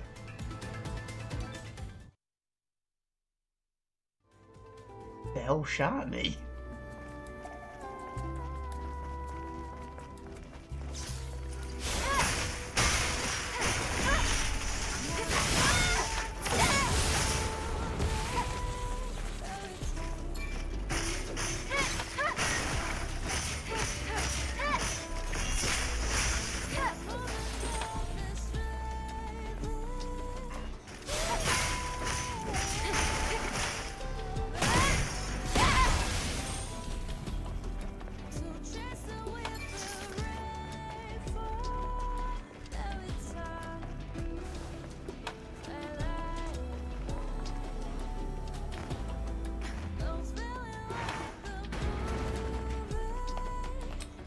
That car is in a weird color.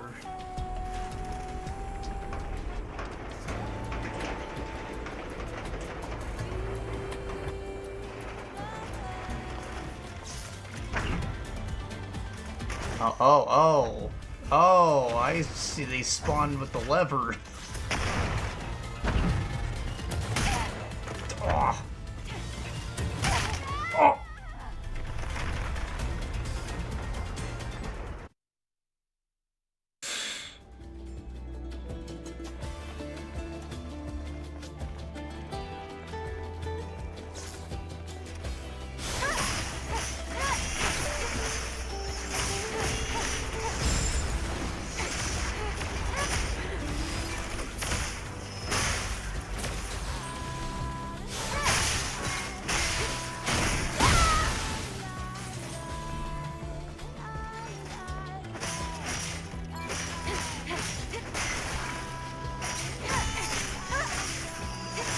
I'm debating whether or not I should, like, stop and kill them all, or if I should rush to the exit. Like, is there a timer? I don't know.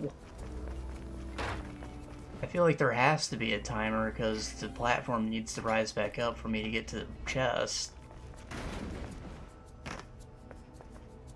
Of course, there could just be another lever, but I don't see one.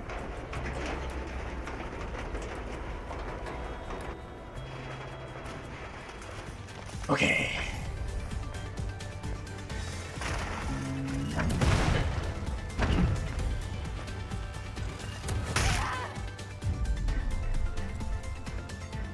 Did I not have full health?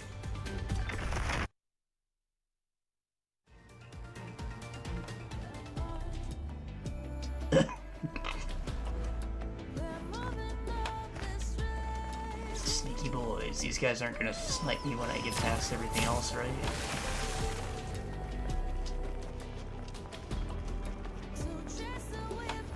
Okay, so there's like 3 of the same car in the same weird color, and like it's not a custom job. You expect me to believe that like all of drab was the stock color they shipped the vehicle with?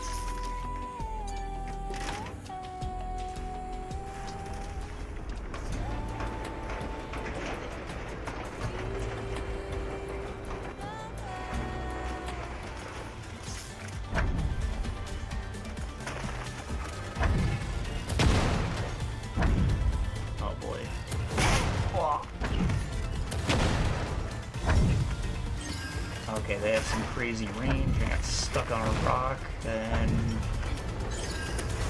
we make it. No, they still got range. Oh, and there is a timer.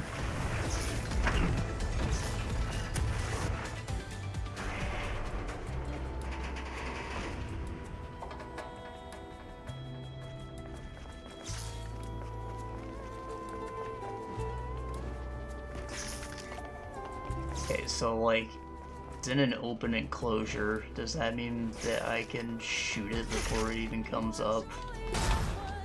No.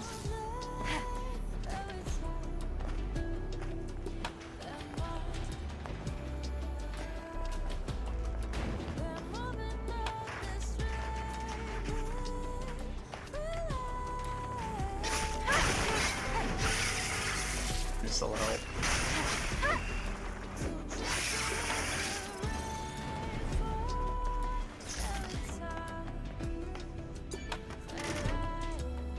Not get stuck on a rock.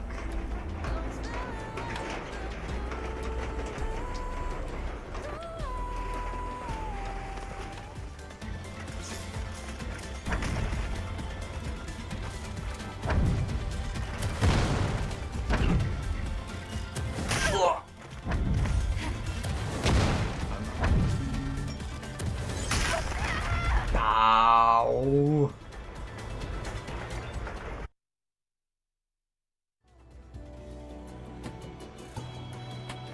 Okay, so obviously there's like an audio cue. You can hear it like increasing in frequency, I guess. But I feel like the laser should like blink or something when it's about to shoot too. Like they need to support deaf people. Oh, yeah, I do like Metal Gear. I had actually never played a Metal Gear before I had this name, though. It was, you know, when I was a kid, my brother made my Steam account for me, and he just used Manbear Pig. I just changed it to 3 other random animals, really. There's this whole bit about me being, like, pretentious about people not getting the Manbear Pig joke from South Park, but long and short of it, it's 3 random animals. And I've kind of made it my brand. You see, I like drew out the character, got it like on my YouTube channel art and stuff. And the good thing is that it's never taken, so like it is me.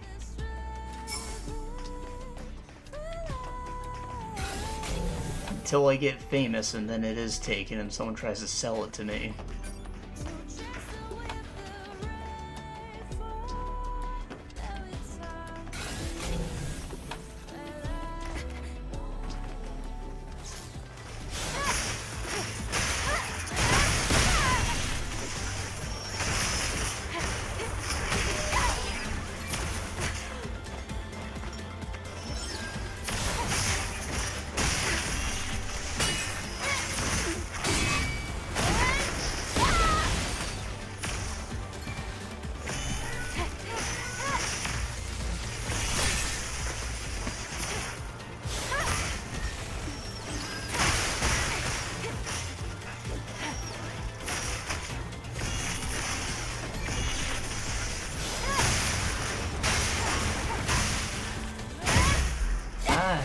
I mean, kinda.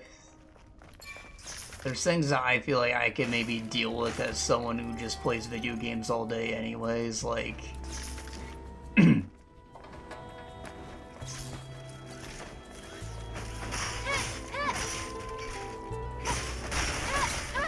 get into some content. Yeah, everybody's trying to cancel you for everything. I think maybe the trick is to be yourself from the beginning.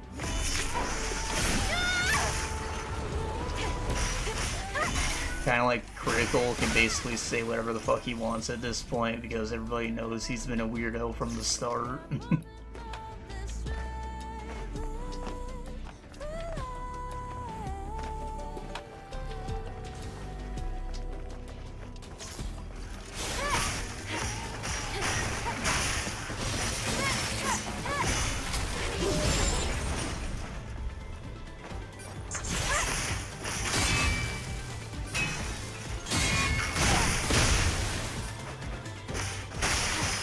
But, like, you know, there's stuff like, people don't want to say that they know you if you talk about certain subjects, or, you know, if you have a girlfriend, she's now dating your entire community, and there's gonna be, if there's anything going on, like you cheat on them, or they cheat on you, or you just break up, they're gonna get, like, their social life ruined somehow.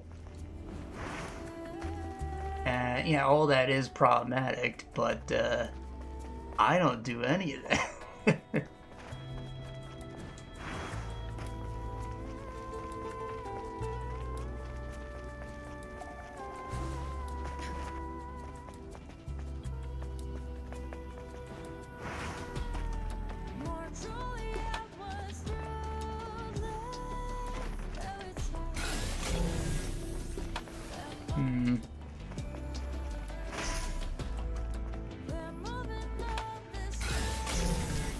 And I don't think there's really anyone I've followed that, like, has been super canceled, like, to the point where I actually stopped following them.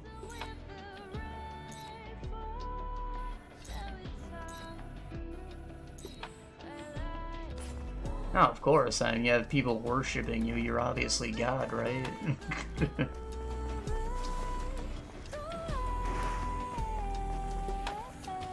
Like, if someone I actually cared about got canceled. Pro Jared. I still watch Pro Jared's videos. There was like double controversy there with one, his weird porn page, and two, like, his open relationship that was not like openly expressed like, publicly, so it looked like he was cheating. And like, okay, so open relationship thing explained away. Nothing wrong there. The porn thing, I kind of get it. It's weird, but like, he's always, like, people are gonna just want to send him nudes in the email anyways. Like, you might as well just have a page where you may or may not look at it.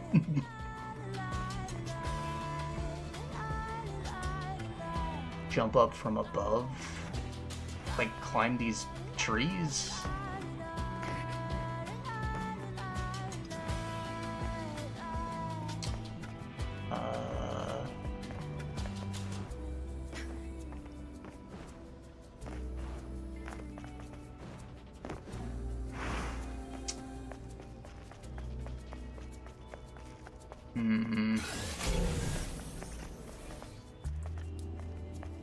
Elevated highway. Oh, that. I see.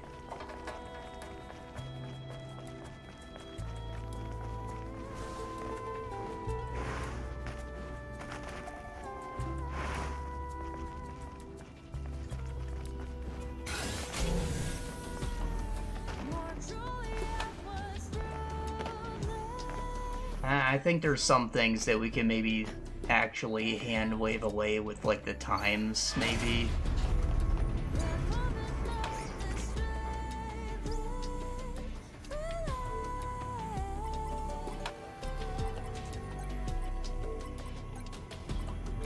Like, you know, old people are going to be a little racist and misogynist to some degree, because that's just how the world was when they were young, and, like, you don't teach an old dog new tricks.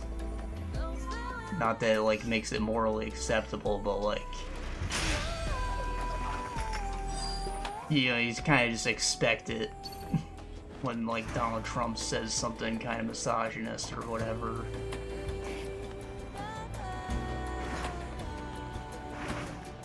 Or any other president, for that matter, because you need to be, like, 35 to run.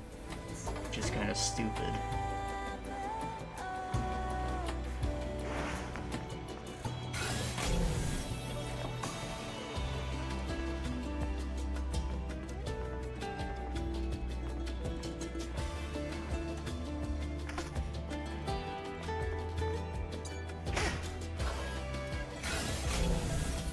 This is the place, isn't it? I don't see any sentinels. They're supposed to be guarding the area. Where are they? I'm not sure. Let's look around.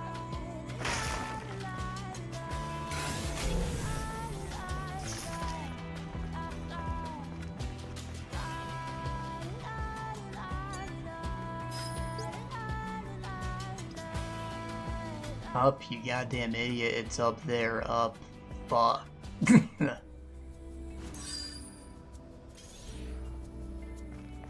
I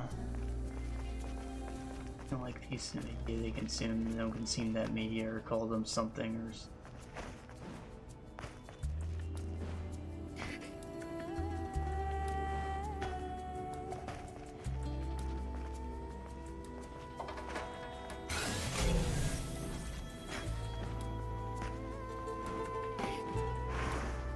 Well, not consuming it's not enough. You need to make other people not consume it as well, or you're protesting meme anything.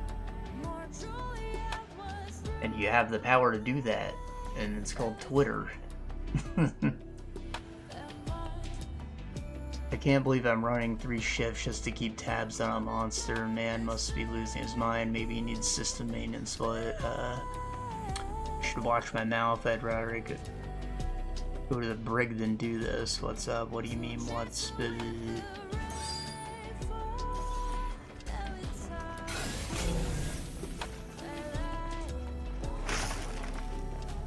Yeah, somebody gave Karen, like, too much power by letting their words go out to the whole internet. And, I think that they, like, went a little crazy when they got a taste of it.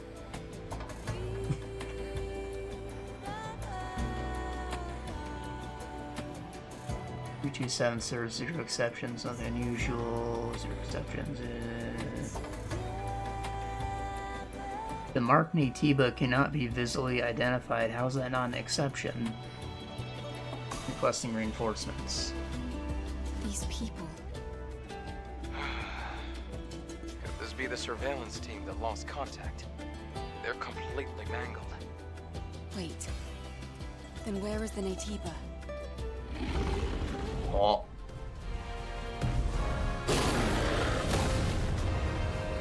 One of these guys again, huh? Now, I get this is a side quest, but Look! we just saw 2 repeat bosses.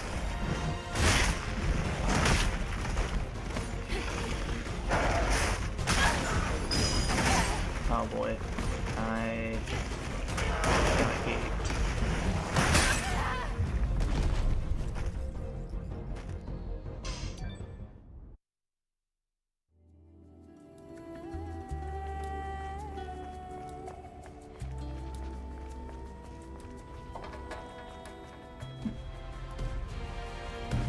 Older games are less predatory. Look!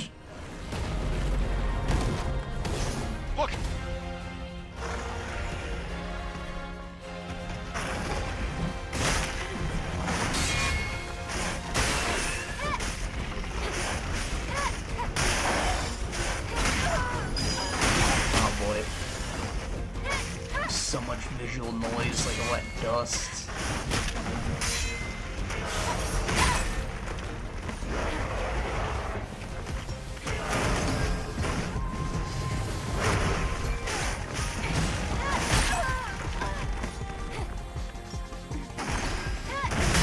Oh my god.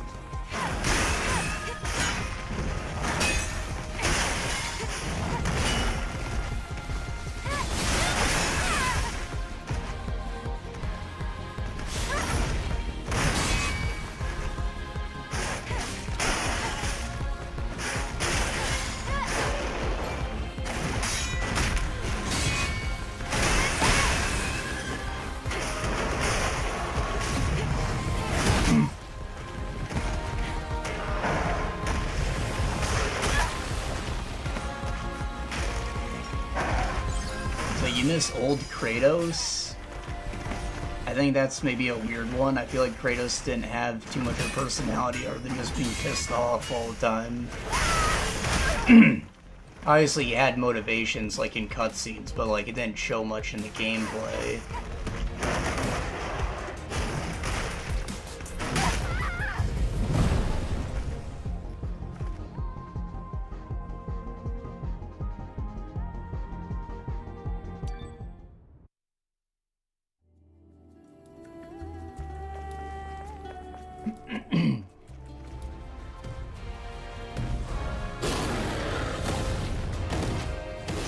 Look!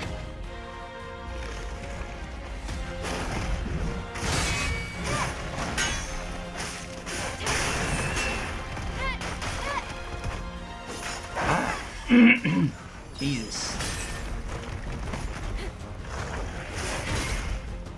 I mean, it's not just you. The original director of God of War hates the new Kratos as well.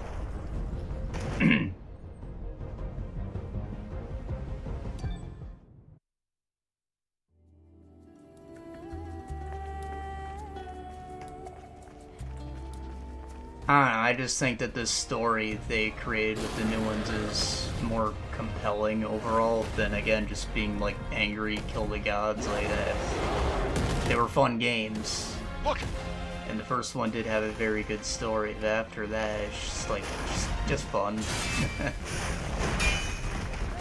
I really liked how the Valhalla expansion, like, had them reflect on events from the first 3 games. And like recontextualize them in a more rational sense.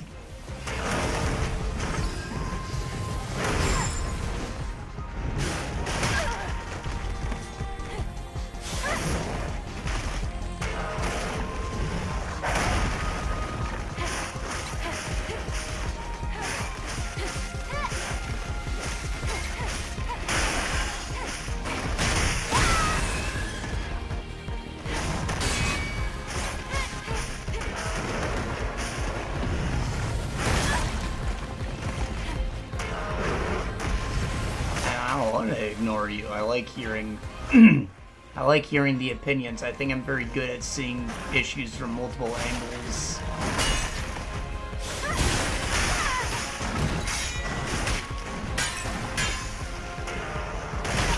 Oh boy.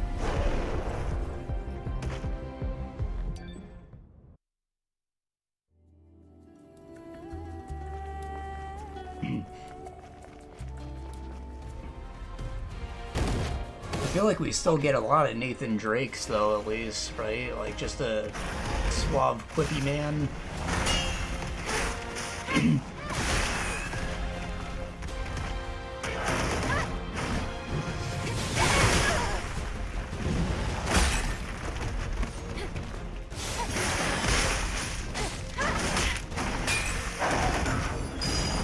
Man, I dodged the wrong direction.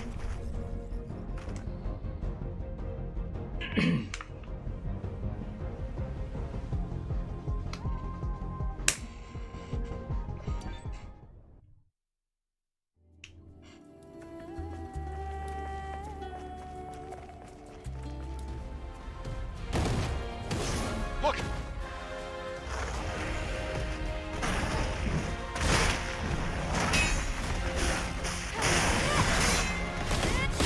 So you didn't care for Uncharted 4 then?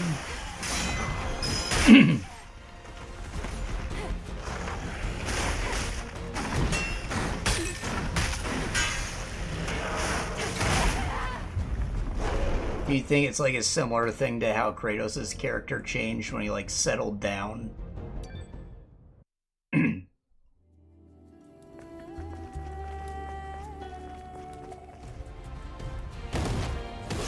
Look!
What?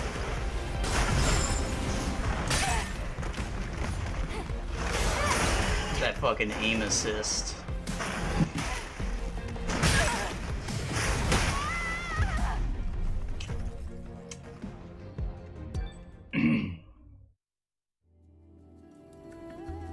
Alright, this guy's kind of hard.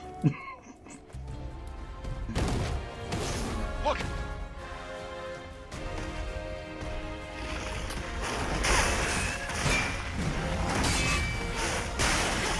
Trouncing the first one.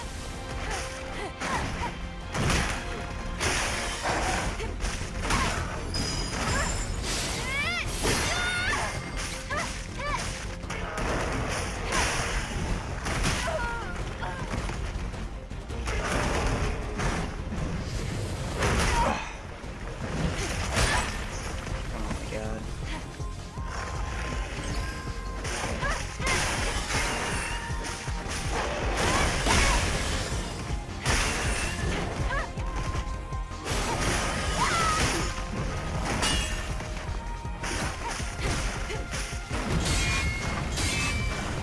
Ah. Durr.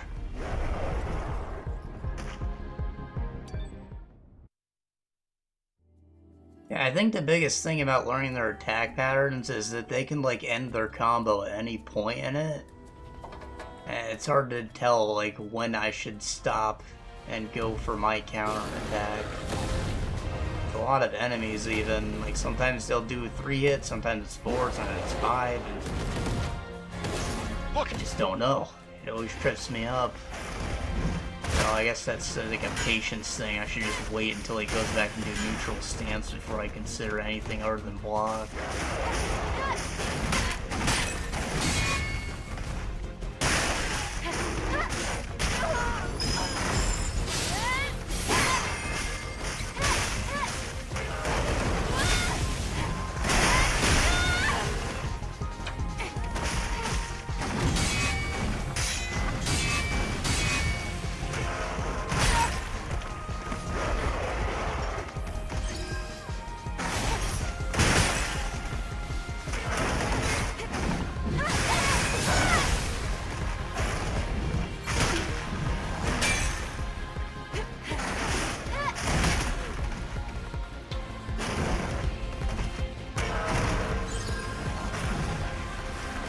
I also keep accidentally using my abilities when I like try to dodge out of a block.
I didn't even basic block those, god damn.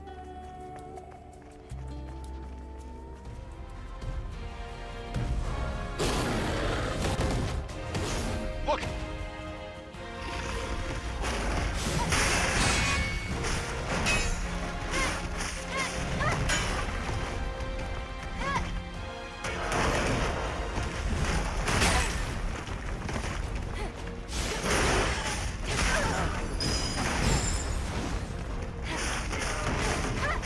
Wrong dodge.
stink fingers.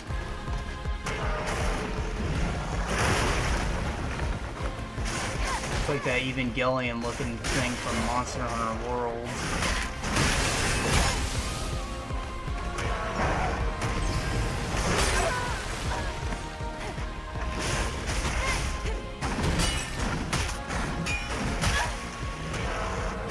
Oh!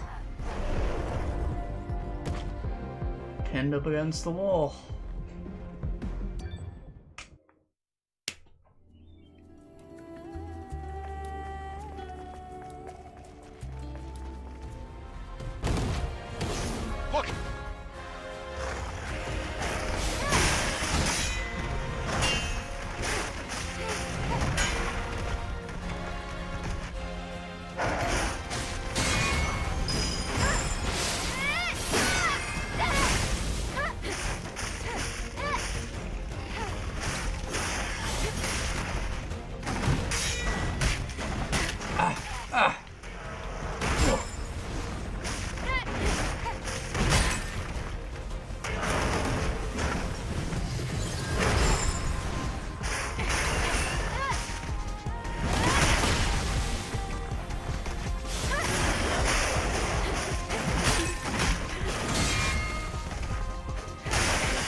Honestly, the main source of my frustration right now is just that it is 6:18 a.m.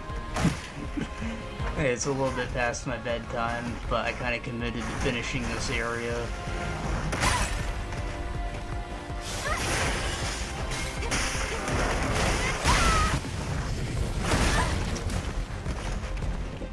I feel like taking the camera away from me makes that hard to dodge.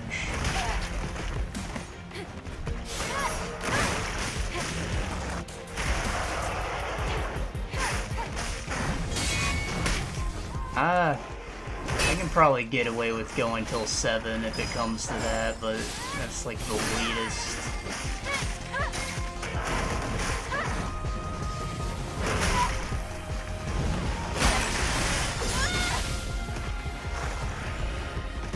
Oh shit, I'm already out of heals.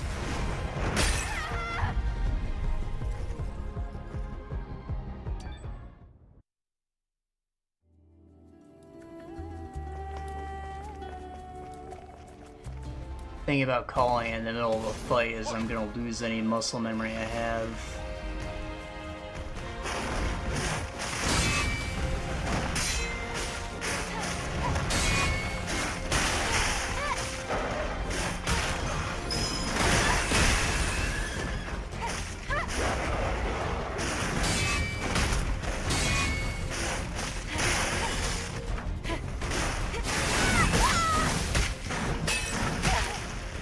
Christ.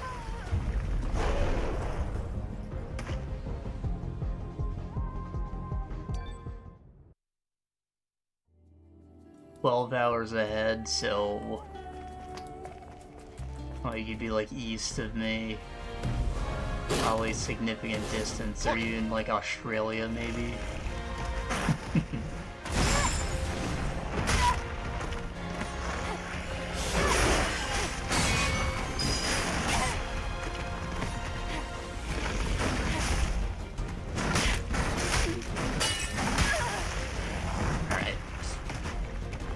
This, alright? I messed up too early.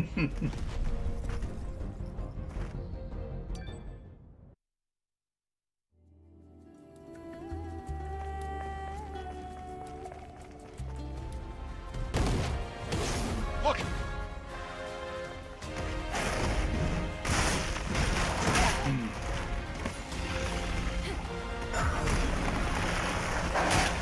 What? That was a blue attack, my sword didn't glow.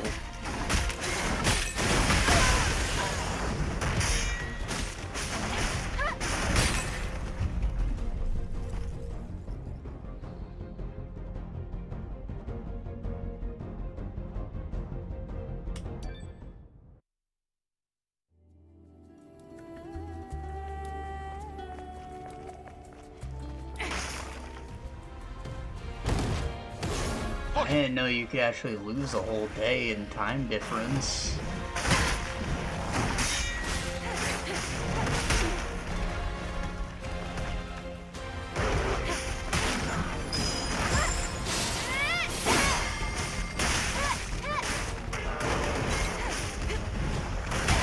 Oh.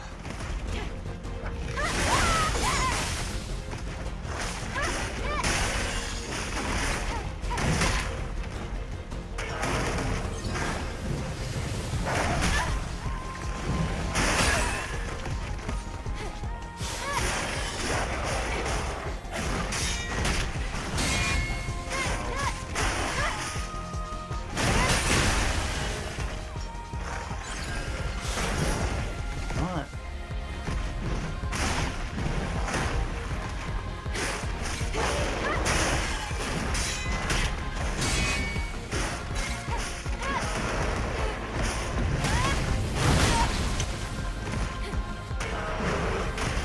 That was my fault. Oh.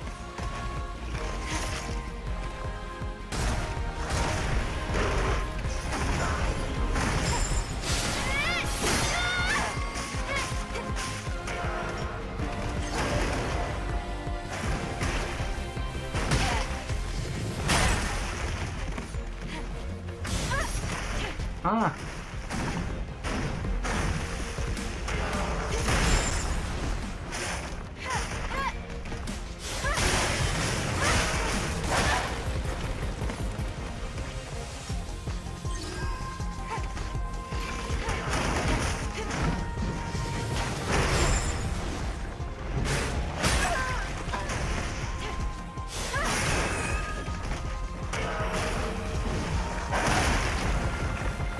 Reflex exospine? I don't think so.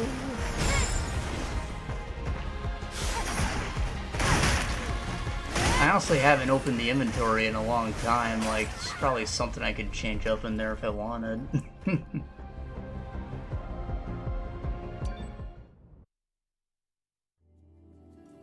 That's another thing that I've been hating in a lot of games, just like how much time you spend in menus.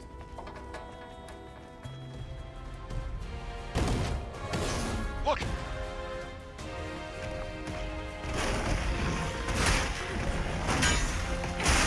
I thought that Spider-Man 2 was really good with how it had like little bat signals above all the mission objectives and like big glowing lights on all the crates. Like you just never had to open up the map. And it made things flow so much better. I'd open up, whenever I did pause, I'd have like 5 skill points to spend.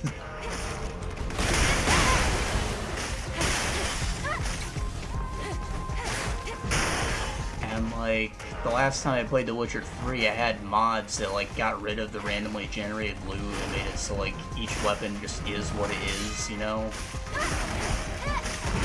So when you get an orange, it's the orange.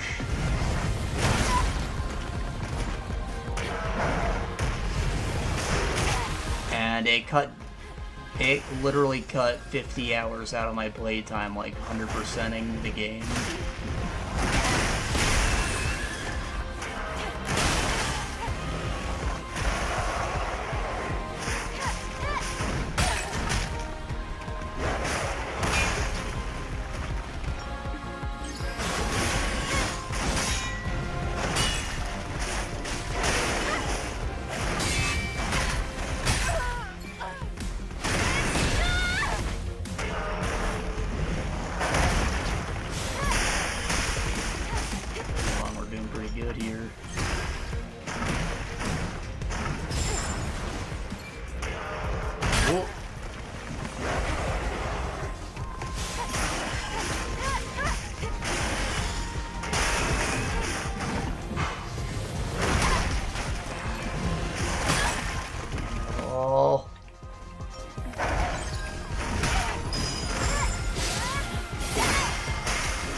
Have this? Huh? No execution? Are you just gonna walk away or something? Like, As Is this a subspecies of what we encountered in 807? That was weird. What's it doing here? Looks like it caught the Sentinels in an ambush. I hate to deliver bad news, but I'll have to tell him. Yeah, I was so ready to, like, scream yes when she, like, cuts him from nape to chops and, like, shoves his head up his ass, but it just It's empty. didn't happen, and I feel a little broken Is now. it being used to bait me?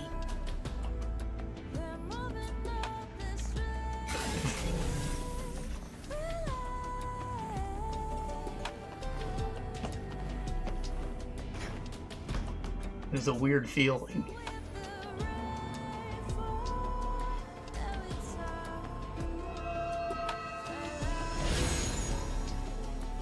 Got like mental blue balls. My adrenaline rush is not like going down.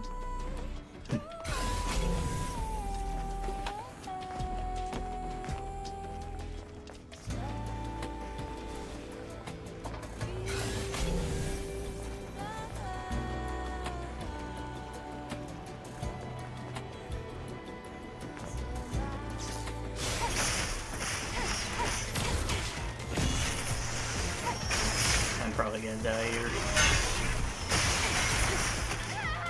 It's okay.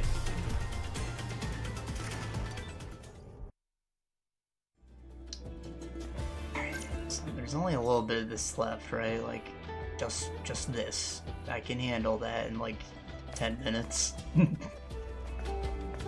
Right?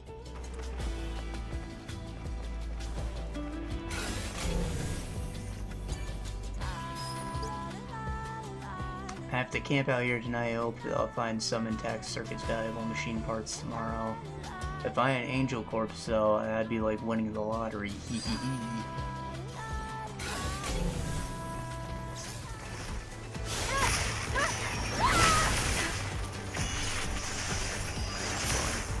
think this guy's maybe the bigger threat.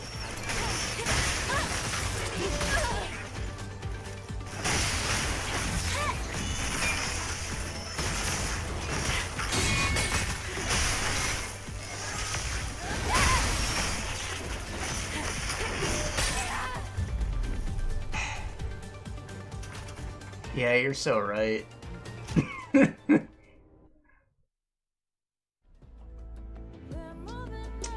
I'm definitely too tired to not make a 10-minute thing, not take a half hour, so... Yeah. Thank you for being the voice of reason. I will hopefully see you next time. I mean, pretty big time difference.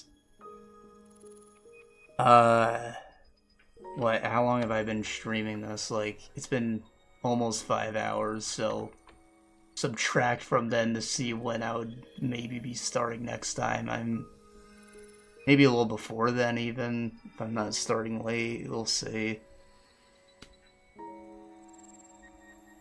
And VODs are always up. I do read comments if you want to say anything in the YouTube videos or whatever. Yeah, see you around. Thank you for being here. You're a wonderful guest. Bye-bye.